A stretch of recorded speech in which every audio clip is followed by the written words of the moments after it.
Chapter 651. We are both not at fault. If there is anyone to blame, blame your younger brother for getting us both drunk. Gu Junking smiled lightly, immediately shifting the topic. Regardless of who asks, Shi Yushin made the first move. He was merely the passive recipient of her actions. Right, where is that kid? Dao Tianyan. Upon hearing her brother mentioned, Shi Yushin slapped her forehead. She had almost completely forgotten about Dao Tianyan. Waking up, her mind was flooded with memories of being with Gu Junking last night, and she had entirely forgotten his whereabouts. He is right next door. Did you forget what I told you last night? Gu Junking inhaled a faint, delicate fragrance and raised his eyebrows slightly. I told you I opened another room next door when you were drunk, but I never expected to be assaulted by you, you little hooligan. Aside from remembering that I was with you, what else do I remember? Shi Yushin replied with a mix of shame and anger. I can barely remember how I ended up in that state, or even the details of what happened. In truth, she remembered some parts, but she wanted to deceive herself and force those memories from her mind. And what do you mean by calling me a little hooligan? Stop saying that. Shi Yushin's small fists rained down upon Gu Junking. It is nearly noon already,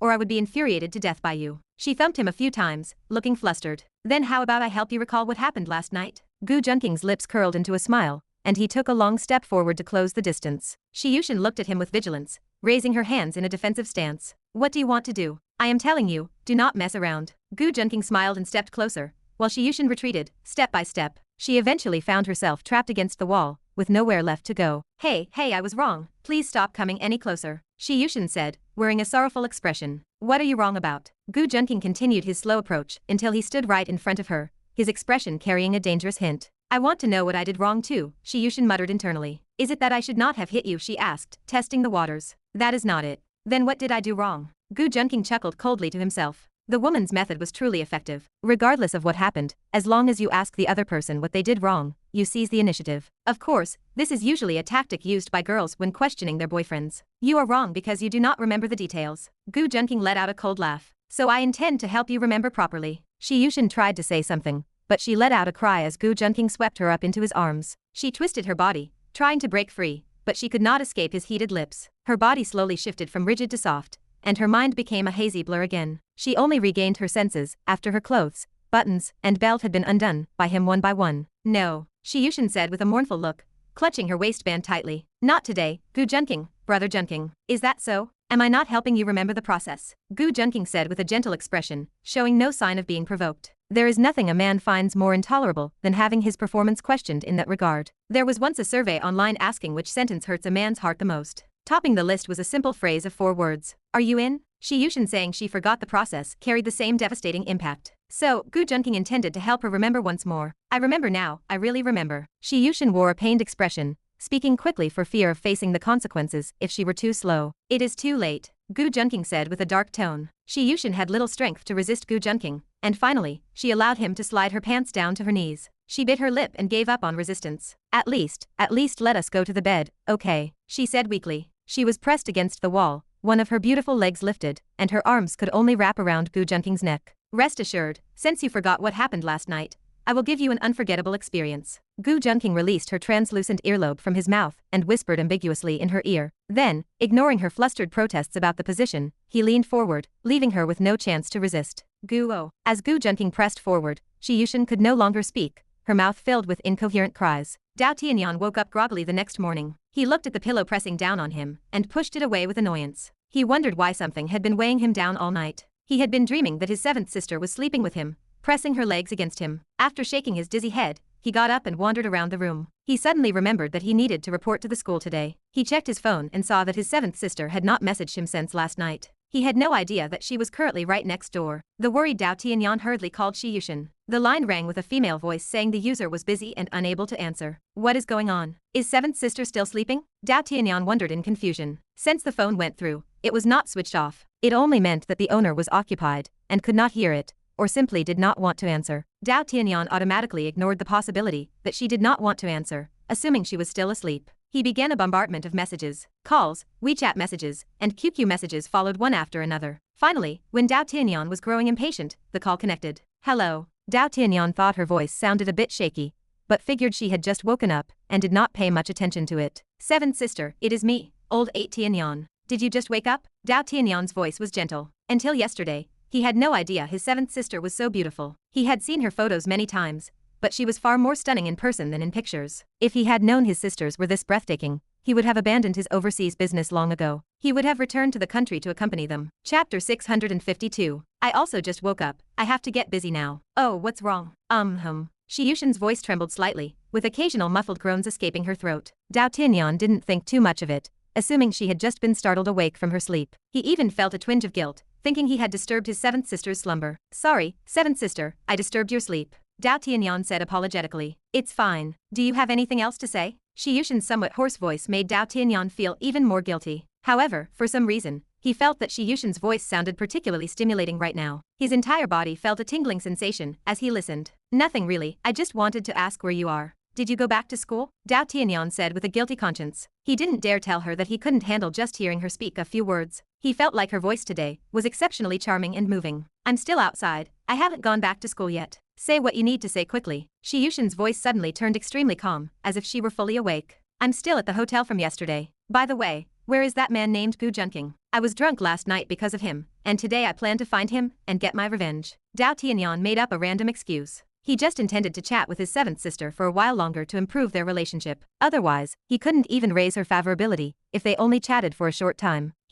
I don't know where he is. A loud slamming sound interrupted her. Seventh sister, what happened over there? Dao Tianyan asked with some suspicion, wondering why it sounded like someone had been hit in a certain area. I just went to wash up and accidentally bumped into something. If you have anything to say, hurry up. I need to rush to school. Shi Yushin's voice came through without much commotion. So Dao Tianyan didn't overthink it. Actually, there is nothing. I just wanted to go to school to report with you. The time seems a bit late now, and I'm afraid my sixth sister will scold me. Dao Tianyan lay on the bed with a gentle expression. He seemed to be imagining what Shi Yushin was doing on the other end. He felt that this life of chatting with his sisters was much better than the life of fighting and killing every day. If he didn't have this power, he certainly wouldn't be able to catch up with his seven sisters. It's fine, just go to the school and wait for me outside. Hiss, I won't talk to you anymore. Hiss. I need to start my morning run. Goodbye. 2 beeps sounded as the phone was hung up by Shi Yushin. Dao Tianyan's expression froze as he realized she hung up just like that, feeling like he hadn't talked enough. He had been getting more and more excited to talk, never expecting Shi Yushin to hang up so abruptly. So she is out for a morning run. No wonder seventh sister was panting so heavily. Dao Tianyan relaxed his mind. He had initially suspected that his sister was doing something with someone else, since the sounds were so similar. But after Shi Yushin said she was on a morning run, he was convinced. He couldn't imagine Shi Yushin being in that kind of situation. Forget it, I'll pack my things and go to school to see my sixth sister. Dao Tianyan muttered to himself. Meeting the seventh sister yesterday, and the sixth sister today felt like a perfect plan to win them over one by one. Dao Tianyan's eyes showed a glimmer of excitement. If the seventh sister was already this beautiful, how much more so were his other fully mature sisters? He would definitely not miss the opportunity to have these sisters. By the way, I wonder what happened to the big brother next door. He should be feeling listless today. Dao Tianyan muttered to himself. He had been eavesdropping on the wall for a long time last night. He guessed that behind the wall opposite the dining table was the bedroom of the next room. Furthermore, it was quiet at night, and his hearing was excellent, which allowed him to hear so clearly. At the same time, he was curious about the scene next door, because for such a long time, the big brother next door didn't even lower the frequency once. There was also the female voice that, while suppressed, was still clearly charming and moving. Just by listening to the voice, he seemed to be able to tell what a beautiful woman she was. He wanted to know what kind of stunning beauty could make such sounds. He also wondered who this man was, and if he had taken drugs to last so long. So Dao Tianyan started paying attention to the movements next door again. However, whether because it was daytime, or because the person next door was no longer on the big bed, he noticed nothing. For this reason, Dao Tianyan snuck over and pressed his ear against the wall. His eyes widened significantly. They are still at it? It seems even more intense than last night. Dao Tianyan was quite surprised. He sensed that the two had changed positions and were no longer in the same spot as last night. You know how to play, big brother. Dao Tianyan shook his head and laughed lewdly. The two had actually changed positions this morning, but that female voice sounded a bit familiar, as if he had heard it somewhere before. Dao Tianyan muttered to himself. Forget it, I won't listen anymore. They seem to be about to finish, and if I don't go to school, I will be late. Dao Tianyan stood up after listening for a while, straightened his slightly wrinkled clothes in front of the mirror, and rushed to school. He was going to see his sixth sister today, so he naturally had to tidy himself up and look handsome. In the room next to Dao Tianyan's, Shi Yushin lay across the sofa,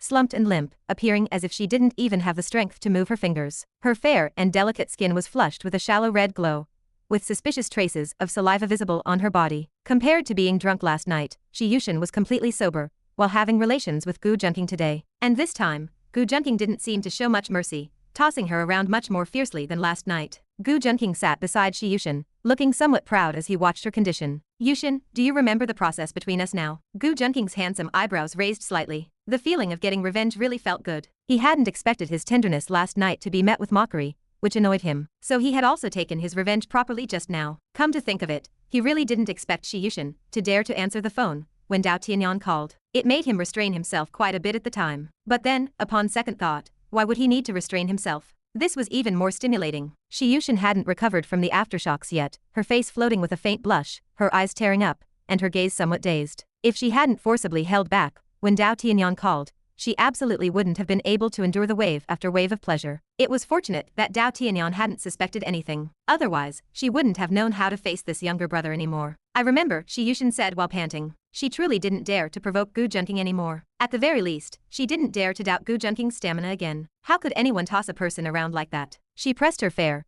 slender arms against the sofa, trying to get up, but suddenly felt the soreness in her lower body, and her whole body didn't even have the strength to stand. You beast, I hate you to death. Shi Yushin accused him powerlessly. Hate me for what? Gu Junking stretched out his long arm, scooped her up from her waist, and pulled her onto his body, saying with amusement, hate you for being a beast. Shi Yushin leaned against Gu Junking's shoulder and muttered. She felt that what she perceived fully awake this time was completely different from what she felt in her drunken state last night. Gu Junking still knew how to cherish fragrance and jade last night. But today, when Gu Junking brought a bit of a vengeful nature to it, it was completely not the same concept. Shi Yushin became angrier the more she thought about it, turning her head and nestling over to bite his neck heavily. But unfortunately, she couldn't even break the defense this time. Not only that, but her lips were also caught by Gu Junking. Her soft tongue was also snatched away by Gu Junking. After a while, Shi Yushin turned her head away, completely losing her strength. Her eyes, squinted due to shyness, were full of charm. Shi Yushin's appearance now was completely contrary to her usual quirky style. Simply put, she had become Gu Junking's shape.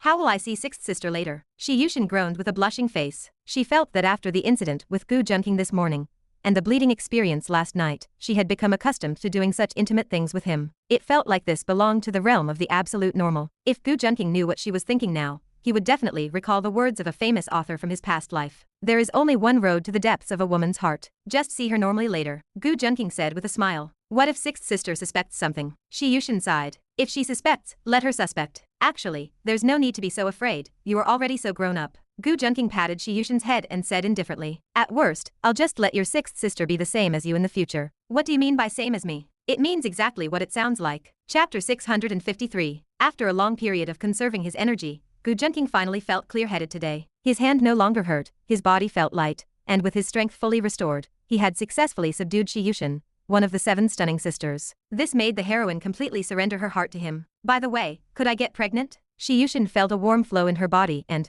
suddenly remembering something, her expression turned anxious as she asked Gu Junking. No, you won't. Gu Junking pulled Shi Yushin close, his expression calm and composed. He had entered a state of mind where he was free from all desires, allowing his spiritual realm to sublimate. In short, the sage mode. Ah, but you put it inside. Shi Yushin mumbled, sounding somewhat skeptical. If my sisters find out I'm pregnant, I'll be finished. If her other 6 sisters found out that their youngest sister was already carrying a child, they would surely go crazy. Don't worry, it's still too early. We can talk about children when you're ready later. Gu Junking patted Shi Yushin's head and said with a tease. He wasn't wrong. He was still a pure young boy, and it was certainly too early to have children. Moreover, as his strength continued to increase, he finally understood why it became harder to conceive children after gaining such power. His sperm cells also grew stronger and more active along with his overall strength. For example, if a normal person's sperm could be compared to an ordinary human, Gu Junking's sperm were like supermen. They were not only filled with divinity, but were also extremely active. For such sperm to settle into the woman's home, the home needed to be extremely sturdy. To use an analogy, if the structure couldn't withstand them,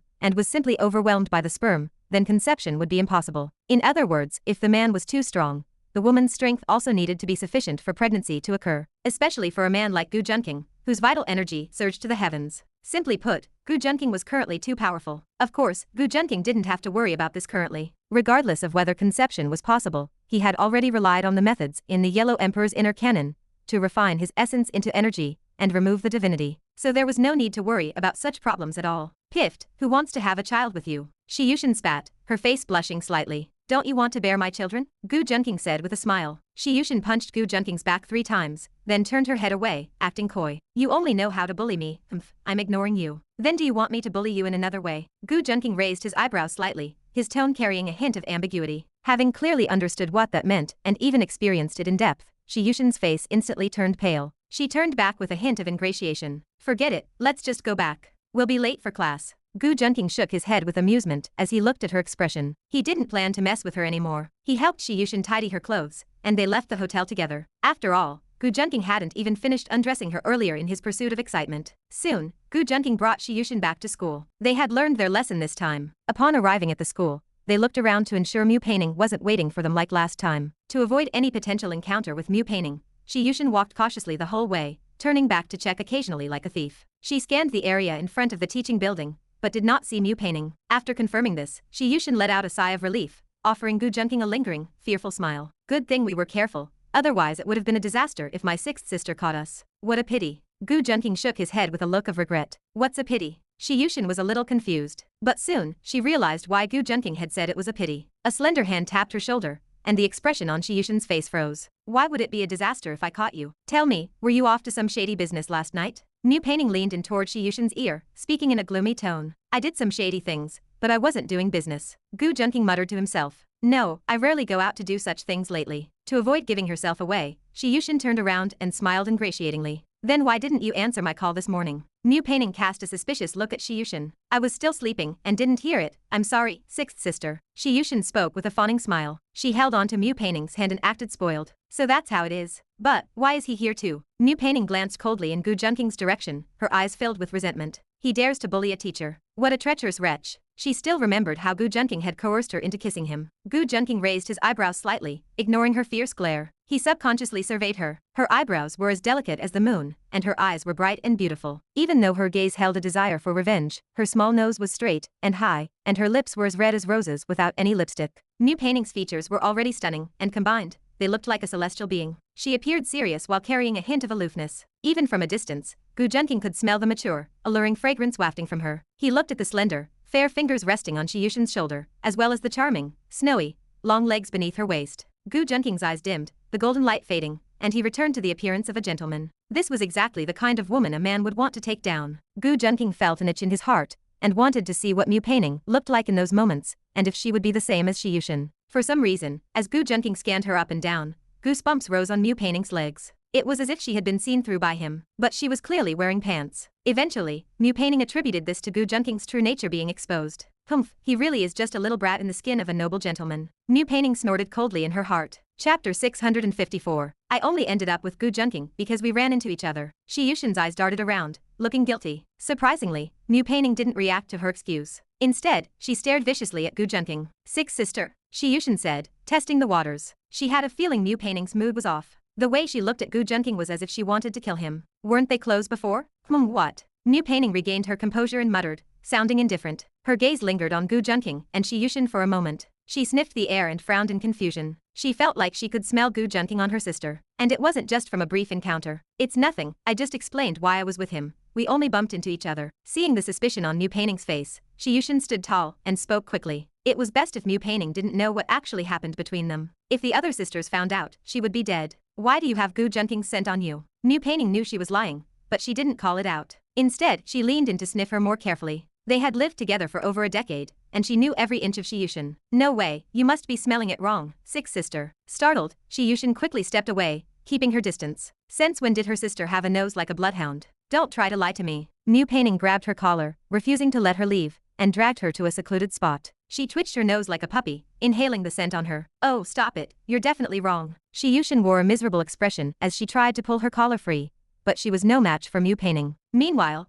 Gu Junking stood to the side, enjoying the sight of the two beauties bickering. Tell me, did something happen between you and Gu Junking? Mu Peining glared at Shi Yushin with resentment, feeling like she had failed to teach her better. Don't try to make excuses, I've smelled you for over a decade. I can tell if something is off, so just be honest with me. She was afraid that Shi Yushin had been bullied by Gu Junking, but she couldn't understand why the girl was so stubborn. She had lived with her long enough to notice any change in her demeanor instantly. You may be grown up now, but in my eyes, you are always a child. Don't blame me for nagging. I'm just afraid you'll suffer at the hands of that boy. Mu Peining said earnestly. Don't run, come back here. Why does Yushin have your scent on her, and why is her walking posture so strange? Mu Peining suddenly turned to Gu Junking with a fierce look. She had noticed him trying to slip away when they weren't paying attention. Shi Yushin cast a pleading look at Gu Junking. The man, who had been trying to sneak away, stopped and turned around with a slight blink of his eyes. He wasn't running away. He wasn't the kind of scumbag to bed a girl and refused to admit it. He was just a diligent student who didn't want to be late for class. Gu Junking cleared his throat. He felt Mu Paining's protective instinct was a bit overwhelming right now. He had intended to wait for her to calm down before speaking. Sister Mu,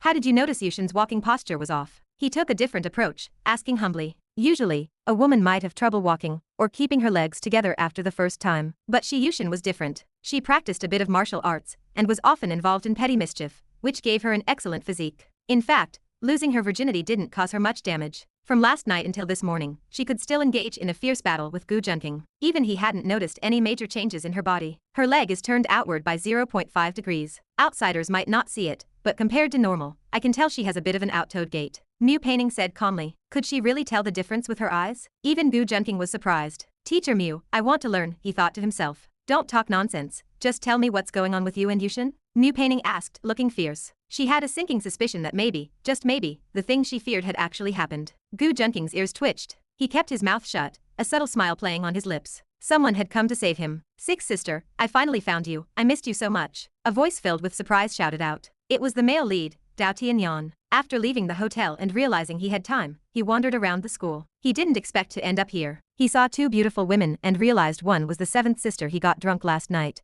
and the other was his long-lost sixth sister, Mu Painting. He rushed over and upon seeing her, wanted to give her a huge hug. Mu Painting hadn't even reacted yet. A man had just rushed at her, trying to embrace her. But as he was about to hug her, Gu Junking intervened, standing between Dao Tianyan and Mu Painting. Why are you still here, blocking me from meeting my sixth sister? Dao Tianyan looked at Gu Junking with dissatisfaction, wondering why he was blocking him. He was already annoyed that this man had taken his seventh sister away while he was drunk. Now, he was blocking him from hugging his sixth sister. If he didn't know that he was important to his sister, he would have slapped him to death. I'm not stopping you from meeting her, but there's no need to be so handsy. Gu Junking raised an eyebrow and shrugged indifferently. I can't be bothered with you. A cold glint flashed in Dao Tianyan's eyes. This guy was not only stopping him from hugging his seventh sister, but also his sixth sister. Damn it, if he were abroad, he would have crippled him already. No one dared to defy him, the king of the global underworld, Azura. Sixth sister, do you remember me? Dao Tianyan bypassed Gu Junking and gave Mu Painting a suave smile. Seeing Gu Junking step in front of her, Mu Painting felt an inexplicable sense of security rise in her heart. She nodded with satisfaction and decided to let him off for now. She turned her attention to Dao Tianyan. No matter who you are, the first thing you should do when bumping into a teacher is apologize. She frowned, feeling like his face was familiar, but perhaps it had been too long. I'm sorry. Dao Tianyan smiled and bowed to her. Does sixth sister really not recognize me? After bowing, he stood up and feigned injury. If his subordinates knew their boss was acting like a lickspittle, they wouldn't recognize him. Are you Dao Tianyan? Mu Painting asked hesitantly. It's me, sixth sister, Dao Tianyan said, filled with surprise when he realized she recognized him. You went missing back then, and we thought you had died. Mu Painting scanned his face, comparing it to her memory of him, and nodded. However, there was not much emotion on her face. Her IQ had been ahead of others since she was a child. She had always possessed superior judgment and intellect, capable of observing things thoroughly and predicting future events based on current occurrences. Otherwise, she wouldn't have been able to draw such surprising conclusions just by looking at Yushin. To her, child geniuses who knew 1,000 characters at age 3 were no different from kindergartners. That led to her always looking down on her peers. Even her playmates at the orphanage were no exception. Perhaps this was the loneliness of a genius. Growing up, other than caring for her sisters, she was indifferent to everyone else, let alone Dao Tianyan, who was just a brat back then, being fed by Yushin and Chu Yachin. The reason she favored Gu Junking was that he could keep up with her line of thought when discussing issues. Sometimes he was even faster than her. This was one of the reasons she had a good impression of him. No, after I was saved, I went abroad. I already met the seventh sister yesterday. Dao Tianyan touched his head and smiled foolishly. Right, seventh sister? He turned to look at Yushin,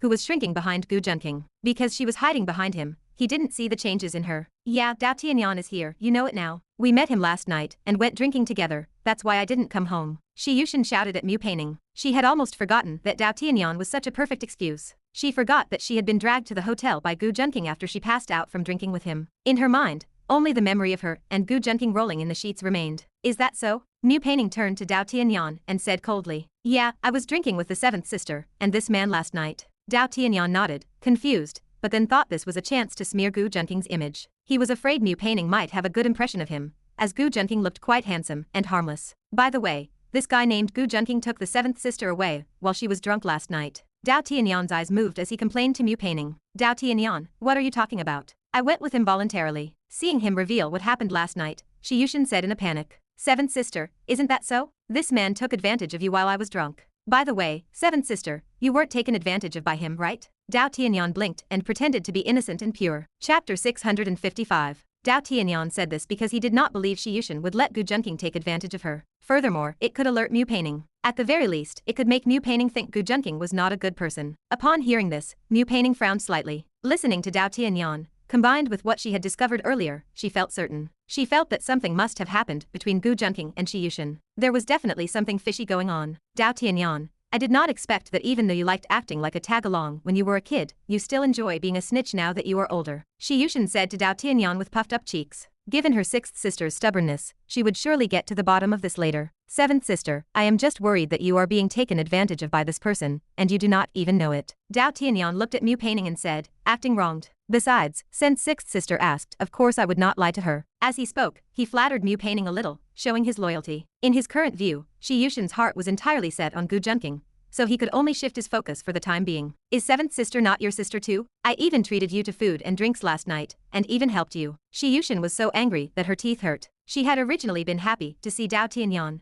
the younger brother she had not met for a long time, last night. She had even treated him to a meal. It would have been fine if Dao Tianyan did not thank her, but this younger brother actually dared to sell her out, which made Shi Yushin quite angry. Ding. Heroine Shi Yushin's favorability toward protagonist Dao Tianyan has decreased by 10. The host is rewarded with 10,000 villain points. Tisk, tisk. Since you want to push your seventh sister onto me so much, I will not refuse. Gu Junking watched Dao Tianyan digging his own grave with a calm expression, muttering in his heart. Why would anyone interfere in the affairs of two sisters? Alright, stop arguing. Class is starting. Seeing Shi Yushin's angry appearance, Mu Peining let out a soft huff. Did she really not know about Shi Yushin's little schemes just because Dao Tianyan did not say anything? Was she not just trying to muddy the waters to get away with it? After class, Gu Junking, you and Yushin come to my office. Since Dao Tianyan was here, Mu Peining did not want to discuss anything too private with Gu Junking and Shi Yushin. She waved her hand, telling them to leave. What about me, sixth sister? Dao Tianyan's eyes flickered slightly as he spoke in an ingratiating tone. You? This matter does not concern you. Mu Peining looked at Dao Tianyan,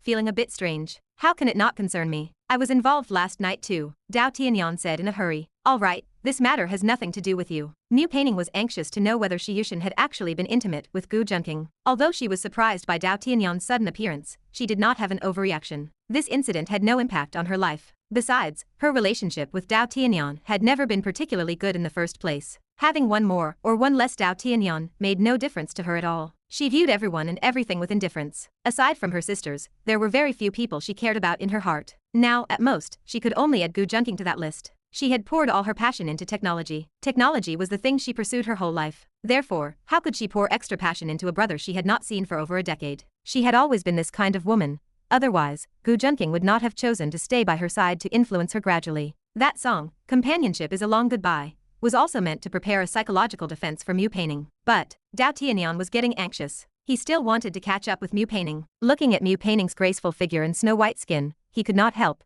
but feel fortunate. Fortunately, he grew up with these sisters when he was a child. Otherwise, where would he have such a good opportunity to obtain these sisters of his, who possessed such captivating beauty? Little brother Yan, have you not realized the hidden meaning in what your sixth sister said? She means for you to go find a cool place to stay and stop bothering her. Look at how much your brother-in-law here looks out for you. Gu Junking said sincerely to Dao Tianyan from the side. Gu Junking, stop talking nonsense here. Even though my sixth sister and I have not seen each other for a long time, the relationship between us is not something you can compare with. How could my sixth sister possibly mean that? Dao Tianyan sneered at Gu Junking. Dao Tianyan was too focused on confronting Gu Junking, failing to see that Mu Peining was looking at Gu Junking with helplessness. Go to class first. Mu Peining glared at Gu Junking. She had not even settled the score with him yet, and now he was causing more trouble for her. A smile appeared in Gu Junking's eyes, and he did not say anything more. He took the hand of Shi Yushin, who had been hiding behind him, and walked toward the classroom. Dao Tianyan watched eagerly as Gu Junking held the hand of his beloved seventh sister. A ball of anger burned in his heart. Why should a man like this be able to hold his seventh sister's hand? He looked like a gigolo. Was it not just because he was a bit handsome?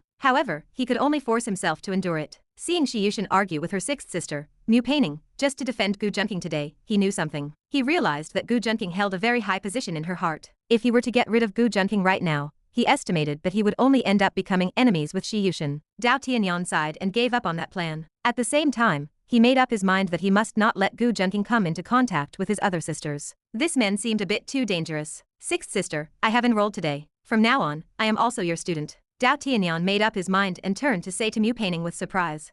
I received the notification. I was wondering how anyone could have such a name. Remember to introduce yourself to the class later. Mu Peining nodded. After saying that, she turned and walked away on her long legs. Dao Tianyan sniffed the air lightly. It seemed as though the scent of his two sisters still lingered in the air. Looking at Mu Paining's graceful back, a burning sensation filled his heart. He did not believe that, with his own charm and overwhelming power, he could not win over these sisters of his. Gu Junking held Shi Yushin's hand as they walked into the classroom, attracting the attention of many students. My male god and goddess are finally together. The pairing I shipped has become a reality. Boo-hoo, my male god. Although I had long known that Gu Shen and Shi Yushin had an unusual relationship, I am still very sad, dear. The junior student actually has a girlfriend. I do not believe it. Sister, you should just give up on him. You do not even have half the looks of that little junior. Ever since Gu Junking sang a song at the freshman gala, many senior students from other majors would come to see him out of admiration. Unlike high school, college classes were not that restrictive. As long as there were enough seats for students in the major, and there were empty ones left over, it was absolutely fine for students from other majors to come and sit in. Chapter 656.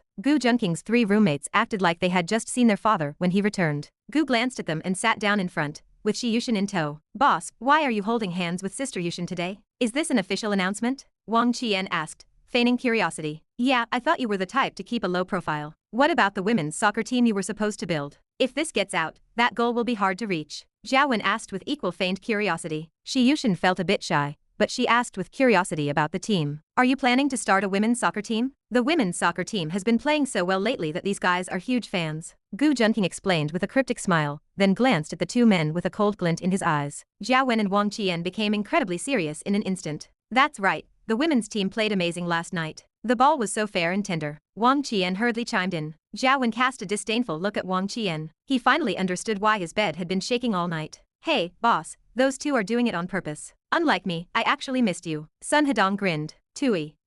The other two expressed their disdain for Sun Hedong's blatant sycophancy. Want me to help you reply again? Gu Junking raised an eyebrow slightly. Sun Hedong had an online girlfriend, but he was all talk and no action. He was pure theory with no practice when it came to flirting. Fourth brother, have you met your online girlfriend yet? Wang Qian and Zhao Wen asked curiously. Sun Hedong kept his girlfriend a tight secret, and they didn't know much about her. I've seen her. She just sent me a photo, and is waiting for me to compliment her looks. I need an expert like the boss to help me out, Sun Hedong said smugly, handing his phone over to Gu Junking. He believed only a professional could help him. Gu Junking was the god who managed to win over the cold teacher Mu, so flirting with a girl should be easy. Boss, you know I can only talk big, but I'm useless at chatting online. She wants me to compliment her, so what do I say? You can't even compliment a woman? And you're always bragging in front of us. Wang Qian and Zhao Wen looked up, acting disdainful. Ha, and you two are any better? You talk big, but shake like leaves as soon as you see a woman. Sun Hedong retorted. The roommates were always like this, pretending not to respect each other, even though they knew they cared. Despite the bickering,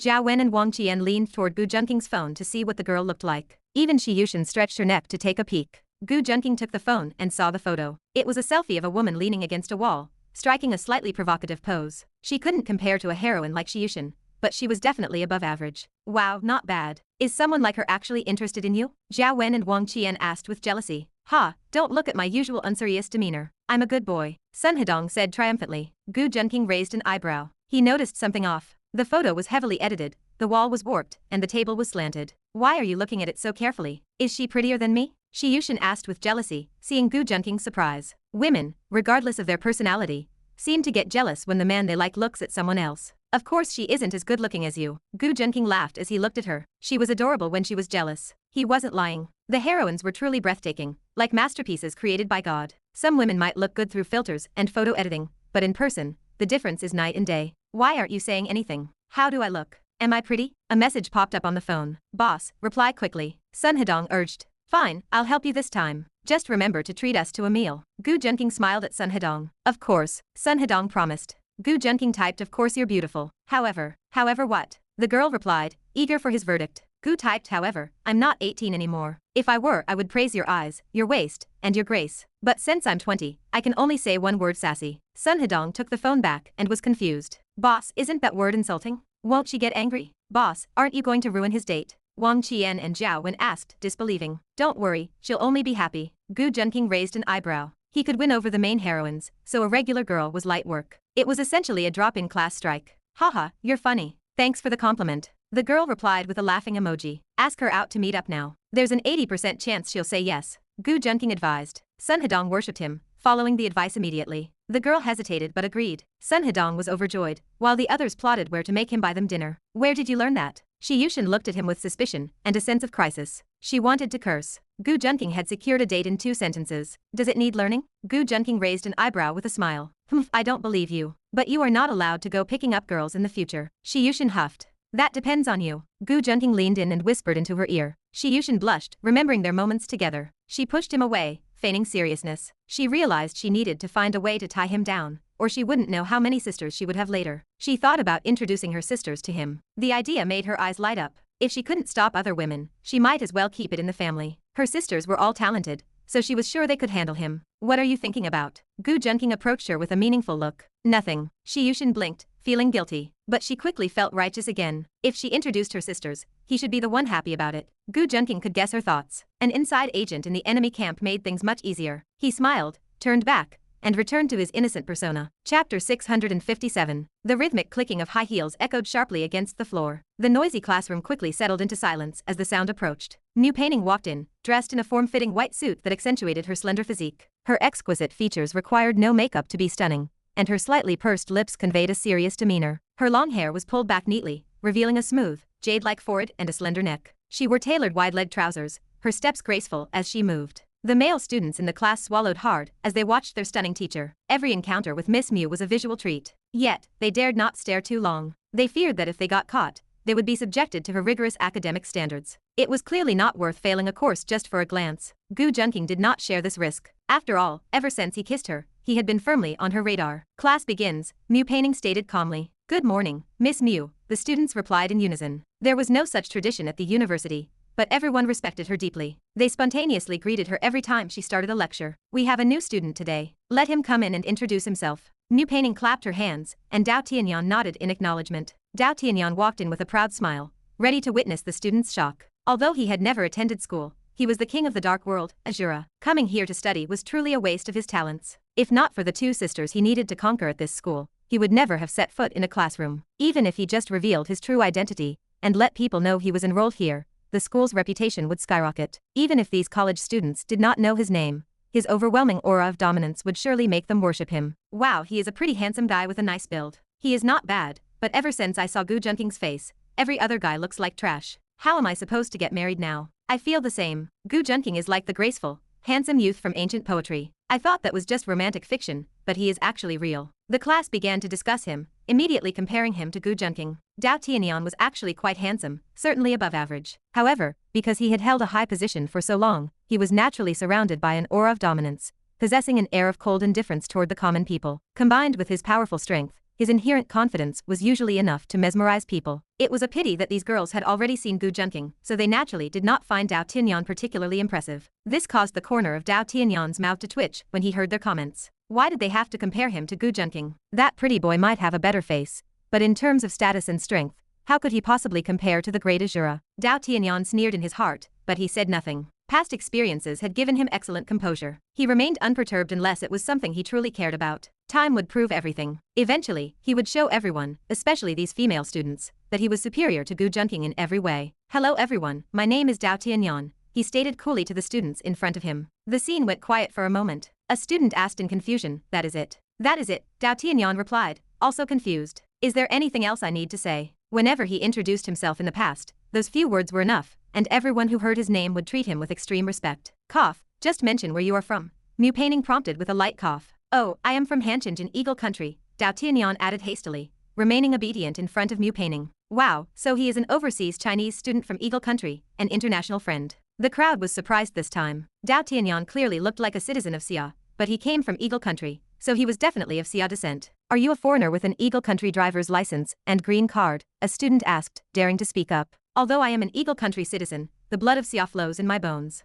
I am already planning to change my nationality back soon, Dao Tianyan explained calmly. Although he did not need to explain, his 2 sisters were here, and he could not let them misunderstand. He had originally joined the Eagle Country nationality to make things easier, but he had already returned home. Moreover, he would have to stay in Xia for a long time to conquer the 7 sisters, so he intended to switch his nationality back. So he is a 3 surname slave, Wang Qian suddenly said loudly, full of realization. Don't put it so harshly, he is a 2 surname slave, Zhao Wen corrected. The students in the class burst into laughter, and the atmosphere became much more cheerful. Although they all thought the same, no one dared to say it to his face. Dao Tianyan looked at the 2 of them with a high and mighty gaze. They were just 2 small ants. However, he saw that Gu Junking was smiling at him, and his seventh sister seemed to be talking to Gu Junking. A shadow immediately crossed Dao Tianyan's face. He believed that Gu Junking must have incited them to badmouth him, but he quickly returned to a calm demeanor, as if the laughter of the students beneath him could not affect him at all. Cough, all right, everyone quiet down, Mu Peining said, tapping her desk. She understood the emotions of this group of students. They were still young, with hot blood in their hearts. Naturally,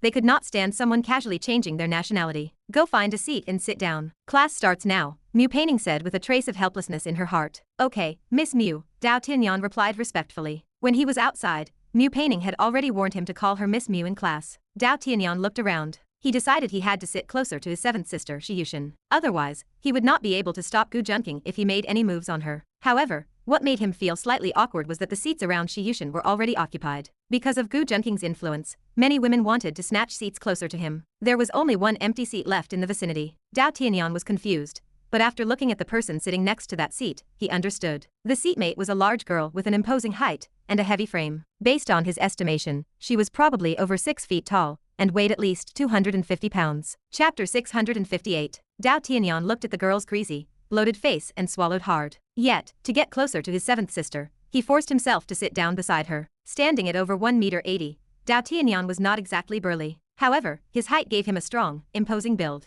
Despite this, the contrast in their sizes was stark. He looked 2 sizes smaller than the girl beside him, appearing almost delicate and petite by comparison. For some reason, the scene was comedic, causing the onlookers to stifle their laughter. No male student wanted to sit near her, and even the women avoided it, ignoring the temptation of sitting near Gu Junking. No one had expected Dao Tianyan to have such courage. He twitched the corner of his mouth, remaining silent, while focusing intently on Mu Peining's lecture on stage. However, the half-ton girl beside him would not let him be. Handsome, are you sitting with me because you have ulterior motives? I'll have you know, while people often say I'm cute, I'm not the type of girl just anyone can flirt with. The girl giggled coquettishly. With every laugh, her layers of flesh shook and jiggled. Dao Tianyan's mouth twitched uncontrollably as he went numb inside, finding her face too unbearable to look at. He forced himself to stare blankly at Mu Peining's lecture ahead. Little Yan, the young lady is speaking to you. Why aren't you answering her? Do you not understand manners? Your brother-in-law is disappointed in you. Gu Junking's voice, laced with amusement, drifted over from the seat behind and to the side. Dao Tianyan turned his head and glared at him furiously. If they weren't in a classroom, he would have challenged Gu Junking to a duel right then and there. Damn it. This kind of girl. No, this literal sphere. Whoever wants to deal with her can go right ahead.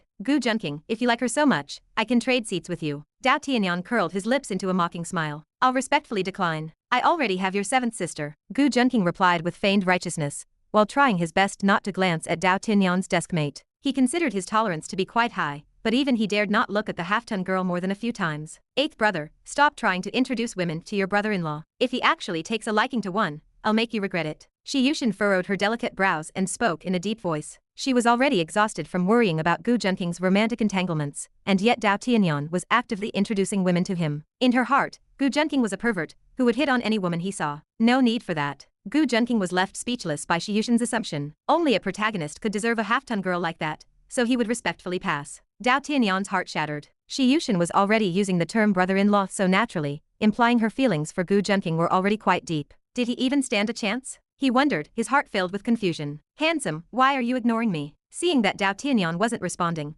the half-ton girl tugged on his sleeve and pouted. My brain isn't working right. I was born with a disability, so if I don't focus on the lecture, I won't understand anything. Please forgive me, and stop bothering me. A flash of terror crossed Dao Tianyan's face as he suppressed his gag reflex and forced out the words. You're disabled? I don't mind. Since we're similar in height and weight, I think I'm quite satisfied with you. The half-ton girl frowned, her layers of facial fat bunching up and trembling as if she were in deep contemplation. How about we exchange contact information? I'll give you a chance, and we can date for a while? Date your mom. Dao Tianyan desperately wanted to scream this, but he feared Shi Yushin might hear him. Hey, don't be shy. I'm just a little lady, so why are you, a big man, afraid? Seeing that Dao Tianyan remained silent, the half-ton girl turned and gave his arm a heavy slap. You call that strength, a little lady? Dao Tianyan rubbed his numb arm, looking at the half-ton girl with eyes full of shock. Damn it. Even bullets struggled to penetrate his defenses, yet being slapped by this spherical creature made his arm go numb. An ordinary person would have probably been slapped half to death. Don't disturb my lecture, thank you. I beg you, let me listen to the class.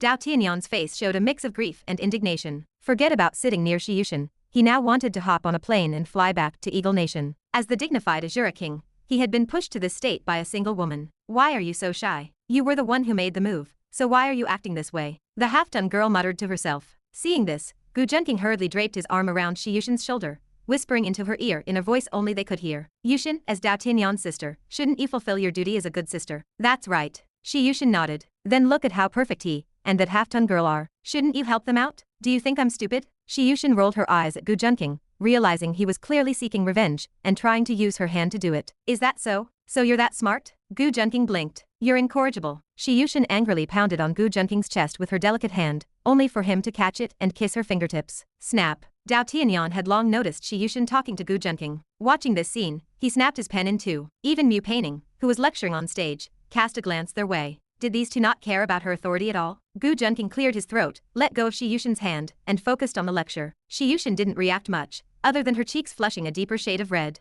After all, they had already done the most intimate of things, so why be shy about holding hands? Handsome, I see envy in your eyes. What are you envious of? We can do the same, so don't be shy. If you keep being shy, you'll miss out on a romance. Noticing the jealous expression on Dao Tianyan's face as he watched Gu Junking and Shi Yushin's sweet interaction, the half-ton girl hurriedly leaned in to promote herself, blinking her eyes repeatedly in a fake, flirtatious manner. Unfortunately, her face full of heavy flesh had already squeezed her eyes into mere slits. This only added to the disgust in Dao Tianyan's heart. I love your mom. Dao Tianyan snapped, no longer caring about who was looking. You love my mom? My mom is 100 pounds heavier than I am. The half-ton girl said in surprise. You're looking for a beating. Slap, slap. Dao Tianyan could endure no more. He didn't want to hold back, so he delivered a heavy slap. He no longer cared about his sister's impressions of him. He was already furious at how intimate Gu Junking and Shi Yushin were, and this fear had added fuel to the fire. The two slaps snapped the serious classroom to attention. Everyone turned to look at the source of the noise. To their surprise, the new transfer student, Dao Tianyan,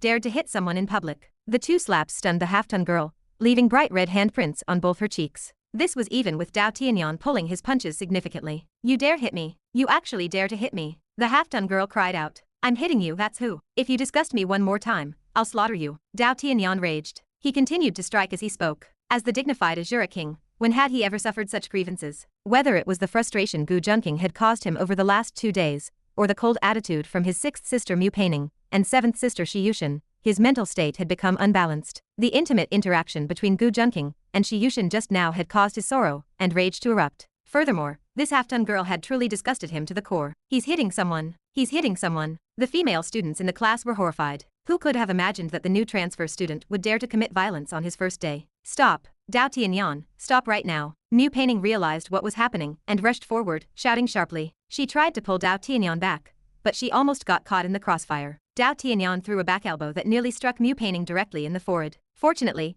Gu Junking pulled her away just in time. Teacher Mu, don't be impulsive. He is in a rage right now and can't hear you, so be careful not to get hurt. Gu Junking said, filled with concern. Looking at Gu Junking's face put Mu Painting slightly at ease. At the same time, she felt even more disappointed in Dao Tianyan. Ding. Female lead Mu Painting's affinity for male lead Dao Tianyan has decreased by 10, now at 0. Host rewarded with 10,000 villain points. Dao Tianyan, stop hitting her. Shi Yushin also shouted in anger and anxiety. Only at the calls of his two sisters did Dao Tianyan gradually regain his senses. Staring blankly at the crying half-ton girl beneath his hands, his scalp went numb. He looked around blankly at the fearful expressions of his classmates, wondering what on earth he had done. Mu Painting's calm eyes gradually changed color, her brows knitting together as a cold, sharp light erupted from her eyes. Her expression grew increasingly unsightly. It was the first time she had been this angry in her life. And this person happened to be her long-lost brother. She hadn't even been this angry when Gu Junking had inserted his finger into her mouth to obtain saliva. At the same time, she immediately knelt down to examine the half-ton girl's injuries. Perhaps because the girl's fat was too thick,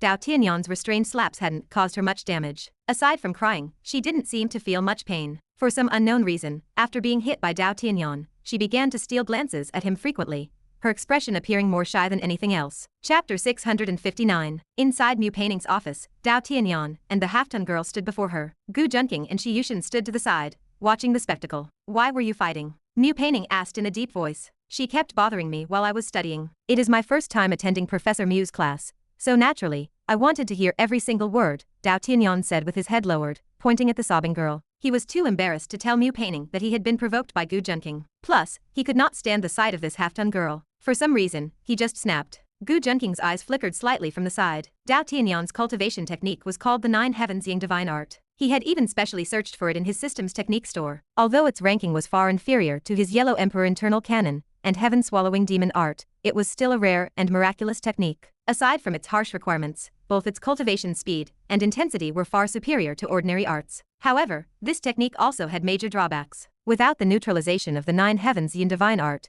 the technique would cause one's yang energy to become overly excessive as cultivation progressed and age increased. Excess yang led to external heat and extreme physiological excitation, manifesting symptoms of evil heat. As the saying goes, prosperity leads to decline. This was the same principle. Adding emotional repression and blocked energy flow would cause stagnation, generating heat and exacerbating the situation. This was why Dao Tianyan was prone to impulsive actions. If Dao Tianyan had been in frequent contact with his 7 sisters after returning from abroad, hugging them to absorb their yin energy would have provided a buffer, even without sleeping with them. But Gu Junking had given him no chance to interact with them. He kept being intimate with his sisters right in front of him, constantly provoking his nerves. This was one of the reasons Dao Tianyan had lost control this time. Gu Junking smiled faintly. He had only wanted to test him, not expecting the protagonist to actually lose his temper. Who says? You didn't even ask for my permission and just sat down next to me. I thought you were interested in me, the half-ton girl sobbed, choking on her words. Me interested in you? I would have to be blind. Even if every other woman on earth died, I would not be interested in you. Dao Tianyan suppressed his rage and said coldly. Enough, stop arguing. You should be concerned about how to handle this matter now, Mu Peining said angrily. If this isn't resolved properly, expect to be expelled or placed on probation. Mu Peining looked at Dao Tianyan, disappointed. Wait, don't. I forgive him. After Mu Peining finished speaking, the half-ton girl said anxiously. If Dao Tianyan left, where else would she find such a great catch? It had to be said that even though Dao Tianyan had beaten her, his heroism and ruthlessness had deeply touched her heart. I don't want your forgiveness. I am willing to drop out. Dao Tianyan wanted to say this, but the thought of his 2 sisters staying by Gu Junking's side stopped him. Fighting could be a big deal, or a small one, depending on the wishes of both parties. If the victim was willing to forgive the perpetrator, others naturally had little to say. Fine. Since you forgive him, settle it privately between yourselves, Mu Peining said coldly. She then waved them away. Dao Tianyan knew he was in the wrong this time, causing Mu Peining to be very disappointed in him. He could only leave the office with a heavy heart, looking back every step of the way. He was now too embarrassed to face his 6th sister. 6th sister, don't be angry. Dao Tianyan probably spent too long abroad, and isn't used to being back in the country yet. Seeing that there were no outsiders, Shi Yushin hurried behind Mu Peining and began massaging her shoulders. Is that so? He made me angry, but did you think you didn't? Now that Dao Tianyan's matter is settled, you still haven't told me what happened between you and Gu Junking last night. Mu Peining frowned and hummed coldly. Shi Yushin's expression stiffened for a moment, her hands stopping involuntarily. She hurriedly signaled Gu Junking, who was sitting to the side. If they didn't leave, they were doomed. However, Gu Junking only gave her a look telling her to stay calm. Why are you silent? Are you feeling guilty? Without turning around, Mu Peining knew Shi Yushin looked guilty, closing her eyes and smiling faintly. I'm not guilty, 6th sister. Didn't I already tell you? After we finished dinner with that kid Dao Tianyan, we saw he was drunk. We booked 2 rooms and went to sleep, 1 in each. Shi Yushin explained last night's events again to Mu Peining. The specific process was 9 parts true and 1 part false. She was essentially covering up the truth of her and Gu Junking being together after dinner. 2 rooms? Are you sure nothing happened? Mu Peining's expression remained calm as she spoke indifferently. Of course not. I swear to the heavens, Shi Yushin said righteously. Then swear. If I have said even a half-truth, I curse. Shi Yushin hesitated. Keep going. I curse. I curse him to never find a girlfriend again. Shi Yushin hesitated for a moment, then pointed at Gu Junking and shouted. I thank you, Gu Junking thought, speechless. Stop joking around. Mu Peining seemed amused, shaking her head. Then she said with a slightly serious expression, come here and stand in front of me. What's wrong? Shi Yushin was confused, moving from behind Mu Peining to the front. Mu Peining looked at her cute younger sister, observing the clear hint of flirtatious charm between her brows. Knowing exactly what had happened, she sighed inwardly. Even though the temperature is a bit low, isn't it hot to still be wearing a jacket? Mu Peining said lightly, looking at Shi Yushin's casual stand collar jacket. A little, but it's fine. Shi Yushin nodded, not understanding why. Is that so? Mu Peining curved her lips and pulled the zipper of Shi Yushin's jacket with lightning speed. Shi Yushin's jacket was pulled open. Immediately, Shi Yushin's long, fair swan-like neck and a large expanse of snow-white skin were revealed. Beneath her delicate, milky white skin, several bright red marks were strikingly eye-catching. Chapter 660. What are these marks? Don't tell me those are mosquito bites. Mu Peining had prepared herself mentally, but the sight of those bright red marks still burned. She glared at Shi Yushin, whose face was flushed enough to drip blood. They are, Shi Yushin whispered, trying to feign ignorance even now. Is that so? Must be mosquitoes as big as pigs, right? Mu Peining glanced at Gu Junking standing nearby and snorted, her intent obvious. Gu Junking raised an eyebrow slightly, wondering if this was going too far. Finally, under the weight of Mu Peining's murderous gaze, Shi Yushin admitted that she had already been with Gu Junking. Gu Junking, I'm going to kill you. You actually dared to sleep with my sister. Mu Peining's typically cold and indifferent eyes narrowed, and her gaze upon Gu Junking was filled with killing intent. 6th sister, I was actually the one who initiated things last night. She didn't want Gu Junking to take all the blame, so she spoke in a timid, shrinking voice. You're still defending him? Mu Peining was furious. She had spent quite a bit of time with Gu Junking. At first, she thought he was an honest, humble, and capable student, but over time, she realized how wrong she had been, especially a few days ago, when he forced her to suck on his finger. The man was nothing but a lecherous scoundrel. I'm not helping him. It really was me, Shi Yushin said slowly, keeping her head bowed. She felt a bit embarrassed after doing that kind of thing. Yushin, what am I supposed to say to you? Mu Peining sighed.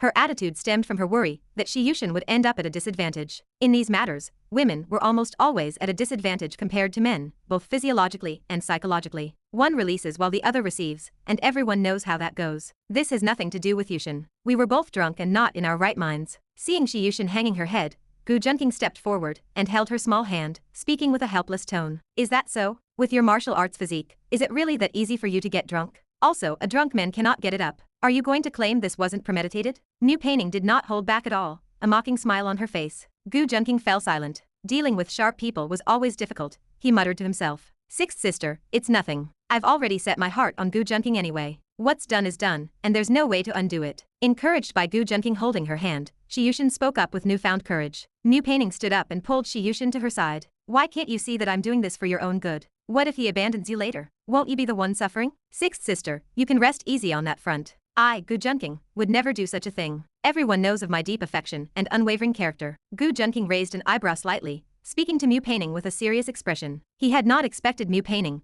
and Shi Yushin to both look at him with such strange expressions. Junking, let's just be serious. There is no need to lie to sixth sister. Go ahead and keep making things up. Beyond Mu Peining, even Shi Yushin looked at him with embarrassment. Why does no one believe in my character? Gu Junking rubbed his nose, thinking with a sense of helplessness. Seeing that Shi Yushin was truly willing, Mu Peining pinched the bridge of her nose and closed her eyes. The situation was giving her a headache, but she did not continue to give Gu Junking a hard time. Did you use protection? Mu Peining asked Shi Yushin indifferently. The blush appearing on her face betrayed her. Clearly, she felt a bit embarrassed discussing this topic. We did. Shi Yushin looked straight into Mu Peining's eyes, though Mu Peining did not miss her tightly clasped hands. I'm going to die of anger because of you one of these days. Mu Peining sounded deeply frustrated. Given how well she knew Shi Yushin, how could she not know when she was lying? Since they were children, she had almost always been able to tell if Shi Yushin was lying at a single glance. Even now, this girl was still speaking up for Gu Junking. If Yushin doesn't understand, fine. But you do not either. Mu Peining turned her gaze to Gu Junking and asked in a low voice. If Shi Yushin got pregnant, things would really get out of hand. Don't worry, Sister Mu. She won't get pregnant.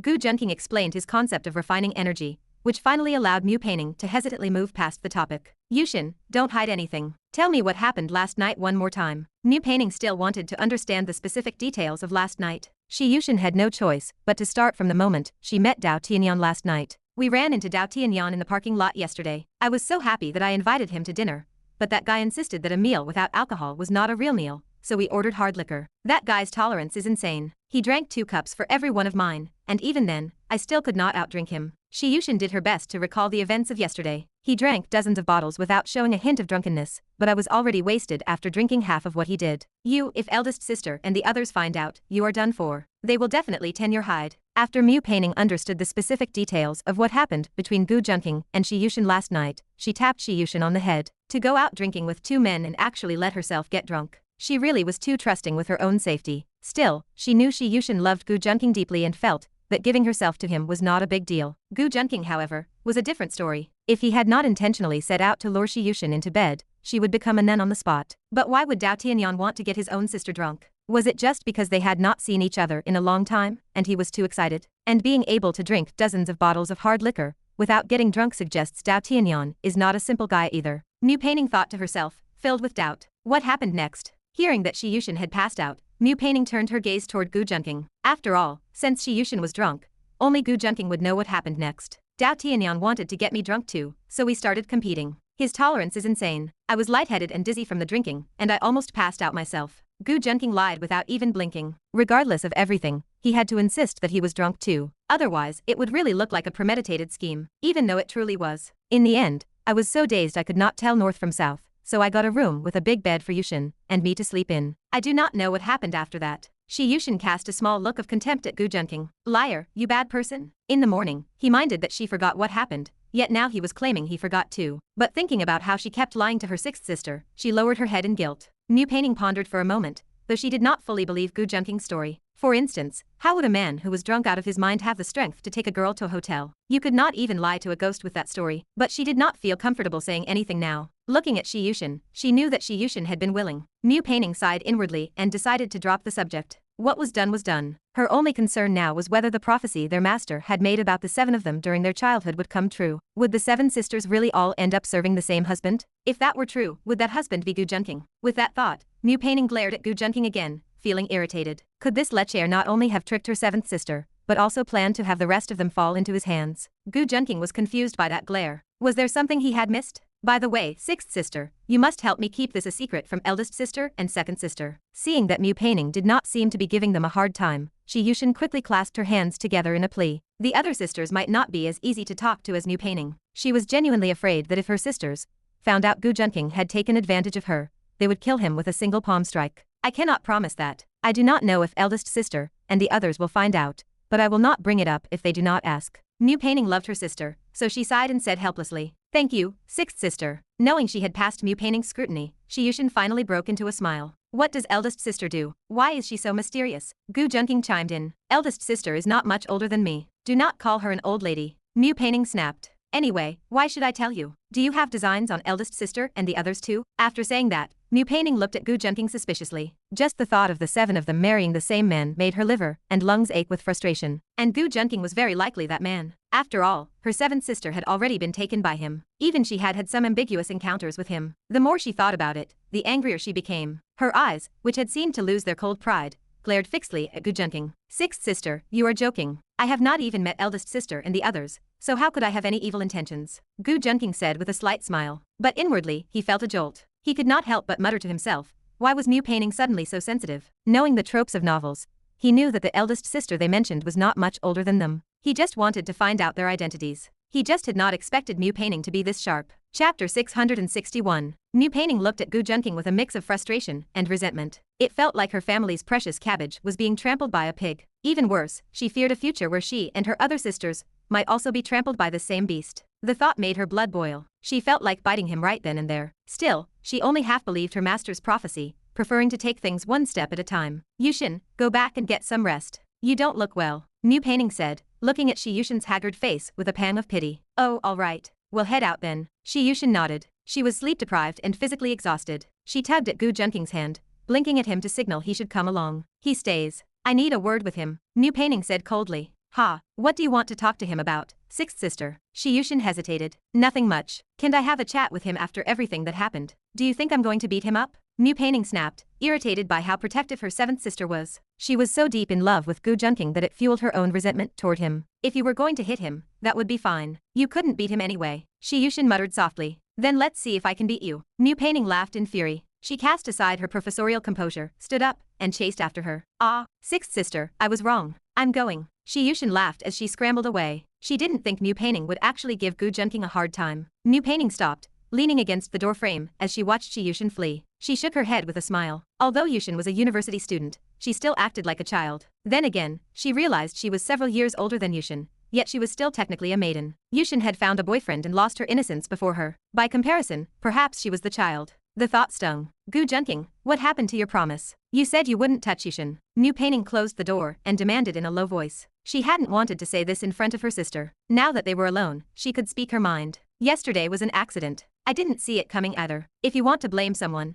blame your brother. If he hadn't gotten me drunk, I never would have thought of such a thing. Gu Junking shrugged, feigning helplessness. He was determined to pin everything on Dao Shenyan. He remained, in his mind, the pure and peerless young Master Gu. He saw Mu Peining sneer at him, clearly disbelieving. He decided to press his advantage. Sister Mu, put yourself in my shoes. If you were a man and a woman in a room together, both drunk, could you really control yourself? He blinked at her indifferent, delicate face. He stuck to the classic scum male principles. Do not be proactive, do not refuse, do not promise, and do not take responsibility. He planned to keep the essence and discard the dross. He would scrap the not promise and not responsible parts. He wanted every single heroine. The luck of a heroine was adhesive. If she loved you, her luck would also belong to you. Most heroines had a destiny that blessed their partners. Even without that, they usually had their own successes and fortunes. Before meeting the male lead, they were capable of achieving great things. It was only after meeting the male lead that they suffered, because their luck was drained by him. Mu Peining fell silent, rubbing her temples. She thought that if she were in Gu Junking's position, with a drunken Shi Yushin, she might not have been able to control herself either. Are you really that person of destiny? She muttered, a headache forming. A person of destiny? Gu Junking raised an eyebrow. Nothing. She stood up, unwilling to dwell on it. Since Yushin had chosen him, so be it. As for herself and her other sisters, that would depend on what other tricks Gu Junking had up his sleeve. Silence stretched between them as they lost themselves in thought. Gu Junking broke it suddenly. Sister Mu, how did the experiment sample test turn out? What experiment sample? Mu Painting paused, turning to look at him. She saw the suggestive, ambiguous smile on his face and her cheeks flushed red. It wasn't from shyness, but from anger. She knew exactly what he was talking about. It was that saliva test he had forced upon her. At the time, he had used his finger to stir her mouth, which had been unbearable. Later, in a moment of madness, she had secretly taken her saliva samples to be tested. She tested 2 samples, one from her normal state, and one from when Gu Junking had used his hand. The results had shocked her. Her oxytocin levels were twice as high when she was in contact with Gu Junking. She had been stunned when she got the results. Oxytocin levels usually increased when people felt happy and relaxed. Did that mean that when he was stirring her mouth, she was secretly happy? It made her want to break down. But scientific data didn't lie. She had been depressed for days because of it. And now, he was bringing it up again. Sister Mu, I assume you've already tested it, haven't you? Gu Junking curled his lips, his gaze sharp. He seemed certain she would have done it. Whether I tested it or not is none of your business. She avoided his eyes. He had caught her off guard at school last time, but with the building noisy and busy, she didn't think he would dare force her again. How is it not my business? Didn't you test it to see if you had fallen for me? Gu Junking arched a brow, looking composed. With Yushin gone, the dynamic had shifted. He was now the one on the offensive. Disgusting. Yushin is gone, so you're dropping the act and starting to tease me? Mu Painting glared at him, trying to summon her authority as a professor. Who's acting? But Sister Mu, don't you want to conduct a further experiment? Gu Junking sat across from her, admiring her beautiful features. Even after everything he had seen, he couldn't help but admire her appearance. Her porcelain skin and dignified expression were intoxicating, and her figure was distracting. She possessed a halo that made ordinary people afraid to look directly at her. She was a top-tier talent who had broken through multiple international blockades to lead teams in cutting-edge research. It was Tsinghua University's sheer luck that she had chosen them. 3 institutions had fought over her, but she had chosen this one. The reason? Because Yushin had said she liked it better. Gu Junking didn't care about the academic prestige. For him, her identity as a heroine was enough. He watched her with a smile, which only made her angrier. What kind of further experiment do you mean? Mu Painting asked with a smirk. For example, how your hormone levels change when we kiss. Gu Junking rubbed his chin, suggesting the idea. Gu Junking, do you take me for a fool? If you want to take advantage of me, just say it. She spat internally. She knew he never had good intentions. You've taken enough advantage of my sister, and now you want to take advantage of me. She ground her teeth, looking like she wanted to take a bite out of him. They were sisters raised together, and in this regard, she was no different from Yushin. Gu Junking noted the resemblance. When Yushin got angry, she liked to bite him too. Like last night, when he tried to end it with a bite, and she nearly bit him back. The words were the same, but the meaning was quite different. If Mu Painting wanted to bite him, well, that might not be a bad idea. Hey, what is that look on your face? She had expected him to admit guilt when he went silent. Suddenly, she saw him staring at her lips, and for some reason, a chill ran down her spine. Chapter 662. After being kicked out of Mu Painting's office, Dao Tianyan scolded himself for his impulsiveness. He felt depressed about ruining his chances with both Mu Painting and Shi Yushin. He had expected to leave a good impression, but instead, he had likely made a terrible one. Fighting in his first class with Mu Painting had practically guaranteed her disdain. Big brother Yan, I've forgiven you, so don't be upset about hitting me, the half-ton girl chirped. She wrapped her arms around his shoulder, making Dao Tianyan look petite, as if he were huddled under her arm. Dao Tianyan, who had experienced many things, was stunned by the sensation of her heavy fat and the peculiar odor she emitted. He was utterly disgusted and chilled to the bone. He couldn't believe the girl he had just shoved away was hugging him again. Recovering from his shock, he grabbed her arm and executed a shoulder throw. Thanks to his immense strength, he slammed her to the ground. The ground erupted in a cloud of dust. Cough, cough. The half-ton girl coughed, but her thick layers of fat saved her from any real injury. Dao Tianyan bolted, not daring to look back. He was thoroughly disgusted by her. He dared not attack her seriously. Even the king of Azura feared the laws of the Xia kingdom. Finally, a man who can carry me. Mom said whoever could lift me would be my Prince Charming, and he's finally here. She stared at his retreating back with starry eyes. She scrambled to her feet and sprinted after him. Her footsteps caused the stone floor to rumble with every stride. I really screwed myself over, Dao Tianyan muttered from the shadows of a corner, watching her disappear. His face was dark. He had only sat next to her to be closer to Shi Yushin. He had never expected to attract such a creature. He finally understood why no one else sat in that seat. If he had another chance, he would rather stand outside the classroom than sit near her again. The thought of her made him nauseous. He hoped he would never have to deal with her again. I think this is the first time I've ever felt small, he muttered, turning to leave. As he walked, he saw his seventh sister, Shi Yushin, walking out of the teaching building. He hurried over to greet her. Seventh sister, why are you here? I'm heading back to sleep, why can't I be here? She looked at him, confused, then realization dawned. Are you trying to ask where your brother-in-law is? Ding. Dao Tianyan's mental state is damaged. Host gains 5,000 villain points. I wasn't asking about him, Dao Tianyan said, his face stiffening with a forced smile. He actually wanted to know why Gu Junqing wasn't by her side, as they had been inseparable for the past 2 days. But she was going back to sleep. Dao Tianyan wondered suspiciously if she hadn't slept at all last night. He observed her carefully. Her eyebrows were slender like crescent moons, and her eyes were playful. She was beautiful, but she held a hint of spring desire. The charm in her eyes and the shift in her scent from elegant to mature confirmed his fears. Dao Tianyan's composure shattered. She was clearly a woman who had been plucked, and he could think of no one other than Gu Junqing. Gu Junqing, I will fucking kill you? He roared at the sky, his hair bristling with rage. Veins bulged on his neck and forehead as he erupted with fury. Ding. Protagonist Dao Tianyan's mental state has collapsed. Host gains 20,000 villain points. Do you have some massive grudge against your brother-in-law? He shouldn't have known you before, right? Shi Yushin watched him warily. She couldn't imagine anyone acting this insane without some kind of deep resentment. Seventh sister, this has nothing to do with you, Dao Tianyan said, looking at her with sorrow and anger. Tell me the truth, did something happen between you and Gu Junqing? And was it last night? He glared at her lovely face, his frustration and grief evident. You, how did you know? Is it that obvious? Shi Yushin stammered, feeling puzzled. Her sister had noticed, and now Dao Tianyan had seen through it in seconds. Was there really such a difference between a woman who had been with a man and a girl who hadn't? Dao Tianyan felt a deep sense of despair. Why was heaven doing this to him? Had he really returned too late, allowing this bastard to conquer his seventh sister first? Can you tell me why you slept with him? What exactly happened after I got drunk last night? He looked lost and hollow. You're just a kid, why ask so many questions? Shi Yushin put on her older sister persona. You're only a few months older than me, but you're already a woman, he thought bitterly. But, actually, it's partly your fault. If you hadn't gotten me so drunk, it probably wouldn't have happened so fast, she muttered. What?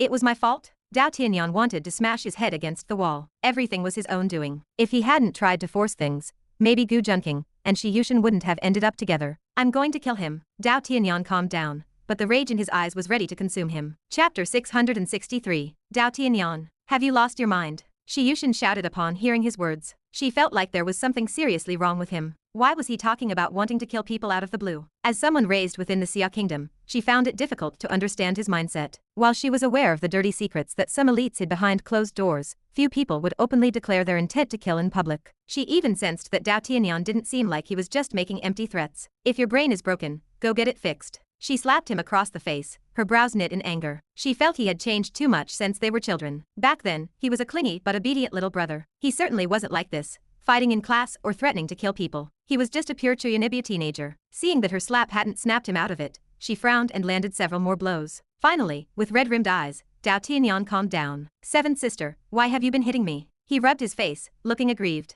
What was wrong with you? You were losing your mind. And why are you trying to throw your life away against Gu Junqing? Seeing him recover, she breathed a sigh of relief. I lost my head, I'm sorry, seventh sister. Dao Tianyan fell silent, feeling the state of his body. His inner energy was chaotic and his blood was rushing wildly. He possessed master-level medical skills. Even if someone were half dead, he could save them. Naturally, he understood his own condition. He was suffering from an overload of fire and a chaotic deviation of energy. If Shi Yushin hadn't woken him, his condition would be far worse. Even killing Gu Junqing might not have made up for the damage to himself. If Gu Junqing were here, he would surely scoff at the main character's plot armor failing. Dao Tianyan had always known his master's technique had flaws. The Nine Heavens Yang technique was too extreme. It was rigid and masculine, focusing on both internal and external cultivation. To reach the great completion of the pure Yin body, one had to ensure Yin and Yang were balanced during cultivation. Without the aid of the Nine Heavens Yin technique, it was easy for the fire to rush to his heart and cause a deviation. His desire to kill Gu Junqing and his outburst at Ben Dun in class were all caused by this imbalance. He looked at Shi Yushin with frustration. If the woman practicing the Nine Heavens Yin technique wasn't willing,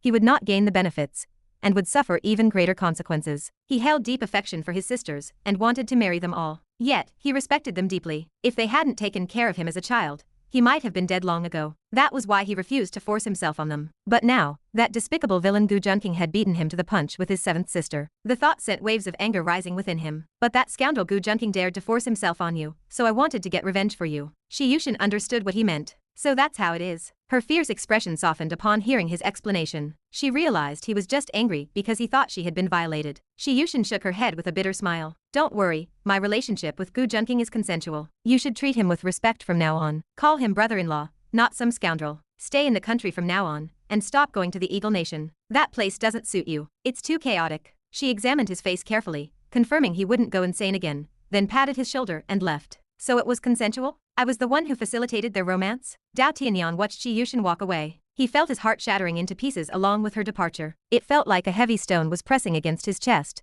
causing pain that he couldn't put into words. No, my seventh sister. Why? His expression was tragic. He had thought that upon returning home, the seventh sister would be the easiest to win over. She was closest to him in age, and had been his favorite sister growing up. Although she used to trick him into eating bad things, in hindsight, that was a fond memory. Yet, what had he done? He had actually gotten her drunk and facilitated her union with Gu Junking. He even hallucinated the scene in his mind. Gu Junking was pressing down on his seventh sister, and even though he hadn't entered yet, Dao Tianyan had stood behind him and pushed him to seal the deal. Just thinking about Gu Junking being with his seventh sister made him feel like he was drowning in jealousy. The more he thought, the more painful it became. He almost spat blood. But eventually, his eyes turned firm. No, I still have plenty of chances. Whether it's the other sisters or the seventh sister, they will all be mine in the end. Dao Tianyan had weathered many storms, so he wouldn't be defeated by this setback. Even if the seventh sister lost her first time, and can't be part of my harem, she can still be my mistress. He clenched his fists, lost in thought for a moment. Then, he turned and headed back to the teaching building. He intended to find Mu Peining and apologize for his behavior today. He could not let her fall into Gu Junking's clutches as well. Elsewhere, Gu Junking and Mu Peining were still chatting. Gu Junking imagined what it would be like for Mu Peining to be intimate with him. A lewd expression involuntarily appeared in his eyes as he looked at her. What kind of expression is that? Mu Peining looked at him warily and tightened her coat. Why did his gaze feel so lewd? Cough, it's nothing. Gu Junking quickly restrained his expression and spoke with a straight face. There was no helping it. Men were just like that. And sometimes it was hard to control one's thoughts. Who believes you? Mu Peining looked at him with disdain. That jerk was definitely thinking about something he shouldn't be. She didn't even need to think to guess it. Gu Junking raised an eyebrow at her look of contempt. It seemed that in her mind, he was already synonymous with a pervert. He muttered to himself but didn't pay it much mind. Instead, he changed the subject. Sister Mu, I'm working on a big project recently. Would you be willing to help me? He smiled at her. A big project? Yes, the Starlink project. Chapter 664. What is the Starlink project? Mu Peining raised an eyebrow, asking with curiosity. It is a plan I proposed regarding the future national strategy. Gu Junking replied with a smile. Tell me about your plan. Hearing the word future piqued her interest. She had spent quite some time with Gu Junking and felt she understood him fairly well. She had always viewed him as an extremely intelligent person, just like herself. Most people have an IQ between 90 and 110, while a dog's IQ is around 40. Someone with an IQ of 160 looks at the average person the same way an average person looks at a dog. Her own IQ had been measured at over 200,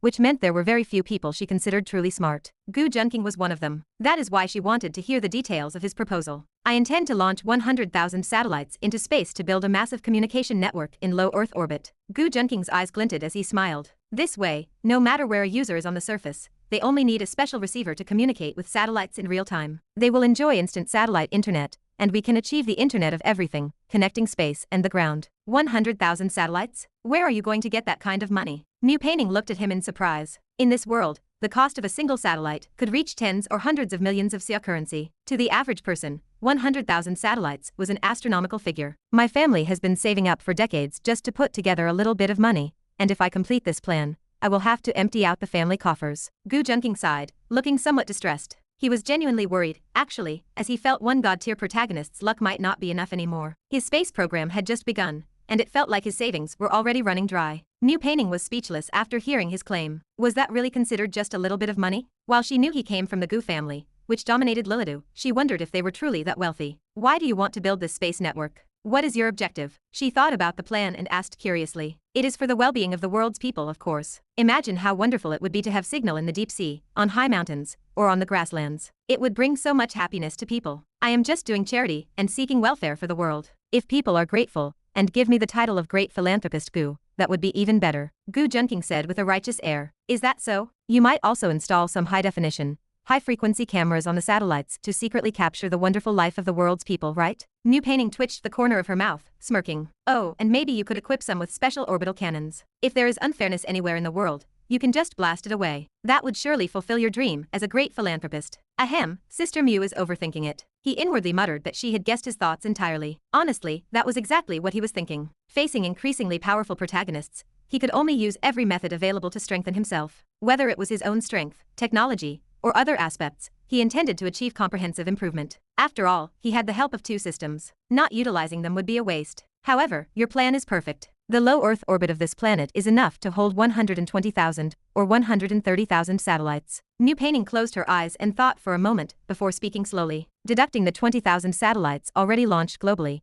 100,000 would be enough to cover the entire planet without any blind spots. If you succeed and really launch those 100,000 satellites, the entire world will be under the watch of the Gu family. You will possess a communication network that is almost impossible to destroy. But do you think other countries will let you complete this vision? Even whether our own country will allow this plan is unknown. She frowned, feeling that Gu Junking's idea hit a bottleneck here. No country would willingly let themselves be under the surveillance of another. Modern warfare is information warfare. If missiles are detected before they are even launched, or even as they are being moved out of storage, there is no point in fighting. Doesn't Sister Mew think the timing is perfect? The Bear country is at war, and the Eagle country is in chaos because the last president died so mysteriously. Why not lay out the space layout now? Gu Junking smiled, unconcerned. Even if they react, we will likely have launched tens of thousands of satellites by then, and it will be too late for them to stop us. As for our country, Sister Mew does not need to worry. Do not forget, I still have the Xia family from the capital standing behind me. His expression remained unchanged, but he seemed to radiate light, dazzling and bright as the midday sun. For some reason,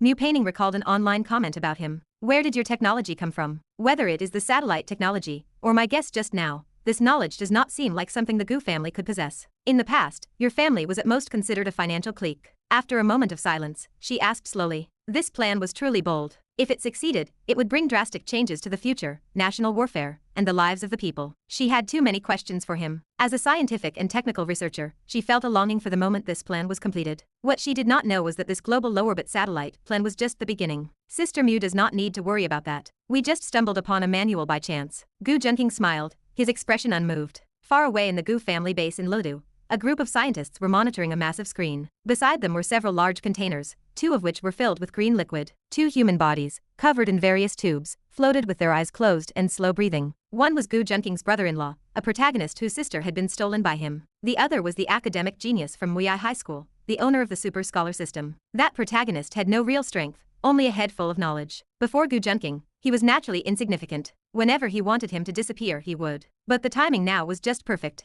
Because the Super Scholar system possessed unparalleled modern knowledge, technology that usually took eras to acquire. The Gu family scientists were currently gathered around the screen, studying various scientific theories and clicking their tongues in amazement. They were learning how to build orbital cannons. It would be enough to turn every low-orbit satellite into a super cannon. New Painting had indeed guessed Gu Junking's true intentions. If the plan succeeded, 100,000 satellites would mean 100,000 super cannons. Firing them simultaneously would be enough to wipe any country off the map. Gu Junking did not believe he had to fear urban protagonists anymore. If he could still be defeated with this kind of power, he might as well just give up. In the past, Gu Junking could stump protagonists with just basic technology. One could only say, how could he possibly lose in any future conflict with a protagonist? Stumbled upon it? You are lying to a ghost. New Painting said, speechless. She felt that out of 10 things he said, 8 were untrustworthy. What do you want me to help you with? She asked again, puzzled. Chapter 665. Is he really just the Xia family's grandson? New Painting thought to herself while watching Gu Junking. This was considered one of the Xia kingdom's state secrets. The only way Gu Junking could have obtained this information was through the Xia family.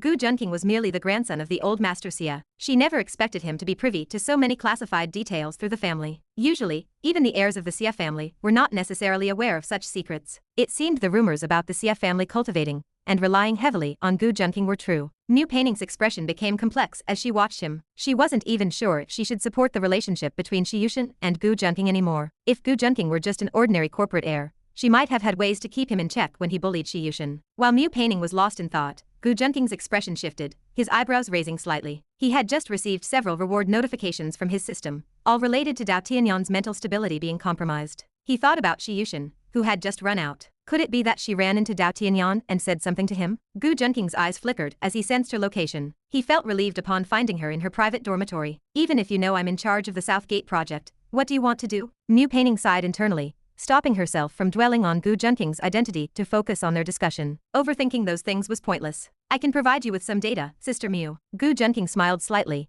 and a stack of blueprints suddenly appeared in his hand, which he handed over to her. What is this? New Painting had taken the papers dismissively, but her face turned grave the moment she saw the contents. Are these the manufacturing blueprints for the NK-33 engine? After flipping through a few pages and seeing the dense formulas, data, and material specifications, she was convinced of their authenticity. How do you have this? This is a secret weapon that the Bear Country has explicitly forbidden from being sold, right down to the last screw. How could you possibly have these blueprints? New Painting looked at Gu Junking with disbelief. She understood the significance of these documents all too well. Engine requirements were currently holding back the development of the Xia Kingdom. With these blueprints, building the heavy bombers would no longer be difficult, and the entire South Gate project would reach a new milestone. It could save years, if not decades, of implementation time. I found them. I don't know who dropped them at my doorstep. Gu Junking blinked, adding a hint of bewilderment to his face. He seemed genuinely puzzled as to why someone would leave design plans at his front door. New Painting almost laughed out of anger. How could he joke around at a time like this? Was this a trivial matter? However, seeing that he didn't want to explain, she decided not to press him. Sister Mew, let's put that aside. Since I've shown such sincerity, can you help me now? Gu Junking changed his expression, offering a mysterious smile. Fine, I agree to your request. I will help you complete your Starlink project. New Painting remained composed, though she was overjoyed inside. In truth, she had been extremely interested in his Starlink project anyway. Even if he hadn't produced the blueprints for this world-class engine, she was already planning to accept his invitation. However, Sister Mew, I actually have one small request. What request? Tell me, as long as it's something I can do. New Painting's breathtakingly beautiful face lit up with sparkling eyes, revealing a hint of light, carefree amusement. Clearly, after resolving her inner conflict, she was in a much better mood. I think the personal experiment involving you should continue. Gu Junking's smile gradually grew somewhat ambiguous. My personal experiment? New Painting was stunned for a moment before quickly realizing what he meant. She instantly understood what Gu Junking was implying. Was it that saliva test experiment again? Was he addicted to testing it? She glared at him while thinking this, the corners of her mouth curling into a dangerous arc. We are talking about science here, and you want to take advantage of me. Besides, my seventh sister has already been taken advantage of by you enough. How can you still try to tease me? Gu Junking blinked at this. Sister Mew, how can this be teasing? We are conducting a serious scientific experiment. Who would want to conduct a kissing experiment with you? New Painting's elegant, calm eyes widened slightly, and her face flushed with shy anger. She felt that Gu Junking's shamelessness was truly something she couldn't handle. No one had ever dared to speak to her like this before. Never had anyone been able to make her heart flutter with just a single sentence. In the past, many had confessed to her, but she only felt they were too childish and had no interest. However, she felt her attitude toward Gu Junking was different. Yet, she didn't know exactly what made it different. That was why she had planned to study it. She hadn't expected to get stuck with him. If it weren't for the NK-33 engine blueprints, I would have thrown you out already. New Painting huffed. Gu Junking was about to speak, but his expression shifted as he sensed something, so he remained silent. Sixth sister. Sure enough, a moment later, Dao Tianyan's voice drifted inside. Why are you back again? New Painting looked at Dao Tianyan as he opened her office door and immediately smoothed the shy, angry expression on her face. She returned to her calm and elegant demeanor. Dao Tianyan looked at Gu Junking still standing there, his eyes filled with vigilance and resentment. This was the guy who dared to defile his seventh sister. Thinking about his perfect, sweet,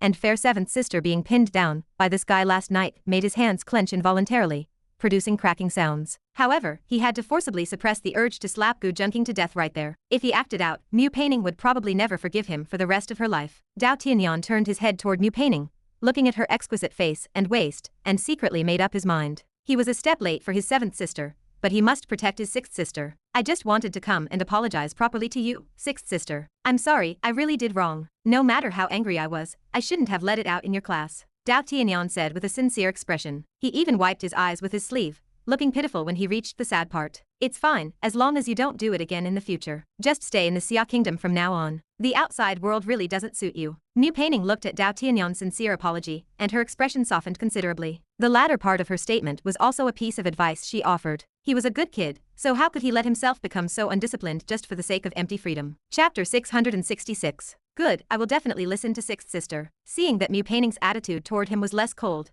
Dao Tianyan nodded happily, and continued to flatter her. From now on, I will follow your lead. If you tell me to go east, I will never go west. Gu Junking stood to the side, watching Dao Tianyan with a strange expression. He wondered to himself if the protagonist actually knew how to grovel this well. Did he not realize that being a sycophant leads to ending up with nothing? Dao Tianyan noticed Gu Junking watching him, and turned to meet his gaze with a hint of arrogance. He thought to himself, I only let you succeed with the seventh sister by accident, but the sixth sister will definitely be mine. After all, the sixth sister was actually caring for him now. He noticed Gu Junking give him a casual glance before turning away, as if he did not even consider him a rival. He felt stifled, his eyes flashing with cold intent. If he found an opportunity, he would definitely ensure Gu Junking met a miserable end. Gu Junking raised an eyebrow slightly. Was he actually proud of being a sycophant? New Painting, however, paid no attention to their rivalry. After admonishing Dao Tianyan, she focused on examining the NK-33 engine blueprint in her hand. Incredible, absolutely incredible, she muttered to herself while studying the drawings. It turns out we only need a highly heat-resistant material to complete this step. We actually have hope.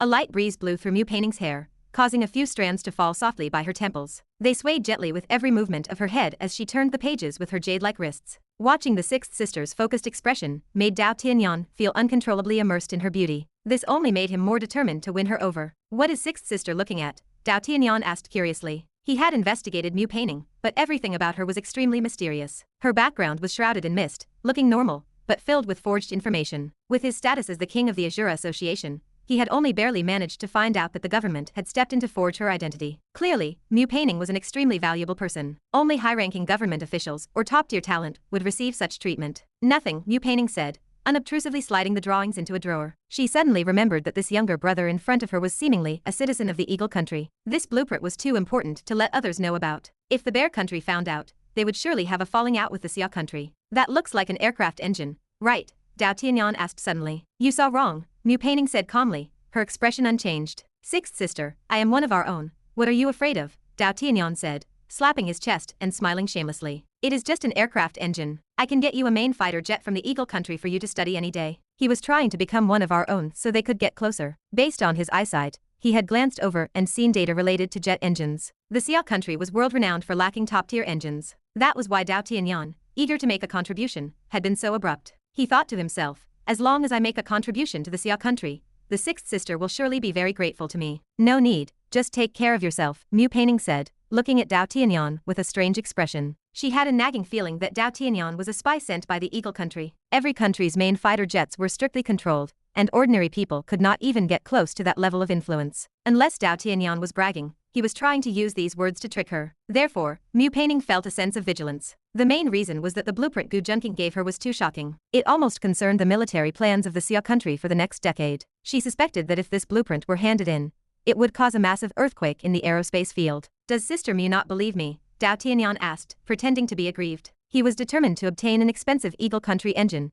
to make Mu Painting look at him with admiration. I believe you, Mu Painting nodded repeatedly. In truth, she did not care. Even if Dao Tianyan had the ability to get one from the Eagle Country, there was no better engine for heavy bombers than the NK-33. Even the jets of the hegemonic Eagle Country could only be used as a reference. Do you have anything else to do? If not, you should go back first, Mu Painting said, feeling a headache looking at Dao Tianyan's aggrieved expression. God knows how she felt watching a grown man make that face. All right, then do not work too hard, sixth sister, Dao Tianyan said, nodding considerately as he saw Mu Painting looking tired. As he was about to leave, he suddenly noticed Gu Junking was still inside. Gu Junking, didn't you hear sixth sister say she is tired? Get out, Dao Tianyan said coldly to Gu Junking. He could be a sycophant to his sisters, but toward Gu Junking, he only felt hatred. Are your ears broken? Sister Mu told you to leave, not me, Gu Junking said, raising an eyebrow nonchalantly. What can you do if you stay here? Stop being an eyesore to the sixth sister, Dao Tianyan sneered, mocking Gu Junking's indifferent attitude. I still have to stay here to help your sixth sister with an experiment,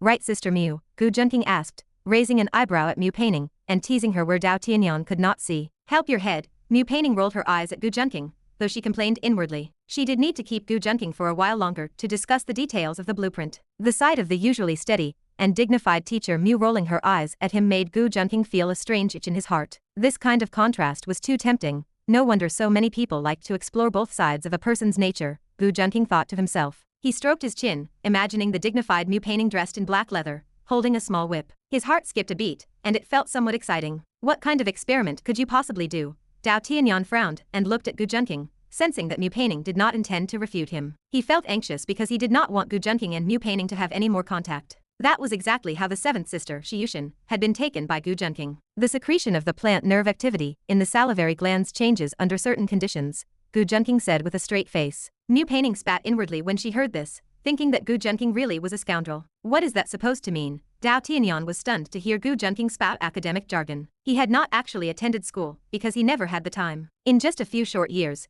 he had hacked and killed his way to building a massive empire and becoming the king of the underworld. How could he have had time to go to school? His usual knowledge had been taught to him by his master when he was young. Fortunately, what his master taught him was practical medicine, arithmetic, military strategy, combat, and so on. He had never studied chemistry or physics. This is an academic experiment.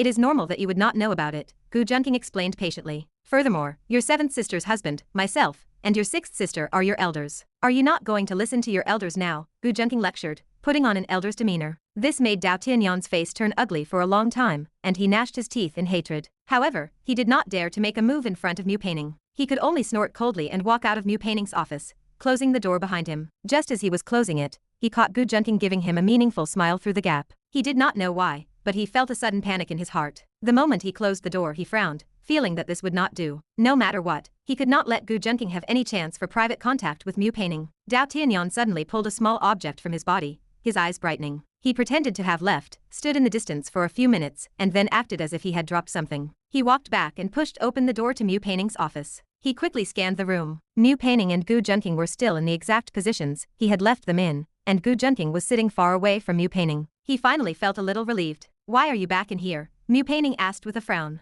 "I think I dropped something," Dao Tianyan said, scratching his head and smiling obediently. "Then look for it," Mu Peining said, looking back down at her documents and ignoring him. Dao Tianyan felt a chill in his heart when he noticed Gu Junking looking at him with interest. However, he pretended that nothing was wrong and poked around. He then took the needle-tip-sized object he had hidden in his hand and secretly stuck it in an extremely hidden corner. Acting as if he had found his item, he gave a very obedient farewell to Mu Peining. He snorted at Gu Junking as he passed him, showing his disdain. After leaving the office this time, Dao Tianyan did not look back and headed straight away from the area. Once he was far away, he pulled a headset from his pocket. A dark glint appeared in his eyes. He had placed the latest model of a bug in Mu Peining's office, which was sufficient to hear everything that happened inside. Only by doing this could he keep track of Mu Peining's movements at all times. He had to prevent Gu Junking from having frequent contact with her. Chapter 667. Dao Tianyan adjusted his headset, listening intently to the situation in Mu Peining's office. He was desperate to know if she and Gu Junking were actually discussing the experiment. Initially, he heard only the soft rustle of pages being turned. It seemed as though Mu Peining was still reviewing the blueprints. Dao Tianyan let out a sigh of relief. If he had his way, he would never have planted a bug in her office. But the threat Gu Junking posed was too great.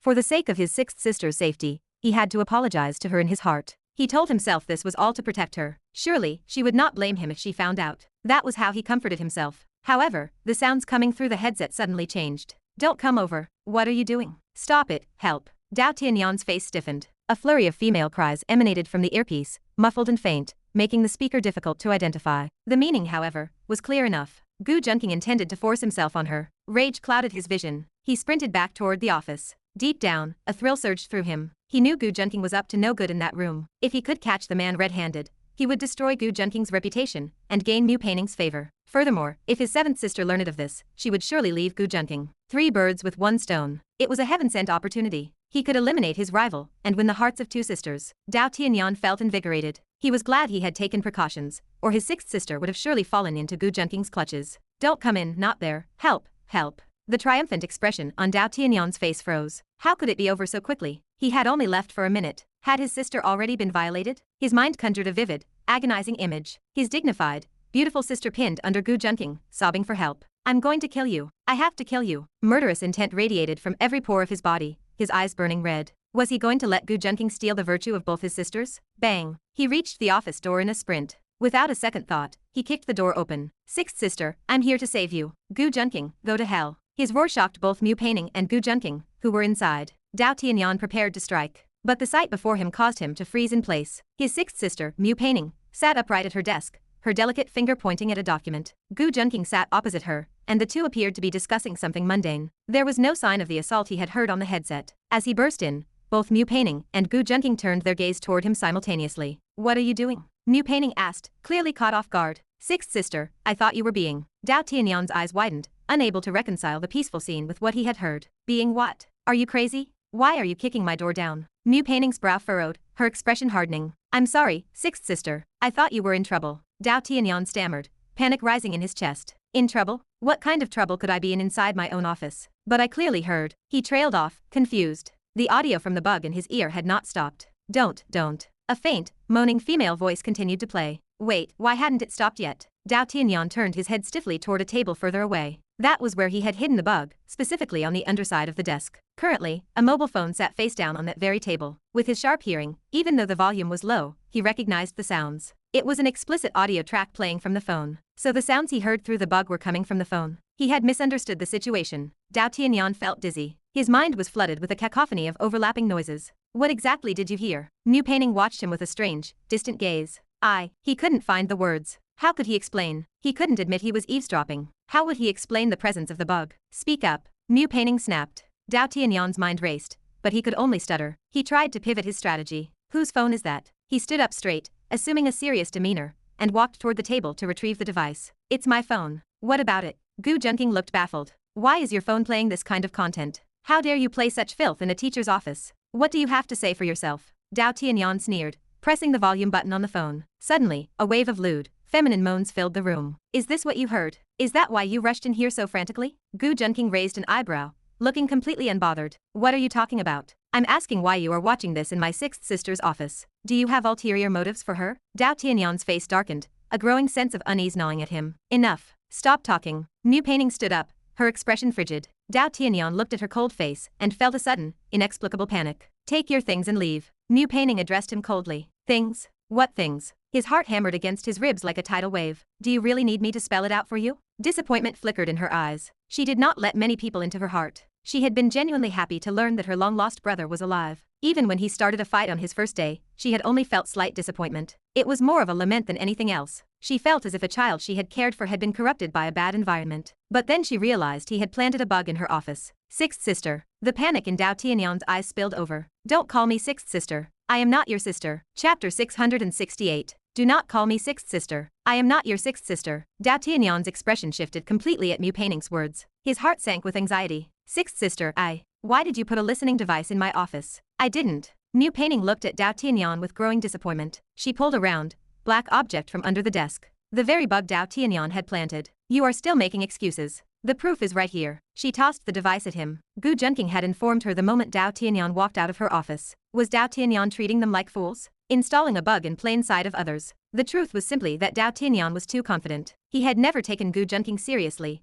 never believing a spoiled rich kid could notice anything. The microbug was designed to attach to the underside of a desk quickly. He had not expected his movements to be under Gu Junking's watchful eyes all along. I will ask you one more time. Why did you plant this bug? Mu Peining's expression grew calmer. Thinking of Dao Tianyan's time in the Eagle Country, she even wondered if he might be a spy. Her composure made Dao Tianyan increasingly uneasy. I was afraid sixth sister would be bullied by him, Dao Tianyan finally said, his finger pointing toward Gu Junking. Seventh sister was bullied by this guy, and I was afraid sixth sister would suffer the same fate. I only wanted to protect you. Tisk, tisk. Hearing you talk about your seventh sister's husband this way, I am very hurt. Gu Junking shook his head, sighing with feigned regret. Don't put on an act for me. Dao Tianyan looked at Gu Junking with uncontrollable rage. Do you think I believe you? Mu Peining said calmly. Fear of her being bullied was the reason for a bug in her office? Installing surveillance was his idea of protection? If that were true, every man on earth would be monitoring the homes of women they liked. I am truly afraid sixth sister will be bullied by him. Seventh sister was bullied because of my carelessness. I cannot let you suffer the same, Dao Tianyan pleaded, his face showing a pathetic desperation. He had always felt Gu Junking was not a good person. He had seen countless rich playboys like Gu Junking, and almost all of them were capable of anything. He did not believe Gu Junking didn't have designs on beauties like his sixth sister Shi Yushin, or seventh sister Mu Peining. Putting aside whether he would bully me or Yushin, we have not seen each other for over 10 years. You have only been back for 2 days.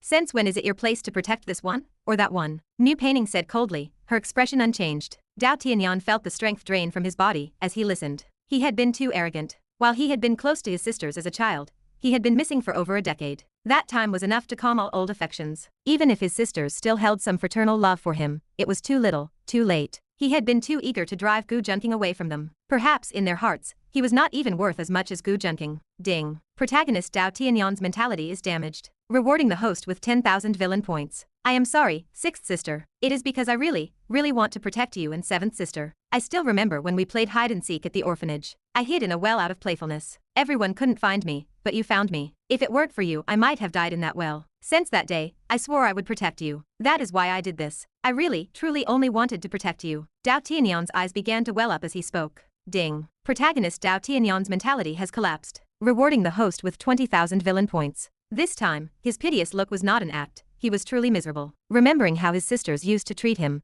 then contrasting it with their coldness now, made his heart ache. A sudden, bitter grievance welled up inside him, making the Azura king, who could call for wind and rain outside, feel wronged. He truly only wanted to protect his sisters. Was he wrong? You should go. Do not do something like this again. Watching Dao Tianyan on the verge of tears, Mu Peining sighed and waved him away with a helpless expression. She could not stand having a grown man crying in front of her. Okay, I promise I will not do this again. Dao Tianyan wiped his tears, lowered his head, and walked out. He did not even pay any mind to Gu Junking. Gu Junking raised an eyebrow as he watched Dao Tianyan walk out, looking so sorrowful. It seemed these sisters truly occupied a massive place in the heart of this child of luck. Perhaps this was the nature of a simp life. Gu Junking rubbed his chin, thinking. To Dao Tianyan, these sisters were like first loves or white moonlight. Even after not seeing them for over a decade, their images remained preserved in his heart, even idealized. He believed that the moment he returned, their feelings for him would be unchanged. However, if Gu Junking were not here, the situation might be different. Without Gu Junking's anti-intelligence halo, perhaps the heroines really would throw themselves at Dao Tianyan one by one. That was a feature of this genre of brother-devoted novels. Almost every sister would be excited to see him, and give their all to him. But was Mu Painting a bit too sharp? A decisive, high-status male lead was reduced to tears by her words alone? Gu Junking looked at Mu Painting with an unreadable expression. To be honest, this was the first time he had seen a male lead shed tears of grievance. According to novel tropes, shouldn't he be shedding tears of blood instead? Gu Junking's lips curled into a mysterious arc as he thought about it. The main reason was that seeing the male lead genuinely cry felt inexplicably satisfying. Look, this is all your fault. Mu Painting looked at Gu Junking, who seemed to be watching her with a smile, and said sharply. Why is it my fault? Gu Junking asked, sounding baffled. It is because of you and Yushin that Dao Tianyan is so worked up. And what exactly did you do to make this kid hate you so much? Mu Painting asked, suddenly puzzled. One could say that without deep hatred like a murdered father or stolen love, it would be impossible to act the way Dao Tianyan did toward Gu Junking. I would like to know what I did too, Gu Junking said, opening his hands helplessly. Forget it. Let us not talk about him. Let us discuss this engine again. I think your insight earlier was good. This three-rotor structure design is actually quite brilliant. Mu Painting took out the drawings again and sighed to Gu Junking. Gu Junking shook his head helplessly. If Dao Tianyan knew that he might be less important than a blueprint, he would probably be howling in tears. Sister Mu, you can study these drawings slowly. Since no one else is here, I think we should conduct another experiment. Gu Junking said, his voice suddenly earnest. Another experiment? Mu Painting asked, looking confused, though she did not even look up. In her eyes, the drawings in front of her were like a great beauty in the eyes of a man. She could not take her gaze off them. She did not even notice Gu Junking getting closer to her. It is about the autonomic nervous activity of the salivary glands and how content changes based on certain situations, Gu Junking said with a smile. He walked sneakily to Mu Painting's side and suddenly lifted her chin, forcing her to make eye contact. Feeling her delicate, fair skin, Gu Junking sighed in his heart. A woman like this was a natural disaster for the nation, beautiful to the point of being unreal, leaving one with a sense of suffocation. Gu Junking, you really have not given up, just as Dao Tianyan said. Mu Painting narrowed her eyes, embarrassed and angry. Hey, you. Mu Painting felt Gu Junking getting closer and closer, his breath touching her face, their respiration gradually merging. A flash of panic finally appeared in her eyes. Chapter 669. After leaving Mu Painting, Gu Junking stealthily made his way toward Shi Yushin's dormitory. He felt that he might as well just move in with her from now on. After evading the surveillance and patrols of the girls' dormitory, he quickly snuck into her room like a giant mouse. Because Shi Yushin sometimes needed to go out at night to punish evil and promote good, she had refused to share a dorm with others. She lived in a single room by herself. The room was locked and silent, with only the faint hum of the air conditioner. It was kept very tidy. A simple bed sat in the corner, with bedsheets covered in cute red lace. White patterned curtains hung low at one end, creating a hazy atmosphere. A giant plush toy stretched across the bed, occupying almost half of the large mattress. Clothes hung on a rack beside the bed. Shi Yushin was fast asleep, hugging the plush toy, and occasionally smacked her lips. Her fair arms were wrapped tightly around the bear, and one long, beautiful leg was draped over it. She mumbled in her sleep, bad guy, you only know how to bully me. She tapped the toy bear as if venting her frustration, then pulled it closer. It seemed she had mistaken the doll for a certain ill-mannered young master. Her thin sleeping dress barely concealed her graceful figure. With pink floral patterns embroidered on the collar, cuffs, and hem, her curves were perfectly accentuated. The scenes from last night flooded Gu Junking's mind, making his heart burn with desire. He skillfully shed his clothes and climbed onto the bed. He had always been straightforward with his women. Perhaps even a gentleman would find it hard to be as honest as he was. He did not even leave a single thread of clothing on his body. He wanted to treat his women with nothing but absolute sincerity. As Gu Junking climbed onto the bed, he inevitably made some noise. Shi Yushin felt the mattress tilt in her sleep and immediately opened her eyes with vigilance. This was the defensive instinct of a woman who had spent years as a thief. Someone's behind me. Is there a burglar? She thought with shock and anger. Could someone really be daring enough to steal from a renowned thief? However, after sniffing the air and catching a familiar scent, she relaxed. The bed was naturally a bit crowded with two people and a bear. Gu Junking naturally wrapped his long arms around her slim waist. He moved closer, pressing against her fair, delicate, and soft skin. His nose was filled with a faint, ghostly fragrance. Did this person want to steal not only her money but her body too? No way, take this, she shouted. Feeling the scorching body behind her, Shi Yushin turned around in surprise and struck out with her palm. Stop, are you trying to murder your husband? Gu Junking caught her hands and used his legs to pin her own, which were aiming for his vital spots. He looked quite helpless. Humph, what are you doing here? You're disturbing my sleep again, Shi Yushin huffed, breathing out a sweet scent. Disturbing your sleep? I'm helping you sleep. Look how soundly you slept last night. Gu Junking raised an eyebrow. Helping me? If it weren't for you, I wouldn't have been scolded so badly by the sixth sister, she finished, blushing. She pulled back her hands and legs, turning away to ignore him. Gu Junking was thick-skinned, and did not mind at all. He moved forward and gently hugged her waist from behind. Your sister does not want to scold you. She is just worried you will be bullied by me. He patted Shi Yushin's head. You know you bully me, she mumbled. She knew it, but for some reason, whenever she felt wronged, she wanted to act spoiled in front of Gu Junking. I could never bully you, I love you too much, he whispered. There were only the two of them here, and no one else could hear. As long as no one else knew, his reputation would remain intact. You only know how to sweet-talk me, she said. Though she refused to admit defeat, the deep flush on her face showed how much she enjoyed his words. Her voice even became soft and sweet. She looked nothing like the thief who used to jump across rooftops. Shi Yushin felt shy and turned around to lean into his embrace. However, when she turned, she realized Gu Junking was not wearing a single piece of clothing. She had been too focused on talking to notice that he had already stripped. Ah, you pervert, you are not wearing anything. She screamed and immediately turned away again. She did not want to face him at all. He really was a huge pervert. Nonsense, those who are naked are gentlemen. Haven't you heard that a gentleman is open and honest? Gu Junking smiled and, ignoring her resistance, pulled her into his arms to talk. Chapter 670. Shi Yushin's delicate, fair body was held tightly in Gu Junking's embrace. She could feel his warm body, and it seemed to scorch her very heart. You are a huge pervert, yet you claim to be a gentleman. Shi Yushin bit her lip, her eyes flickering as she spoke with extreme shyness. This bad guy only knows how to bully her, humph. Gu Junking smiled as he reached out to pinch Shi Yushin's waist, which felt as warm and soft as jade. He then gently stroked his hand upward. Bad guy, you want to bully me again. If my sister finds out, she will surely skin you alive. Shi Yushin felt his wandering hand and her body trembled slightly. Her breathing became rapid, and she spoke with difficulty. If your sister comes, I will bully her right along with you. Having just bullied Mu Painting, Gu Junking had the confidence to say this. Gu Junking's voice echoed in Shi Yushin's ear, and her clothes had nearly been stripped away completely. This made Shi Yushin's gaze start to blur, and she no longer knew how to retort to Gu Junking. Even under Gu Junking's coaxing, their positions were completely reversed. As Shi Yushin sat on top of Gu Junking, she looked just like a female bodhisattva. This is just too embarrassing. You lecher, let me go, or I will bite you. Shi Yushin pleaded with a hint of a crying tone in her voice. Her snowy white neck arched high like a swan's, and she emitted soft, blood-stirring moans. Today was destined to be another bloody battle. The moon was bright and the stars were sparse. Gu Junking flicked his finger to turn off the bedroom lights, allowing moonlight to spill into the room through the window curtains. Specks of moonlight shone through the curtains onto the bed, where two figures could be vaguely seen. Shi Yushin's long, dark, silky hair draped over Gu Junking. She looked like a lazy little kitten, curled up in his arms while emitting a faint scent of sweat. Yet the scent was not unpleasant. Instead, it carried a strange, musky allure. Resting in Gu Junking's arms, Shi Yushin was so exhausted that she could only mumble, her voice slightly hoarse. It seemed as if she had just finished shouting intensely. You are bad. Shi Yushin used the strength of a child to lightly hammer Gu Junking's chest. She truly had no energy left to retaliate. She didn't even have the strength to utter her usual threatening words about biting Gu Junking. Her entire body was covered in star-like marks. I am bad, I am bad. A satisfied man is always easygoing, and Gu Junking was no exception. He gently took hold of her flailing little hand and held it against his chest,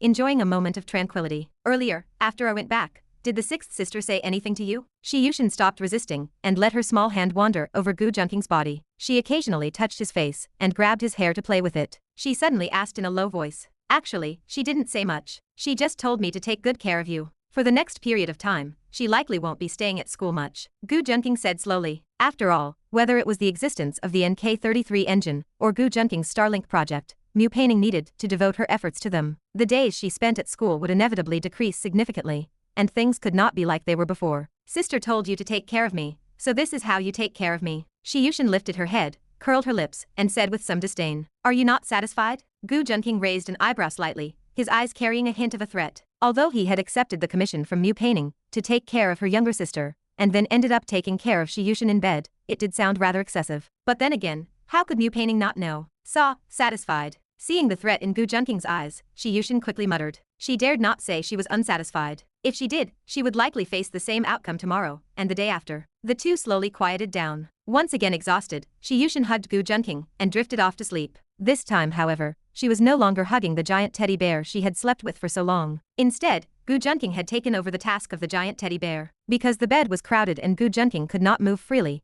the teddy bear was mercilessly tossed onto the floor. Gu Junking looked at the teddy bear on the floor, and shook his head with a sigh. A simp bear has no future. Meanwhile, in a corner downstairs, a figure seemed to be trembling. That figure was Dao Tianyan. After being kicked out by Mu Painting in the afternoon, his mood had been extremely sorrowful. Later on the road, he suddenly saw Gu Junking looking brimming with satisfaction. His anger flared up, so he followed behind him to see where he was going. But later, he discovered that Gu Junking had sneaked into Shi Yushin's room. Just as he was about to stop Gu Junking, he suddenly remembered what Mu Painting had said to him. You have only been back for 2 days, so when is it your turn to protect this person, or that person? He was afraid that if he stopped Gu Junking from going to his 7th sister Shi Yushin's room, Shi Yushin would say the same thing to him. So, in a moment of hesitation, he inadvertently allowed Gu Junking to successfully sneak into Shi Yushin's room. He had even watched with his own eyes as the lights in his 7th sister's room turned off, yet that damn man still hadn't come down. Clearly, Shi Yushin had already finished doing something with Gu Junking, to the point where she didn't even care about sleeping together. Even though the weather was quite hot today,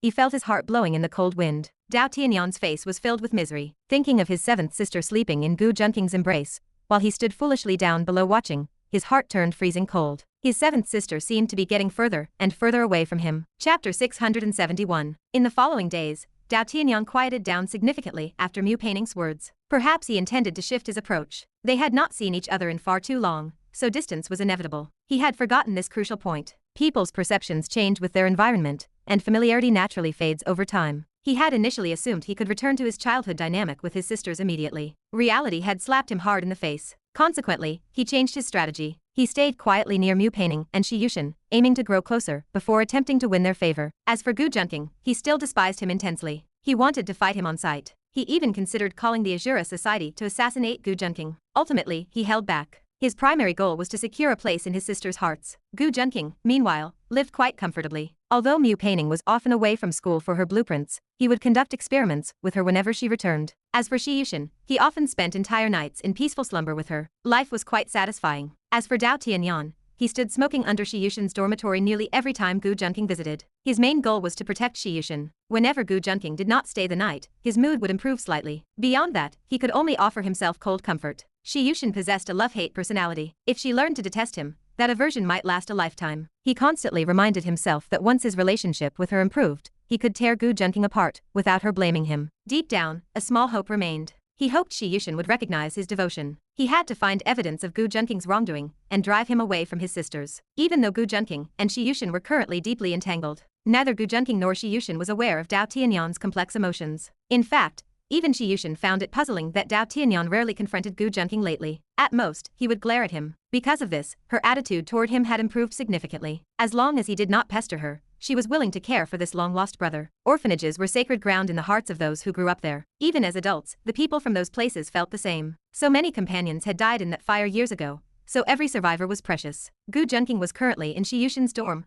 operating the computer. He had been doing well, at least gaining decent villain points from Dao Tianyan. He had long since realized that while Dao Tianyan appeared submissive on the surface, he was secretly watching Shi Yushin constantly. He even deliberately left traces for him to find a few times. He wanted to see how he would react. To his surprise, Dao Tianyan had absolutely no reaction. The man acted like a green-headed turtle, still watching from downstairs as Gu Junking went up to take care of his 7th sister. Honestly, even he was left speechless by Dao Tianyan's restraint. However, that level of forbearance was not possessed by ordinary people. It reminded him of the ancient legend of Gujian, the king of Yu, who endured humiliation, while his queen was insulted, all to preserve himself. In the end, he finally avenged himself against the king of Wu. Hard work pays off, and with enough determination, even the strongest can be defeated. He felt Dao Tianyan had that potential. Of course, he did not take it to heart. He would not make the same mistakes as the king of Wu. To him, the more Dao Tianyan acted this way, the better. The more he suppressed his emotions, the more his mindset would eventually crumble, earning Gu Junking more villain points. Wow, Junking, come look at this. This person is amazing. They usually played on their own, like a new home where they had their own space without disturbing each other. Shi Yushin called him over. What is it? Gu Junking walked over and sat beside her, raising his eyebrows as he looked at her phone screen. Shi Yushin was watching a live stream. The streamer's title was Send a Yacht, and I will read your fortune. A yacht cost 10,000 yuan, and even common con artists only dared to charge a few hundred. Gu Junking thought to himself with amusement. 10,000 yuan for a fortune reading, is this not a scam? Yeah, I thought he was a scammer at first too. But then someone actually gifted a yacht, and the streamer really told them their fortune. It is so magical. He really told them. Gu Junking asked curiously. Chapter 672. As expected, the people of the Xia Kingdom have a passion for gossip that goes beyond the ordinary. It was especially intense after hearing someone might have been cheated on. Even Gu Junking felt a spark of curiosity. He rubbed his chin and asked what happened next. The middle-aged man who connected to the stream must have been furious. After all, being told his child was not his own is a huge deal. Then, the fortune-telling host actually calculated that the man's wife was currently out with another man. He went straight to the point and told the man exactly which hotel room she was in. The man, half believing, took his live stream to the hotel. Under the eyes of thousands of netizens, he actually caught his wife in bed with her lover. Later, the man even sent several cruise ships as a thank you. If he had not, he would have ended up raising someone else's son. Shi Yushin still looked surprised. The whole thing was just too mysterious. If it were just reading someone's destiny, that would be one thing. But he could calculate everything. She had watched that broadcast from start to finish. At first, she had watched it just for laughs, but later she was shocked by how it unfolded. Almost everything happened exactly as the host predicted. Could it be scripted with actors? Gu Junking raised an eyebrow slightly. I doubt it. That man is a somewhat famous streamer who usually streams with his wife. I just did not expect her to appear on camera this time from someone else's bed. Now, netizens are convinced that this fortune-telling host has real skills. Shi Yushin shook her head. That is quite interesting. A look of deep meaning appeared in Gu Junking's eyes. He knew there were people who could pry into others' destinies, but they always avoided reading fortunes for others. It was a practice that severely damaged one's merit and harmony with heaven. Leaking celestial secrets often led to a shortened lifespan or divine punishment. It was rare to see someone like this host, openly telling fortunes for people. Shi Yushin glanced at Gu Junking, rolled her eyes, and suddenly picked up her phone, which was on livestream, to gift the fortune teller a cruise ship. The fortune teller was about to log off, but seeing the gift, his eyes lit up with joy. Live-streaming fortune telling was indeed a good path. His name was Xue Qingkaiu. As a child, he studied under a Taoist who could read fortunes, but he was not very good, and his readings were never accurate. Eventually, he gave up and became an ordinary salaryman. Then one day, a fortune-telling system appeared in his mind. It helped him calculate people's fates and shielded him from the disasters that came with prying into destiny. He was ecstatic, feeling that his life was about to take a major turn. The system also gave him many tasks. The more people he read for, the more he would gain. He started with a roadside stand, but few people visited. He only gained a decent martial arts skill. Taking on a dozen adults was no longer a problem. This made him rely even more on his system, and his ego gradually inflated. He was planning how to get more customers, so he thought of the Douyin platform to stream and make money. Today, reading the fortune for that middle-aged streamer had brought him massive traffic, with over 30,000 people watching simultaneously. As long as this continued, he would soon leave his life as a worker behind and become one of the elites. Seeing someone gift a cruise ship, which cost 10,000, he initiated a connection with the user. Hello, can this user hear me? Xue Qingkaiu coughed softly and asked calmly. I can hear you. A voice as beautiful, cheerful, and refreshing as a spring passed through the microphone into everyone's ears. Even through digital processing, her voice remained captivating. Hearing that voice, Xue Qingkaiu's eyes lit up. He could almost feel how beautiful the young lady was just from her voice. Wow, a beautiful lady joined. Is she here to ask about her fortune with me? Is she a voice actress? Why does she sound so good? The viewers in the chat began spamming their messages. Brothers, do not spam so fast, or you might scare her. Xue Qingkaiu coughed and spoke to the screen. Miss, what would you like me to tell your fortune for? Well, I want to ask about love. Can you turn on your camera? It is hard for me to be accurate without it. Xue Qingkaiu said into his headset. The host is a good guy. Host is a good guy +1. Host is a good guy plus 10,000. Sure. As soon as the woman spoke, a stunning face appeared on the screen. Beneath a graceful bridge of her nose were lips as bright as flower petals, delicate and fragrant like blossoms in spring. Her entire face was full of vitality, both charming and pure, gentle and lively. Can you see me, master? Shi Yushin tilted her head in confusion. She felt that Xue Qingkaiu on the other screen had frozen. Why was he not moving? At this moment, Xue Qingkaiu was stunned by Shi Yushin's beauty, as if he had seen his destiny. He stared blankly at Shi Yushin on the screen. To others, it looked like his screen had frozen. Wow, gorgeous lady, I am in love. Wherever there is a beauty, I am there. My apologies, my apologies. I have lived for over 20 years, leading a life of purity and abstinence, yet I have actually stumbled upon such a beautiful lady. Master, the lady is calling you? Seeing the rapidly refreshing chat, Xue Qingkaiu realized he was still live streaming. Cough, sorry, my internet seems to be lagging. Why is it so laggy? He coughed and quickly apologized to the viewers. Nonsense, Master is lying to us. The clock behind you is still ticking. Does the Master possess the legendary time stop technique? So, the usually immortal-looking Master is also susceptible to beauty. Master, is your 3 boss referring to erudite, loving, and enlightened? The user above. I do not want to be a girl who understands immediately. Xue Qingkaiu turned around and realized there was a clock behind him. He felt embarrassed. These netizens were too sharp-eyed. Sorry. Xue Qingkaiu hurriedly apologized to the netizens. He continued to look at Shi Yushin on the other side, marveling to himself. He had never seen such a beautiful woman in his life. How wonderful would it be if she could be his girlfriend? It is okay, Master. Can you read my fortune for love? Chapter 673. It's all right, Master Xue. Could you calculate my romantic prospects for me? Shi Yushin blinked, her crystal-clear eyes like grapes glancing toward Gu Junking on the side. She wanted to see if Gu Junking was truly sincere with her. After the thought, she felt a sense of triumph. Gu Junking shook his head, smiling helplessly to the side. He saw through the girl's intentions at a single glance. However, he was also curious to see if this fortune teller could predict his own future. Of course, can you give me your date and time of birth? Shui Qingkai assumed the demeanor of a master again, asking with feigned seriousness. Shi Yushin shook her head. She had been in the orphanage since she had memories. Having followed her sisters since she was small, she had no idea what her birth data was. Besides, even if she knew, she would never tell anyone her birth date. That is fine, but without your birth data, my calculations might have a margin of error. Shui Qingkai sighed with regret. In truth, he had studied some Taoist arts. If he knew the birth data, he could secretly bind the person through his system. It was just like the old man under the moon matching a couple. His system possessed this function, but it required an enormous amount of energy. It was a pity this young lady did not know her birth data. Shui Qingkai gestured with his hands, pretending to make calculations. In reality, he was waiting for the analysis results from his system. His system was locked to the person being calculated.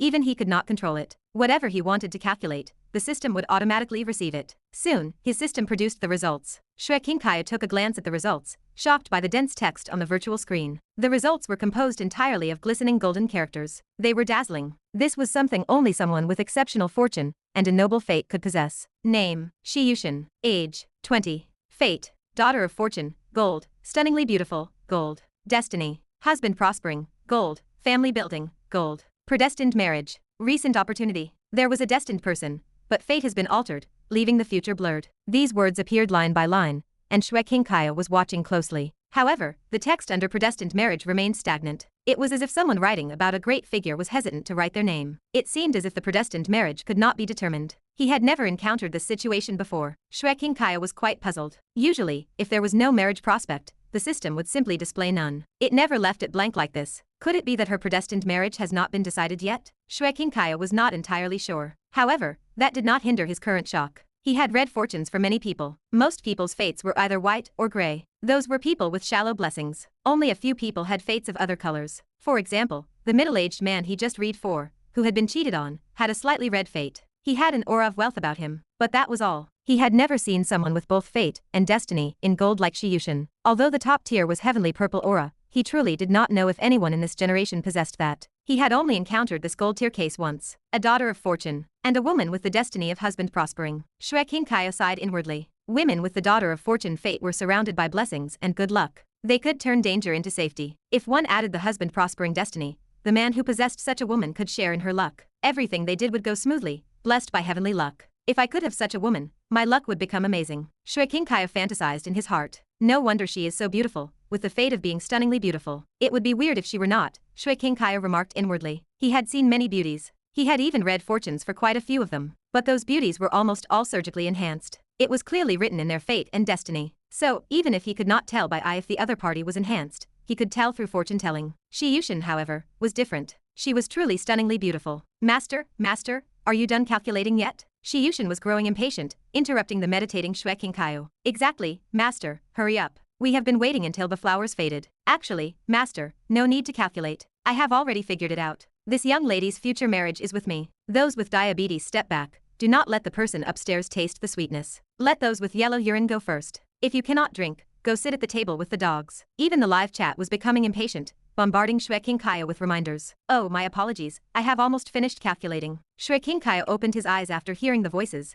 putting on an appearance of a sage. In truth, it was a difficult situation. Shi Yushin wanted to know her romantic fate, but his system showed a blank space. She was a girl whose future had been changed. Even he was encountering this for the first time. However, because I do not know your birth data, there might be some discrepancies. I need you to provide me with a bit more auxiliary information to be certain. Shui Qingkai shook his head, feigning a difficult expression. Chapter 674. Hey, master, you can't seem to take your eyes off this pretty girl. You haven't taken this long to read someone's fortune before. Was the last one just a script? Was that streamer who got cheated on just a sacrifice for the stream? To the person above, it's probably not a script. I know that middle-aged streamer, his wife is always on camera. When she was caught earlier, she was literally in bed with her lover. There's no cuckold quite like that. Shui Qingkai felt the pressure as the chat grew impatient. He was completely blind without his system. If he failed to calculate this correctly, he would smash his own reputation. It would be nearly impossible for anyone to trust him again. Seeing the look of displeasure on Shi Yushin's face, he quickly added details he had gathered from the system. Although I haven't specifically divined your romantic fate, I do see that someone you are close to has recently returned from abroad. Am I correct? Shui Qingkai asked, lifting his head with an air of indifference. He wore an inscrutable smile on his face. That is actually true, master. Your reading is accurate, Shi Yushin said with surprise. She assumed this master was referring to the return of Dao Tianyan. Gu Junqing, sitting next to her, raised an eyebrow. It seemed this master either had real skills, or there was something fishy going on. Perhaps he was a fortune-telling protagonist. A golden light flashed in Gu Junqing's eyes, followed by a knowing, profound smile. Protagonist Xue Qingkaio. Protagonist archetype fortune-telling system, gaining popularity through live-streamed readings. Combat power, 123. Charm, 72. Protagonist aura, 1785. Skills master of deception, high-level charlatan, basic Taoist arts. He was just a protagonist with no real threat. Perhaps he could even use this protagonist to catch a glimpse of the future. Furthermore, you encountered a disaster in your childhood that was related to fire. Xue Qingkaio continued, his expression remaining inscrutable. That is correct. You are exactly right. Shi Yushin's expression filled with amazement. Since he could even calculate such things, it seemed this master really had some ability. Then why couldn't he calculate her love life? Could it be that this romance was not sincere to her? After finishing this thought, Shi Yushin turned her head and glared at Gu Junqing, her delicate face puffed up like a small round ball. Why are you looking at me? Gu Junqing pinched her small cheek and asked with a smile. I'm looking to see why even the master couldn't read your fortune. Shi Yushin whispered a huff. All right, just treat this as entertainment. Fate can be changed, just like those horoscope explanations where any dog could fit into a few of those lines. A strange, somewhat malicious glint appeared in Gu Junqing's eyes. Look, hadn't it already changed? You are now by my side and intimately involved with a villain, which explains everything. I'm not blaming you. I just wanted to see how important I am in your heart. Shi Yushin said, bowing her head. She felt she had changed a lot recently. When she spent time with Gu Junqing before, she was much more uninhibited. Now that they were deeply entangled, she became extremely conscious of her demeanor. She wanted to present her best self to Gu Junqing. She even went out less often to do her usual deeds of punishing evil and promoting good. She had told Mu Painting about this trouble, and Mu Painting had scolded her for being a simp. Clearly her sister had never been in a relationship and didn't know what it meant to be anxious about gaining and losing. She would let Gu Junqing find a chance to flirt with her later. Shi Yushin thought with a sense of defiance in her heart. She was even secretly wanting to retaliate. All right, you are actually very important to me. Gu Junqing found Shi Yushin's expression too cute to resist and couldn't help but ruffle her hair. This scene, however, was captured by the phone positioned in front of Shi Yushin. A large, well-defined hand was seen ruffling the girl's hair, while she appeared to be acting spoiled. A chorus of wails erupted throughout the live stream. Who is that next to the girl? Is that her boyfriend? No, I just started falling in love. How am I already heartbroken? It hurts so much. My girl. I'm sorry, that must be my hand that was lost for many years. I'll take it back right now. The screen was flooded with comments as viewers expressed their grief. Now, Xue Qingkaio's live stream had become increasingly popular because of Shi Yushin's appearance. It had climbed from 30,000 viewers to nearly 100,000, triple the initial count. After all, such a beautiful young lady was a rare sight. The chat scrolled at an incredibly fast pace, but the sorrow in the hearts of the netizens was evident. Even Xue Qingkaio felt a sense of disappointment. So, she had a boyfriend. No wonder she wanted her fortune told. Xue Qingkaio sighed, filled with endless regret in his heart. This was a daughter of destiny, with a prosperous husband fortune. Any man who could possess such a woman would surely have a magnificent future. If she could share even a fraction of her luck, it would be enough for an ordinary man to live a life of great wealth and nobility. Chapter 675. Are you testing my fortune-telling skills? Xue Qingkaio said with a weary expression. The young woman had come to check her romantic fate, yet it turned out she already had a boyfriend. The problem was, his stream carried a guarantee. If the reading wasn't accurate, he would refund the money. He had never expected to encounter someone his system could not calculate. Was her destiny too noble to read?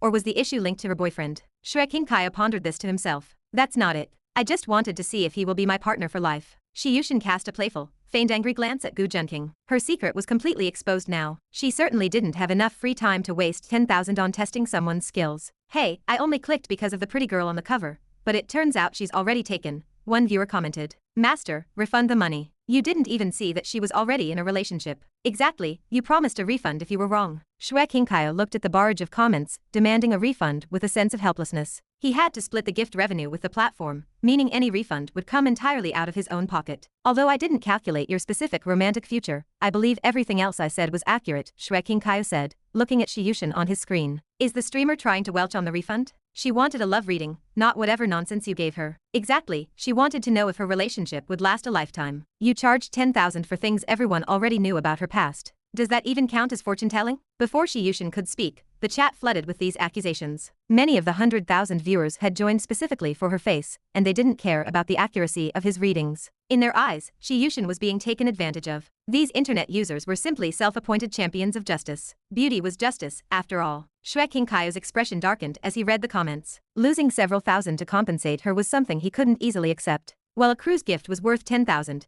he only received 4,000 after the platform's cut. Refunding her would mean a net loss of 6,000. How about this? I won't charge you for this session, he said, his mind racing. I will give your boyfriend a reading instead, which should help determine the fate of your relationship. Xue Qingkao spoke with feigned sincerity to Shi Yushin. To be honest, he wanted to keep talking to her because her appearance brought him massive traffic. Let me ask him first, Shi Yushin replied. She turned off her camera and microphone, triggering a chorus of groans from the viewers. Do you want to get your fortune told? I'm not sure if he's actually skilled enough to read you though, Shi Yushin asked, turning to Gu Junking. She sighed inwardly. 10,000 was a significant amount to let go to waste. While it wasn't much for her personally, she understood the struggles of the poor, and that some could sustain a family for a year. It would be better to donate the money than waste it on a streamer. We can try, Gu Junking replied with a smile. Even if Xue Qingkao hadn't offered, he had intended to get a reading anyway. He wasn't interested in romantic fate though. Given his situation, he already knew how that played out. He wanted to see what the future held. All right, she agreed. Shi Yushin reopened the stream, and the two of them appeared together before the viewers. Resuming the broadcast immediately drew a fresh wave of attention, particularly toward Gu Junking sitting beside her. What a handsome guy. I have a new target for my dreams tonight, one viewer commented. Calm down, girl. This is a public chat, not your private diary. Wow, so the pretty girl's boyfriend is a total hunk.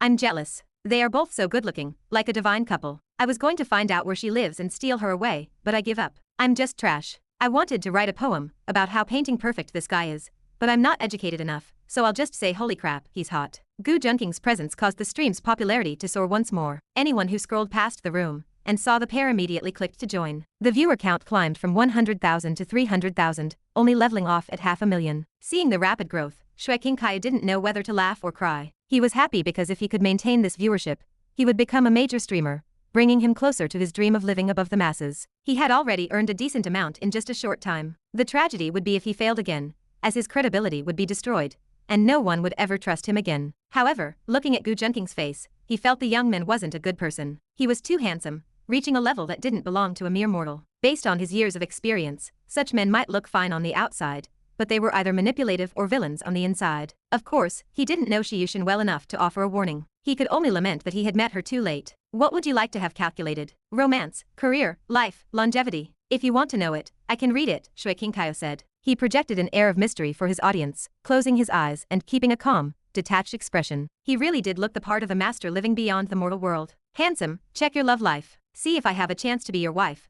One user commented with a shy emoji. Confirmed the user above is delusional. I also want to see his love life. Is it full of peach blossoms? The chat room exploded with comments. They were desperate to know about Gu Junking's romantic prospects, because in their minds, it was impossible for someone this attractive to be without scandalous affairs. The skyrocketing popularity finally attracted some major figures. A sports car gift animation appeared on screen, drawing immediate attention. Wow, isn't that Asai Kong? Why is he here? I can't believe Asai Kong is in the master's stream. The principal is generous. 10 rockets the moment he arrives. Asai Kong was the son of one of the richest men in the nation. Despite his wealth, he often ignored his duties and spent his time playing the vigilante online, calling out fake streamers. Thanks to his extreme wealth, he was a massive celebrity on the internet. He sat holding a glass of red wine, his arm draped around a new social media influencer he had just met, sipping his drink while watching the booming live stream. Chapter 676. Asai Kong sat holding a glass of red wine. He had one arm wrapped around the new influencer he had just picked up while watching the currently viral live stream. Brother Asai Kong, what is so good about this stream? Is she better looking than me? The influencer asked with a seductive look. You. Asai Kong tilted his head back,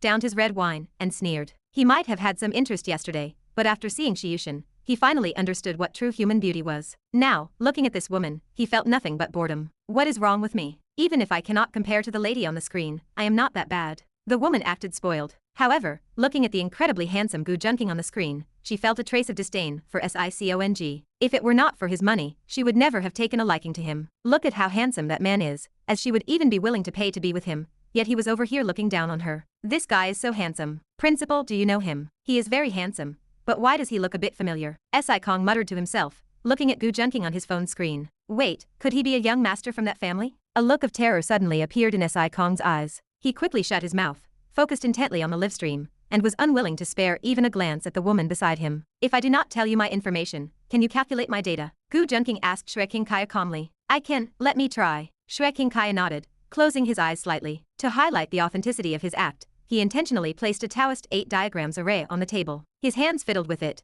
but in reality, he was watching his own system calculate Gu Junking's information. Name, Gu Junking. Age, 20 years old. Lifespan, fate, destiny, predestined marriage, recent opportunity, future opportunity. Shrek King Kaya kept his eyes tightly shut, his eyelids twitching slightly, and sweat pouring down his forehead. Every time he calculated someone's destiny, it required consumption of his mental energy. When others needed to calculate something, he only had to inject some mental energy and focus on that specific column. But now, his consciousness and mind were completely inside his system, surrounded by darkness, with only the massive light screen in front of him. Even after consuming a massive amount of mental energy, he still could not calculate anything. Why did his system not calculate anything at all? This was not scientific. The light screen of his system in front of him contained nothing but a name and an age, with absolutely no information. The rest of the data fields were completely blank. How was he supposed to show off in a moment? Principal S.I. Kong was still watching, and if he could not calculate anything, and was exposed by Principal S.I. Kong as a fraud, his career in live streaming would be over. Gu Junking looked at the beads of sweat on Shrek King Kaya's forehead, a deep meaning appearing in his heart. Seeing how hard he was struggling, he probably could not calculate it. It seemed he really had to give him a hand. This is going to cost me more villain points, Gu Junking muttered to himself. He issued a command to his heavens-defying villain system. Meanwhile, Shrek King Kaya was desperately looking at his panel, hoping for a miracle. He hoped that some line would suddenly reveal some data on Gu Junking. If there was just one line, he would have room to bluff. This was the first time he had encountered a situation where there was absolutely no data. He did not need to consume much mental energy to calculate ordinary people, but for Gu Junking, he had already consumed more than half. Yet not a single line of information had been calculated. His own system space even seemed to be trembling slightly. Can you not calculate it? Suddenly, an indifferent voice appeared in Shrek King Kaya's ear. Hearing this voice, Shrek King Kaya trembled as if he had encountered a ghost, his back soaked in sweat. Who is speaking in my head? Shrek King Kaya shouted loudly. He heard it clearly. This voice was definitely not his system's voice, but a human voice. Me? You do not need to know who I am. What you need to do now is calculate the information. The voice rang out coldly in his consciousness. Are you Gu Junking? The one I am connected with in the video? Shrek King Kaya calmed down for a moment and said in a low voice. What the hell was the person he connected with? Why could this person enter his system? Moreover, his consciousness felt as if it had been grabbed. It was as if he were suffering from sleep paralysis, unable to wake up at all. I said, continue calculating. You do not need to know my affairs. The voice remained cold, but carried a hint of severity, accompanied by a beam of golden light. Shrek King Kaya felt as if his consciousness had been pricked by a needle, and intense pain welled up. This pain was hundreds of times worse than physical pain, as if he were being stabbed by 10,000 burning sharp knives.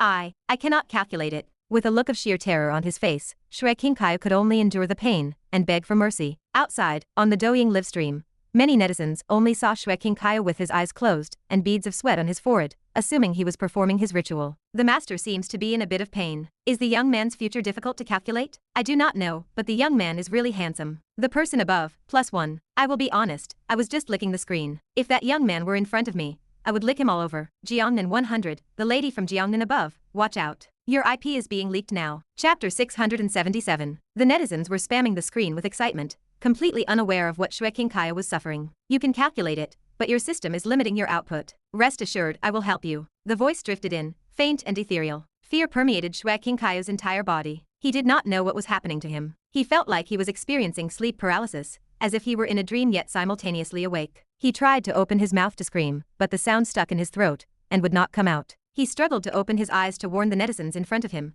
yet his entire body felt pinned down by a massive boulder. His consciousness seemed trapped within his system space. For reasons unknown to him, his system was running, and his conscious space was spinning. He knew this meant his system was being controlled by someone else, and it was in a state of full calculation. When he controlled it, the system only operated slightly, not spinning like a top in full power calculation mode like this. What was it consuming? Shrek King Kaya was dazed. Usually, when he calculated things, it consumed a tiny bit of his mental energy, which he could recover with a nap. His system would normally restrict excessive consumption. But now, with the system operating like this, what was being consumed? Suddenly, an image appeared within the system. This was a function Shrek King Kaya had never seen before. A figure appeared in the scene, the very same person who had appeared on the Douyin live stream. It was that man with a handsomeness so striking that others would grovel at his feet. The scene sped forward rapidly. It was already a matter of the future. Shrek King Kaya felt this was no longer about fortune-telling. It was peering into the future. Gu Junking was also watching this scene. The status of his heavens-level great villain system was too high. He had invaded systems of Shue Kaio's level more than once. He now had almost complete control over Shue Kaio's system, directly squeezing the fortune-telling system dry. As expected, systems are just like people. If you squeeze them to the limit, they will still unleash their potential and manifest new things. Gu Junking thought with some emotion. Outside of his consciousness, however, Shue Kaio's body was quietly withering.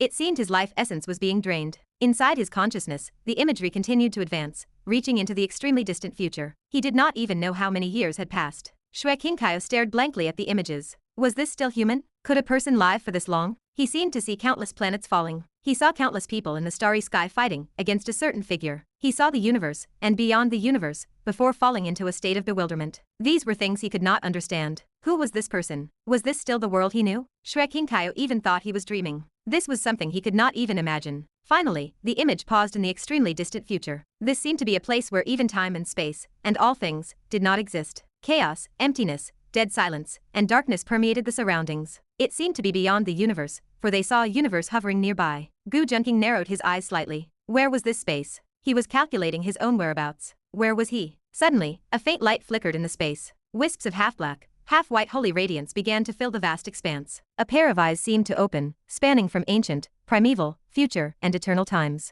They saw only a pair of eyes. The eyes appeared to be even larger than the surrounding universe. How massive must that body be? Was this still a human? I must be dreaming. I am dreaming. Did I fall asleep during the live stream? Shue Kaio muttered to himself. My imagination is truly good to come up with such outrageous things while asleep. Shue Kaio lay down with peace of mind. He felt he was definitely living in a dream. If he slept a little longer, he would wake up. What he did not see, however, was that the pair of eyes seemed to notice someone peeping at him. The eyes, which spanned beyond the entire universe, narrowed slightly. In the current situation, are there still ants who dare to divine my presence? However, the giant did not seem to continue the investigation, as he appeared to be in the middle of a fight with someone else. As he stretched his body, countless spatial cracks appeared in the vast space. It was as if the space could not withstand the giant's physique, and was about to be torn apart. Gu, you thief, do not run. Another voice appeared in the vast space, and the outer realm space began to shatter. It seemed someone was stepping across the domains to arrive. I only slept with one of your daughters of luck. Furthermore, she expressed that she liked me. You are just incompetent, why blame me? The giant's voice sounded with a hint of a smile. Well, so it really was me.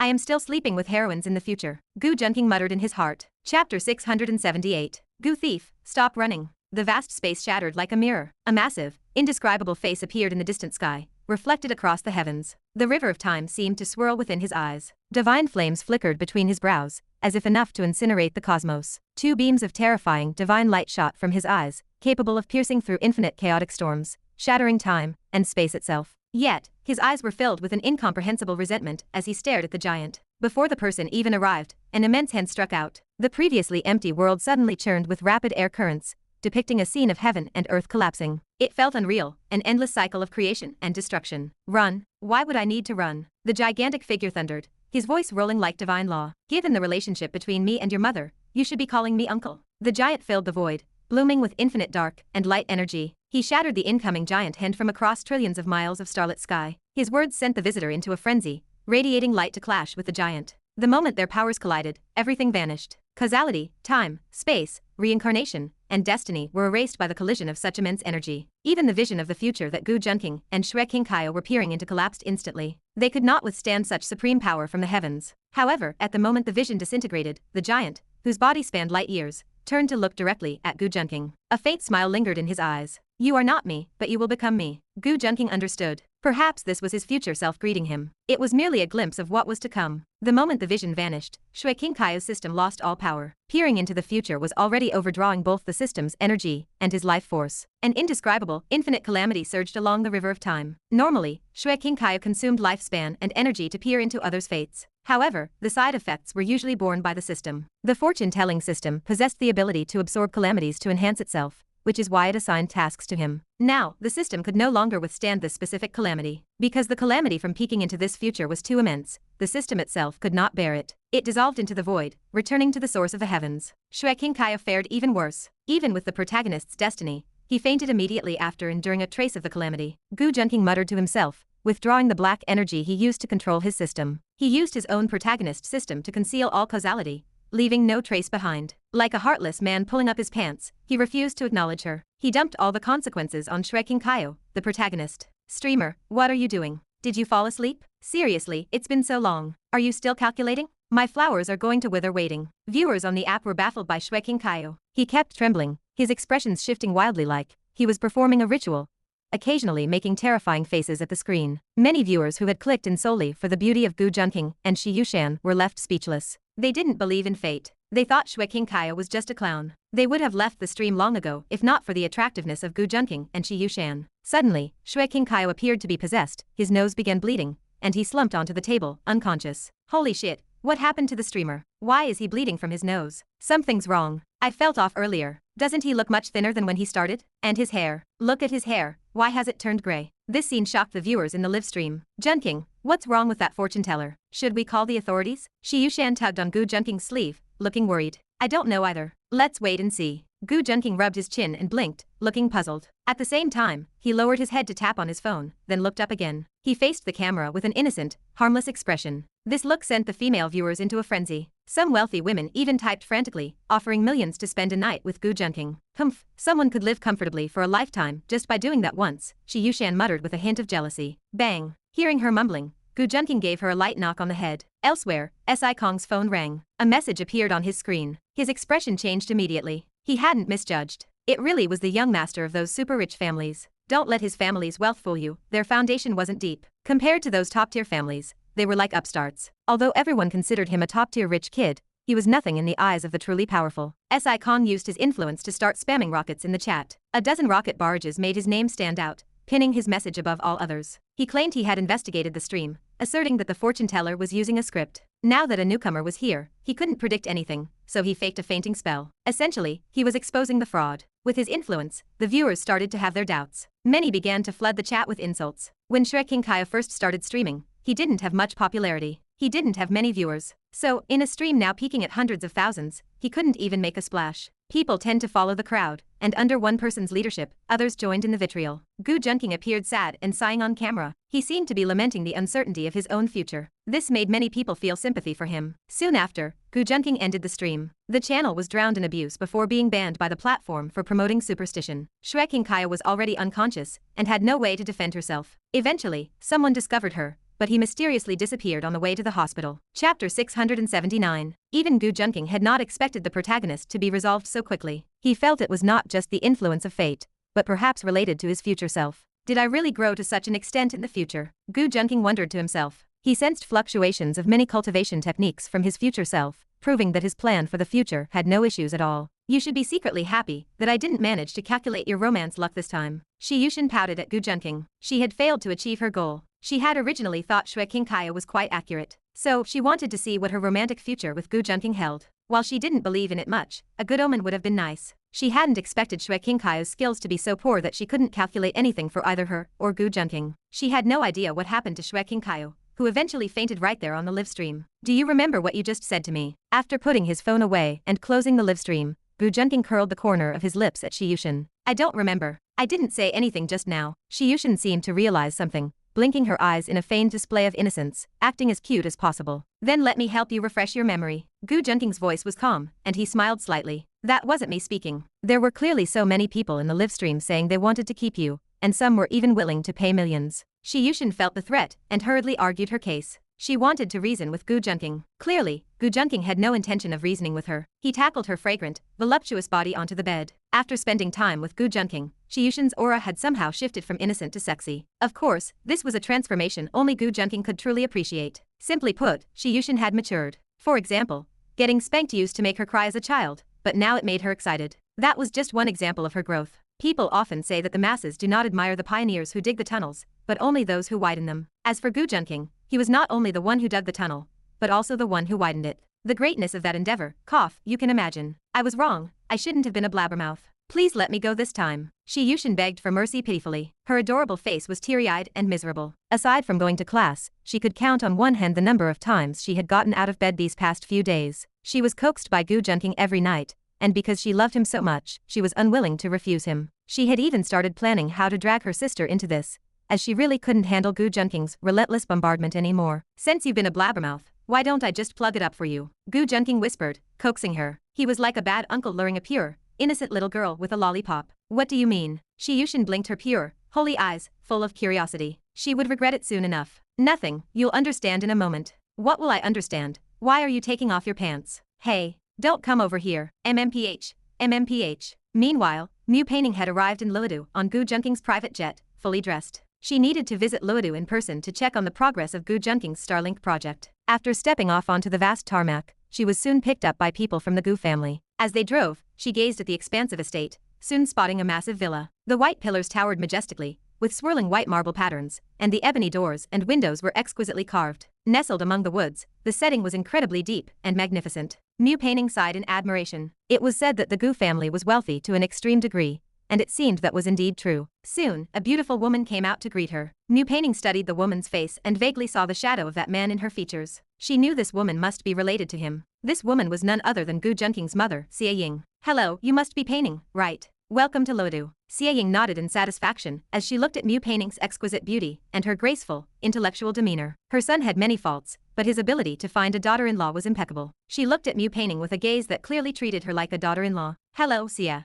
Sister. Mu Painting hesitated, testing the address. She truly didn't know what to call Xie Ying. This was due to her relationship with Gu Junking, which was simply too complicated. Theoretically, as his teacher, she should be in the same generation as Xie Ying. In reality, both her sister, Shi Yushin, and she herself maintained secret relationships with Gu Junking. Oh my, calling me sister is fine, but you'll have to change it to aunt in the future, Xie Ying said with a smile. She was nearing middle age, and being called sister by a 20-something-year-old was undeniably pleasant. It seems the beauty and anti-aging medicine my son gave us works quite well, Xie Ying thought to herself. Aunt. But I'm not in the same generation as Gu Junking. Mu Painting smiled and hurriedly explained. Sister, I am Gu Junking's university teacher, so calling you aunt isn't appropriate. University teacher. That brat didn't tell me. Xie Ying looked surprised. She had just received a call from Gu Junking saying a young lady would come to oversee the Gu family's Starlink project. She hadn't expected it to be his university teacher. Does this kid have some kind of fetish? Why is it another teacher? Xie Ying muttered softly. What did you say? Mu Painting hadn't heard what Xie Ying said and asked curiously. It's nothing. A teacher is a teacher.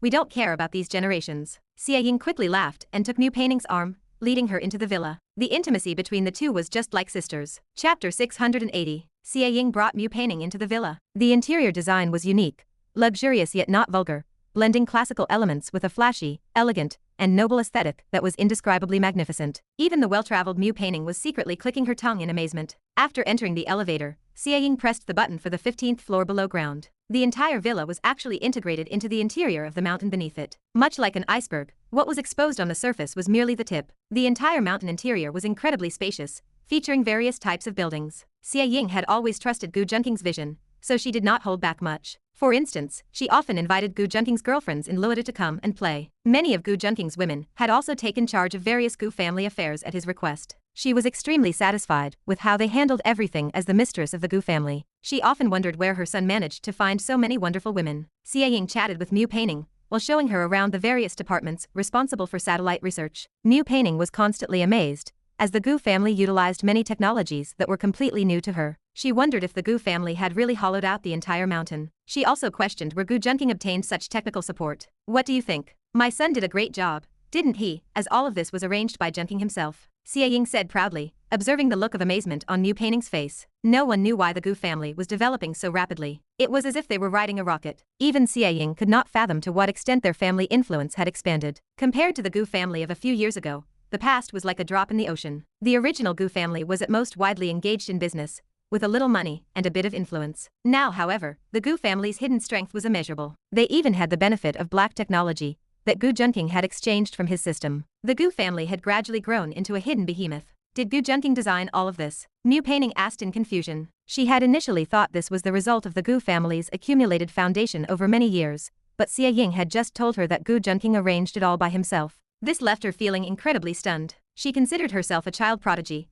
and she often harbored a sense of pride in her own talents. Aside from her sisters, there were not many people who caught her eye. If these things were truly led by Gu Junking for the Gu family, she could not help but admire him. That is correct, and he even designed the hollow structure of this mountain. Xie Ying nodded, confirming her statement. Your son is truly remarkable. Mu Painting praised him. Indeed, although I would be even more satisfied if he could get rid of his mobile USB nickname, Xie Ying said with a sigh. What does mobile USB mean? Mu Paining's beautiful eyes blinked as she asked with curiosity. It is nothing, actually it is a nickname given to him by the people of Luodu, implying that he likes to help those in need and rescue people from difficult situations. Xie Ying explained with a mysterious smile. Actually, this nickname had been spread by one of Gu Junking's close confidants. It basically meant that Gu Junking liked to plug in wherever he went, and he also enjoyed helping lonely women resolve their troubles. Women like Yu Jinlian and Yu Ying, for instance, were both mature and experienced. Xie Ying had almost laughed until she went crazy when she first heard that her son had such a nickname among his women. Oh, I see. Mu Painting responded,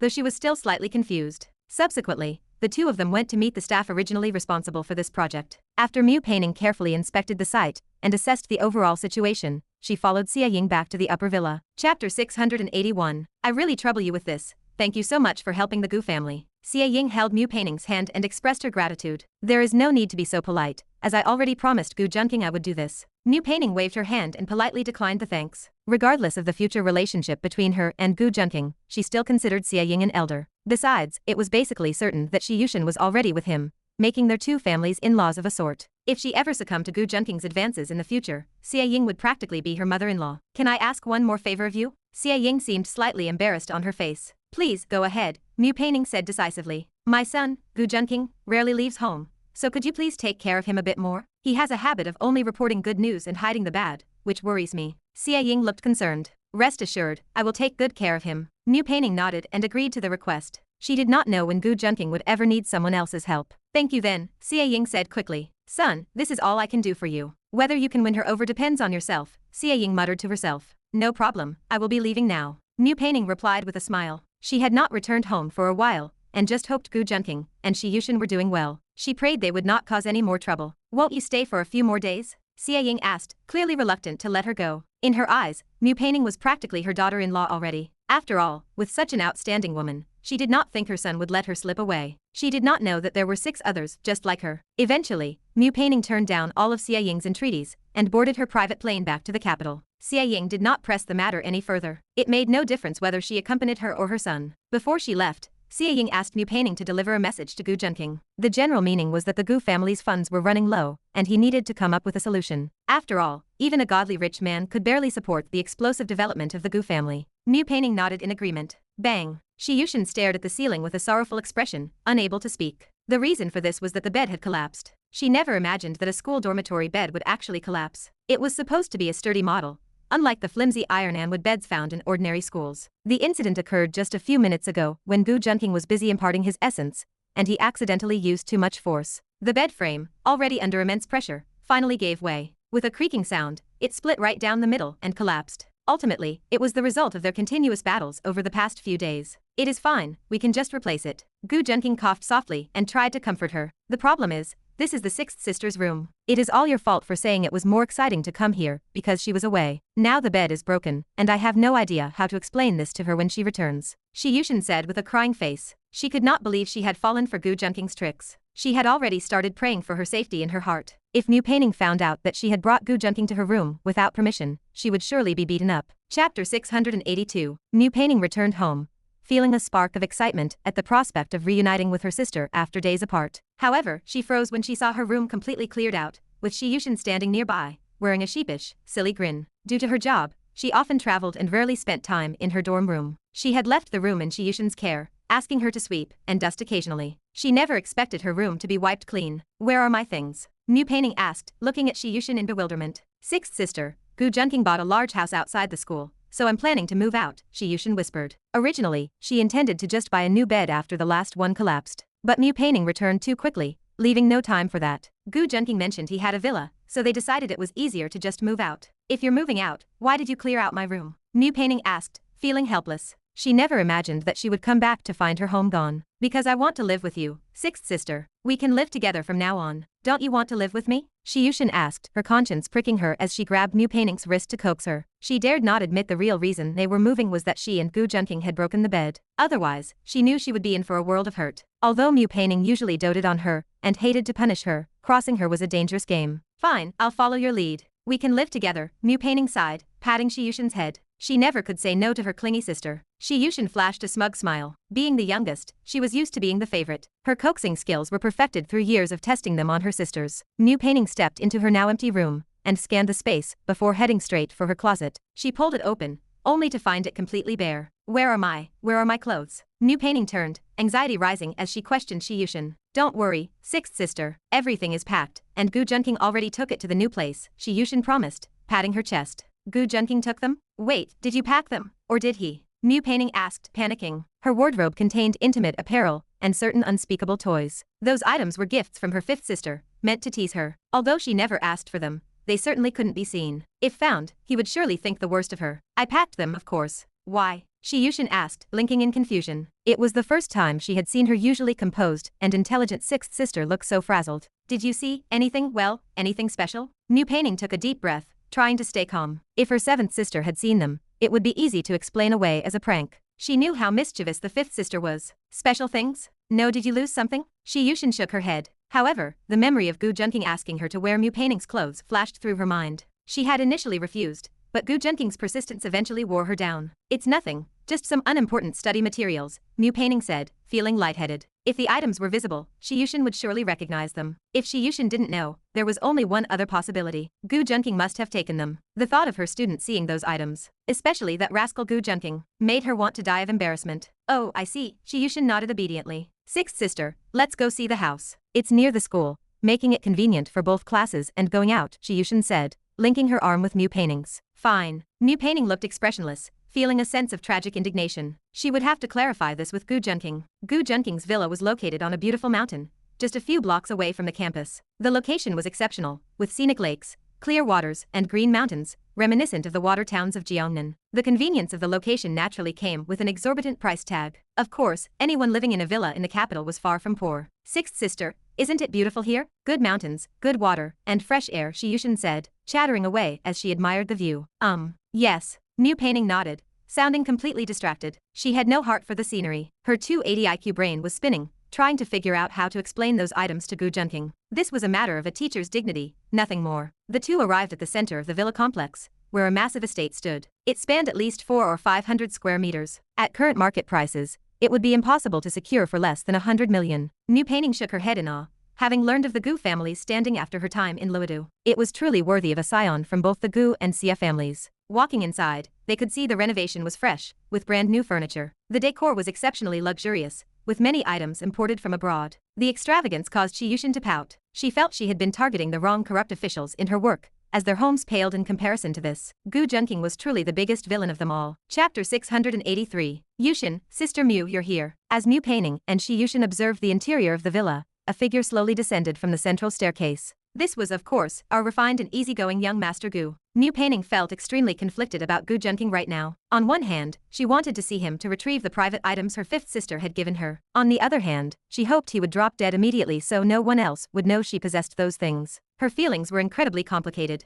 Where did you put my things? New Painting suppressed the overwhelming shame and embarrassment and spoke to Gu Junking calmly. They are in Sister Mu's room. Of course, there are some things that weren't easy to take out, so they are temporarily with me. Understanding her implication, Gu Junking winked at New Painting with a meaningful look. New Painting gritted her teeth and could only give up for now. She really didn't feel comfortable discussing such intimate matters with Gu Junking in front of Shi Yushin. Come, let's have a few drinks to celebrate our official move-in. Gu Junking handed both of them a swirling glass of red wine from the table, his lips curling into a smile. He had been preparing this house for a long time, and now they had officially moved in. In fact, he had deliberately broken New Painting's bed. Otherwise, Shi Yushin might not have been willing to move out. As for why he bought such a large house, it was because, with 7 sisters, they naturally needed to live together. Don't misunderstand, he just wanted to provide a warm home for all 7 of them in this world. Cheers, cheers. Shi Yushin raised her glass, celebrating happily. She never expected that the house Gu Junking found would be this beautiful. New Painting sighed and clinked glasses with the 2 of them, counting this as an official housewarming ritual. Afterward, New Painting and Shi Yushin asked to go see their rooms and have the villa's layout explained.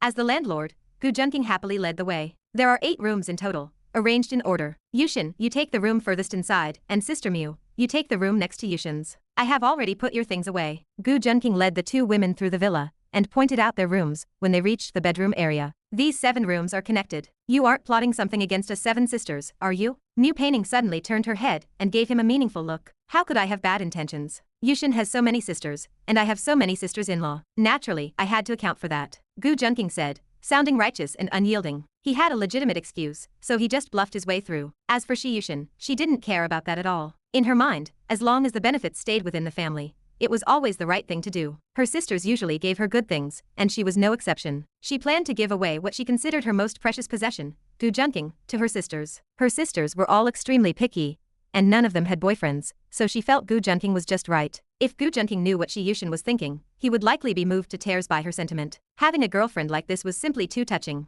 I'd have to be a ghost to believe you. Mu Peining pouted, not saying anything more. She would have a good talk with Gu Junking in a while. She was almost 100% certain that her toys were in Gu Junking's hands. That is it for the second floor. Besides the bedrooms, there are some utility rooms and bathrooms, Gu Junking said with a smile after finishing his introduction of the second floor. Where is your room? It wouldn't happen to be the one opposite ours, would it? Mu Peining glanced at Gu Junking. Ahem, that is correct. Is something wrong, Sister Mu? Gu Junking raised an eyebrow and said, acting completely natural. It is nothing, I just think someone is too thick-skinned. Mu Peining waved her hand and said helplessly, thanks for the compliment. Gu Junking nodded with a smile. There is also a third floor. Yushin, Sister Mu, would you like to take a look? It is specifically designed for you, Gu Junking said with a beaming smile. Really? That would be great, Shi Yushin said happily. Thinking about living with all her sisters in the future made her extremely excited. Her sisters were all very busy people, and she hadn't seen her eldest sister for a long time, so she missed them quite a bit. The two women followed behind Gu Junking and stepped onto the third floor. A large, open space appeared before their eyes. The left half is a swimming pool. You can go swimming there in the future, Gu Junking said with a smile. Thinking of 7 mermaids in sexy swimsuits, he couldn't help but look forward to it. Yes, someone is probably dying to feast their eyes on that.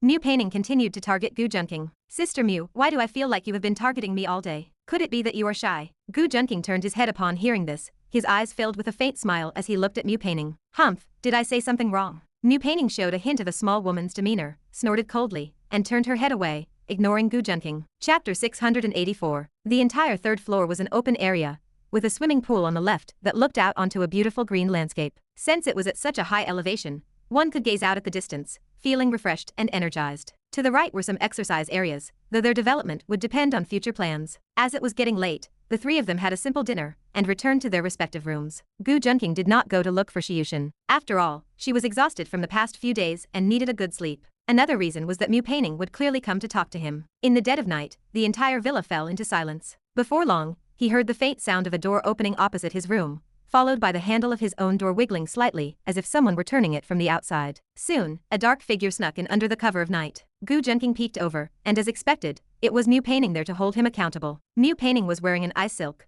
waist-cinching slip dress that displayed her tall figure perfectly. The waist design made her already slender waist look even smaller, while her charming, long legs were exposed to the air, with a flash of white skin occasionally visible through the slit of her dress. Her overall appearance, accented by her clothing, was calm and elegant. Her long hair was pinned up delicately, with loose strands falling by her ears. Her deep, bright eyes seemed to burn with fire, and her heavy footsteps showed she was filled with anger. These long legs seemed to be missing something, Gu Junking mused to himself, and suddenly, inspiration struck. She is missing black silk stockings, he said to himself, thinking about how they were the missing soul of the outfit. He would have to put them on her later. Gu Junking muttered to himself. Click. Mu Peining rushed over and turned on the bedroom lamp. Who is there? Gu Junking feigned being woken up and rubbed his eyes, speaking casually. Stop pretending. You were difficult to talk to in front of Yushin, so do not try to fool me now. Mu Peining rushed forward and ripped off Gu Junking's blanket, her eyes widening in shock. Ah, NGH. She wanted to scream, but because Gu Junking was not wearing any clothes, her open mouth was immediately covered by his large hand,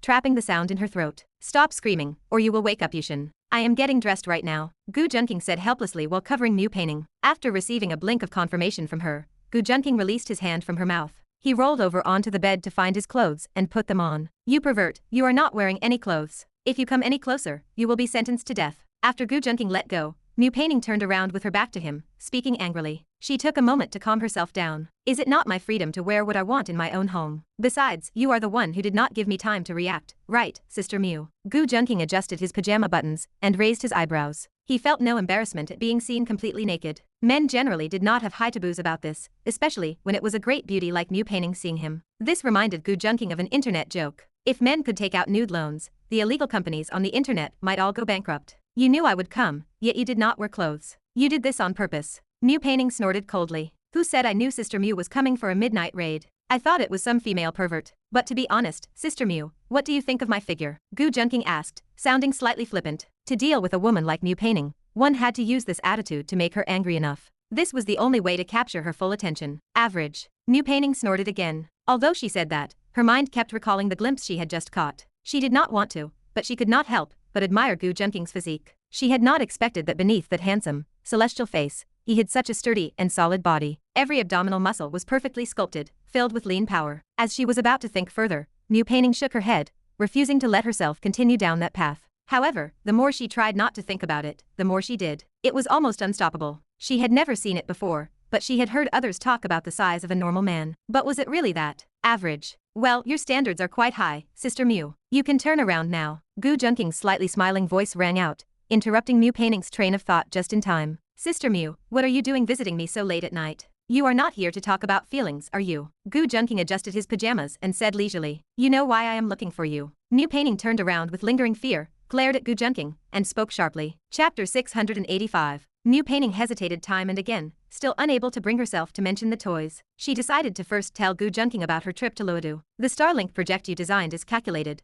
but it may take a long time. Mu Peining held a stack of data she obtained from the Gu family, speaking slowly as she referenced her calculations. If these were ordinary satellites, they would only cost $1 million or so to build. However, the satellites your family is launching are not so simple, costing at least several times more than standard ones. When you add in the launch costs, the total price for a single satellite reaches tens of millions, or even hundreds of millions. With such astronomical costs, combined with what your mother, Sister Sia, told me, it is a pipe dream to launch tens of thousands in a short time, even with your Gu family's current financial power. Mu Peining looked incredibly serious while speaking, her eyes like autumn water, her sexy, full lips slightly parted. She radiated a cold yet indescribably brilliant charm. Actually, there is another way to solve this, Mu Peining said, hesitating slightly. Please go ahead, Sister Mu. The state could invest. With the state's help, your plan could be completed many years earlier. Mu Peining spoke slowly, her eyes filled with sincerity. You are joking, Sister Mu. Do you really think the Gu family could even execute this plan without state support? Gu Junking shook his head. Although the Gu family is a powerful aristocratic clan,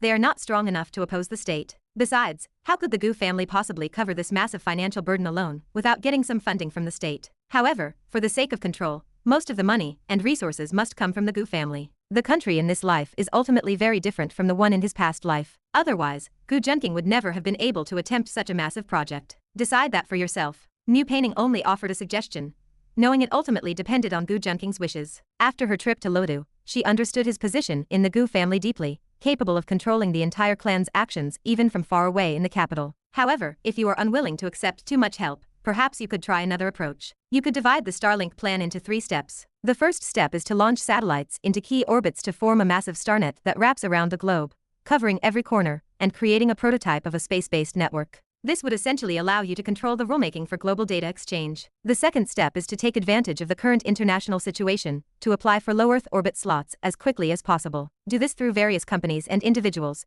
rather than just one entity, to slow down the reaction time of foreign powers. According to recognized international rules, only one satellite is allowed to be registered per orbital slot. As long as the orbital application is successful, others have no right to use it, even before the satellite has launched. This is why Mu Peining designed the second step. The third step is to slowly fill in the satellites. This is, after all, a long-term plan. Sister Mu, everyone says you are smart, and they are certainly right. You think exactly the way I do. Gu Junking looked at her with admiration, and said with emotion. Mu Peining gave Gu Junking a look of disdain, too lazy to engage further. Sister Mu, you actually didn't need to tell me. I have already entrusted this matter to you, so I naturally trust you completely. Gu Junking continued sincerely. As long as you don't harm me, that's enough. Though she said this, Mu Peining was secretly moved by his trust in her. At the very least, when she went to the Gu family, Xie Ying did not avoid her at all. She knew Gu Junking must have made the arrangements, otherwise, she would never have received such treatment. How could I ever harm you? I have even kept your little personal toys well hidden, ensuring Xiushin never discovered them. After discussing business,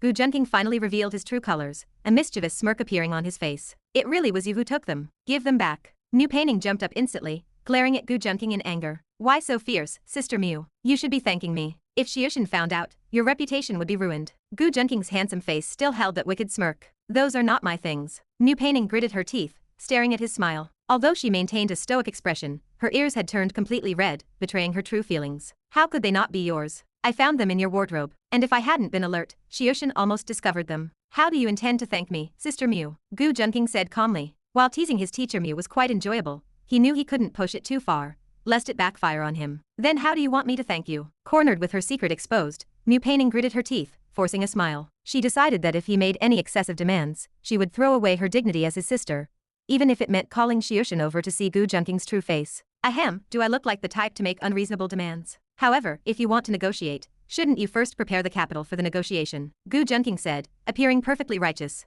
What capital? Mu Peining asked, looking slightly confused. She watched as Gu Junking stood up, rummaged through a cabinet, and walked back holding a pair of black stockings. Put these on first, Sister Mu. This is the capital. Mu Peining took a silent step back as she looked at the stockings, her gaze toward Gu Junking complex. Gu Junking, I know you are very handsome and have a high social standing, often called a paragon of the world. But, Mu Peining seemed to find it difficult to speak. What are you trying to say, Sister Mu? Gu Junking asked, puzzled that she was still praising him at a time like this. But a man should have masculine vigor. Liking women's clothing is not good, and it is even worse for you to make me wear your black stockings. Mu Peining said, looking as if she were advising him. Do you think you can dodge wearing the stockings by changing the subject? Besides, I bought these specifically for you. Gu Junking's confusion faded, replaced by a smirk. He knew Mu Peining was trying to provoke him, but he admitted he had fallen for it. So, today you will wear them regardless. Otherwise, you won't be stepping out of my room, Gu Junking said, his tone turning slightly dangerous. His gaze at Mu Peining no longer held any pretense, looking just like a big bad wolf eyeing a rabbit. Chapter 686. Gu Junking, don't push your luck. Mu Peining slammed her hand on the table, her eyes flashing with anger. Sister Mu, you're just trying to provoke me so you can escape, aren't you? Gu Junking replied, appearing completely composed. Besides, it's just a pair of black stockings. Is Sister Mu really unwilling to satisfy me on even this? How can I return your toy if you don't? Piffed, who knows what other intentions you have. Mu Peining recalled the previous 2 times she had fallen for Gu Junking's calculated pacing. Back then, he had used the excuse of an experiment. Now, he wasn't even bothering to pretend. Sister Mu, you know men are visual creatures. We're rarely able to settle down, unless we're hung on a wall. He looked at her with an expression of sincere concern. Besides, once you put on the stockings, won't you have more leverage in our negotiations? Piffed. Mu Peining looked at him with disdain, but she was genuinely considering it. After all, it was just a pair of stockings. They had already kissed, so letting him look a bit more didn't matter. Her main concern was that Gu Junking wouldn't be satisfied, and her boundaries would be eroded step by step. Unlike more emotional women, Mu Peining tended to be more rational. Hand over the stockings. Mu Peining curled her lip. She had thought about it for a moment before agreeing. Her primary goal was to retrieve her toy from Gu Junking and destroy it. Of course, the main reason she was willing was that she felt her relationship with him was already very close. They had kissed more than once. There was a mutual understanding between them too. Since both were intelligent, a single glance was often enough to know what the other was thinking. It made her feel like he was a kindred spirit. She had once sworn to find someone with an IQ similar to her own. Otherwise, life would be too exhausting, and she would rather be alone. Gu Junking certainly met her standards. So, Sister Mu has agreed. Gu Junking raised an eyebrow, but seeing her furious expression, he dared not say more. He didn't want her to change her mind. You're getting a bargain. Mu Peining cast a glance, her usually dignified and serious expression turning slightly alluring. It carried a bewitching charm. She actually had a small plan of her own. As long as she could seduce Gu Junking, getting her toy back would be effortless. She took the stockings from his hand under his teasing gaze, her face flushing slightly. She didn't make him turn around. Touching the soft, smooth fabric, she realized Gu Junking had been well prepared. Mu Peining was always one to act once she decided. She didn't hesitate. Sitting on the sofa, she rubbed the high-end, soft stockings, then bent down to lift her beautiful, fair leg. She slowly rolled the stocking up from her foot, over her calf, and finally up to her thigh. Her slender, straight legs, now encased in black, were incredibly alluring, perfectly highlighting her curves. Even just sitting sideways, she looked like a piece of exquisite art.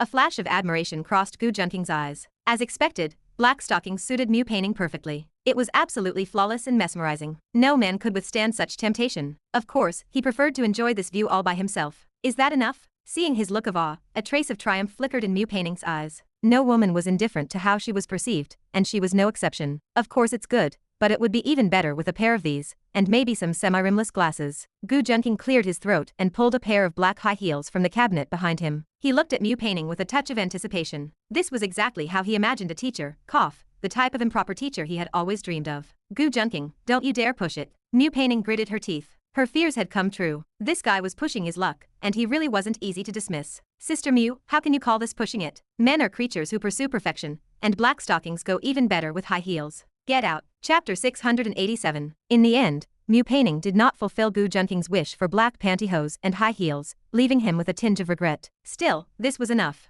Her exquisite, mature features, paired with a silk nightgown and a pair of black pantyhose, were breathtaking. She exuded an intoxicating, noble aura. She was like a queen, making one want to be trampled under her feet. All right, I have worn them, so it is time for you to hand over the item, right? Mu Peining said quickly, watching Gu Junking's admiring gaze. She allowed Gu Junking a little eye candy this time, hoping to get her things back while he was still distracted. Actually, Sister Mew, I can give it to you, but you have to let me treat your illness first, Gu Junking said, suddenly looking serious. Treat my illness? Mu Peining raised an eyebrow, asking suspiciously. That is right. Sister Mew, do your feet cramp often? Gu Junking asked solemnly. Mu Peining looked into his eyes and hesitated before replying. It is not that often, just occasionally. Does that really count as an illness? Sister Mew, you are young, but because you sit and stand for long periods with little exercise, your vein walls are under great pressure. Combined with the natural fragility of your vein walls, this easily leads to varicose veins, which then cause cramps, Gu Junking explained slowly. Someone like Mu Peining, who worked in high-intensity jobs year-round, was indeed prone to this. It was not actually that serious,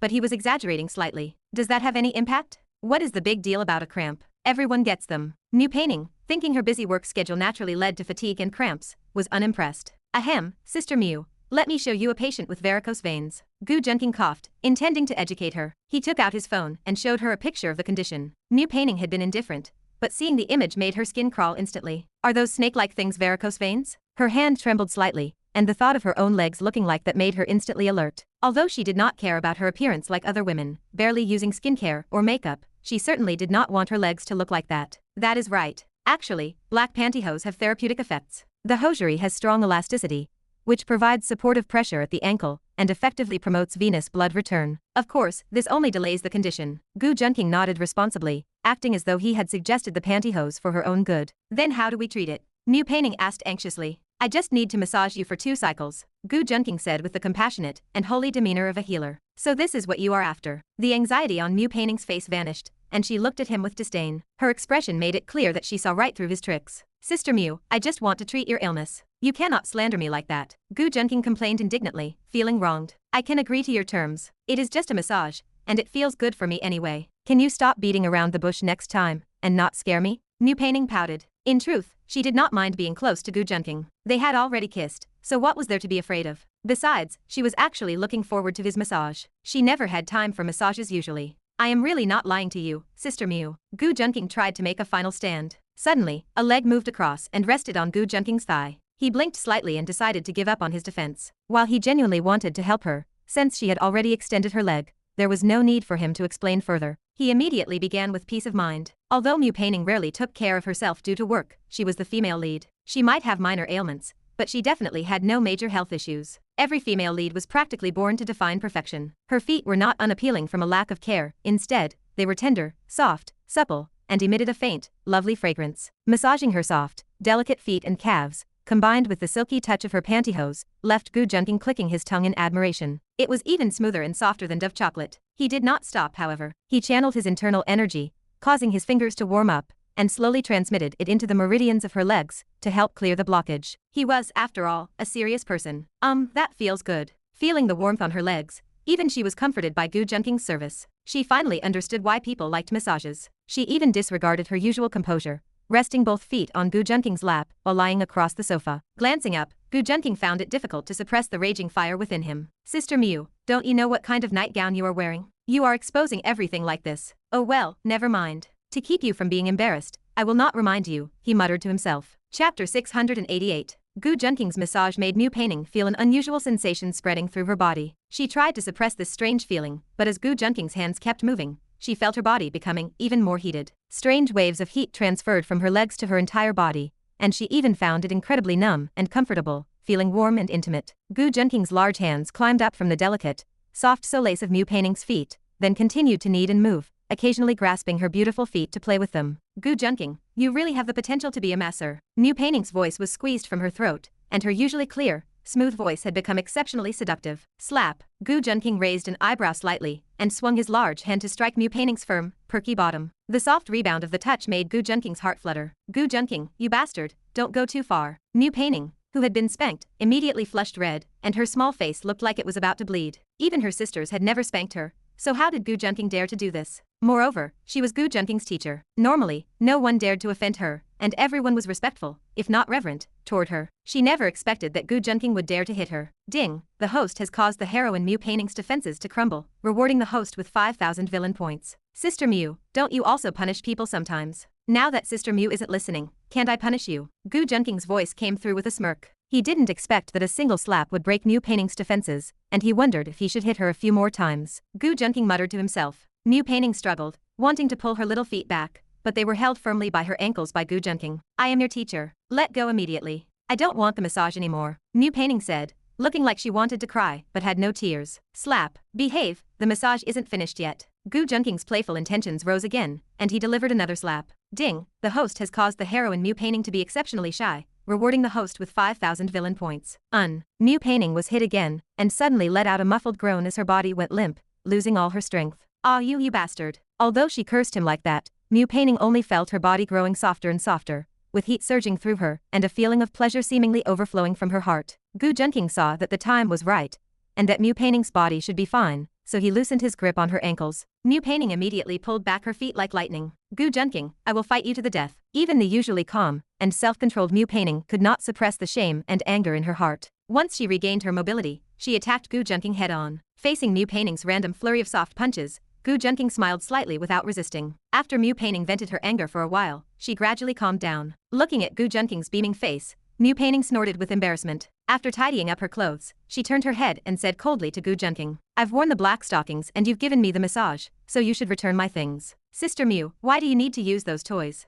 I can actually do this work for you. Gu Junking raised an eyebrow suggestively. I have never used them. Those were given to me by my fifth sister. Hearing what Gu Junking said, although Mu Paining's expression did not change, her entire body turned crimson. Clearly, discussing this topic with her own student also made her incredibly shy. Alright then, if Sister Mu ever needs help, you can come to me anytime. I am willing to teach you everything I know. Get out. In the end, Gu Junking returned the toys to Mu Paining. The moment she got the toys, Mu Paining snorted and left Gu Junking's room with elegance. However, the moment she returned to her room and closed the door, her long, slender white legs trembled and felt weak, and she slumped to the floor with a bright red face. Early the next morning, Shiyushin yawned as she walked out of her room. Gu Junking happened to walk out at the same time. Shiyushin immediately ran up to him, leaned into Gu Junking's embrace, and kissed the corner of his mouth. After spending so much time together, some sweet gestures were not avoided at all. It appeared natural and beautiful. Gu Junking rubbed Shiyushin's head, and the two walked downstairs together. As for Mu Paining, because she was afraid of meeting Gu Junking, she had rushed to school early in the morning. Breakfast left by Mu Paining remained on the dining table. Why did big sister go to school so early today? Shiyushin said while biting into a bun,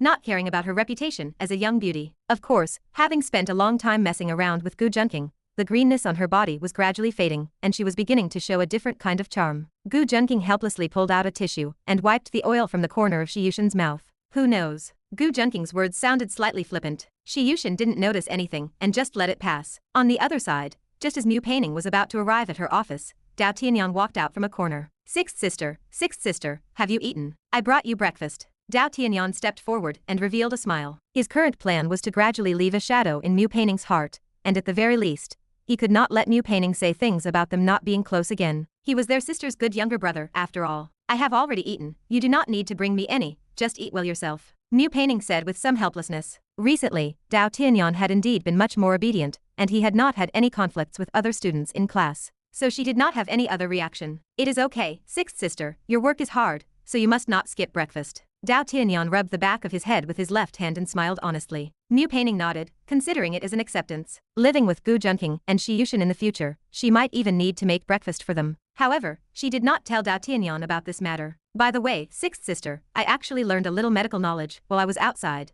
and I discovered that your body seems to have some issues. Dao Tianyan suddenly said with a serious expression. Why does someone say I am sick every single day? Mu Paining said helplessly. Last night, Gu Junking also used this reason to proceed. Mu Paining's face suddenly turned red, and not only did she make breakfast this morning, but she also had to wash her undergarments that had been soaked in certain places, all because it was Gu Junking's fault for making her get up so early to do chores. Chapter 689. Sixth sister, Dao Tianyan asked, feeling puzzled as he watched Mu Paining drift into a daze. It is nothing. Is there something wrong with my body? Mu Paining coughed lightly, refusing to dwell on her actions with Gu Junking the night before. You might not know this, sixth sister, but there is a small issue with your legs. It requires immediate treatment, or you will develop varicose veins and your legs will become quite unsightly. Dao Tianyan spoke with a serious expression. His medical skills, taught by his master, had reached the level of a grandmaster. It was naturally easy for him to identify the minor problem with Mu Paining. Because the condition was not severe, he had not mentioned it until now. With Gu Junking not around, he saw the perfect opportunity to build favor,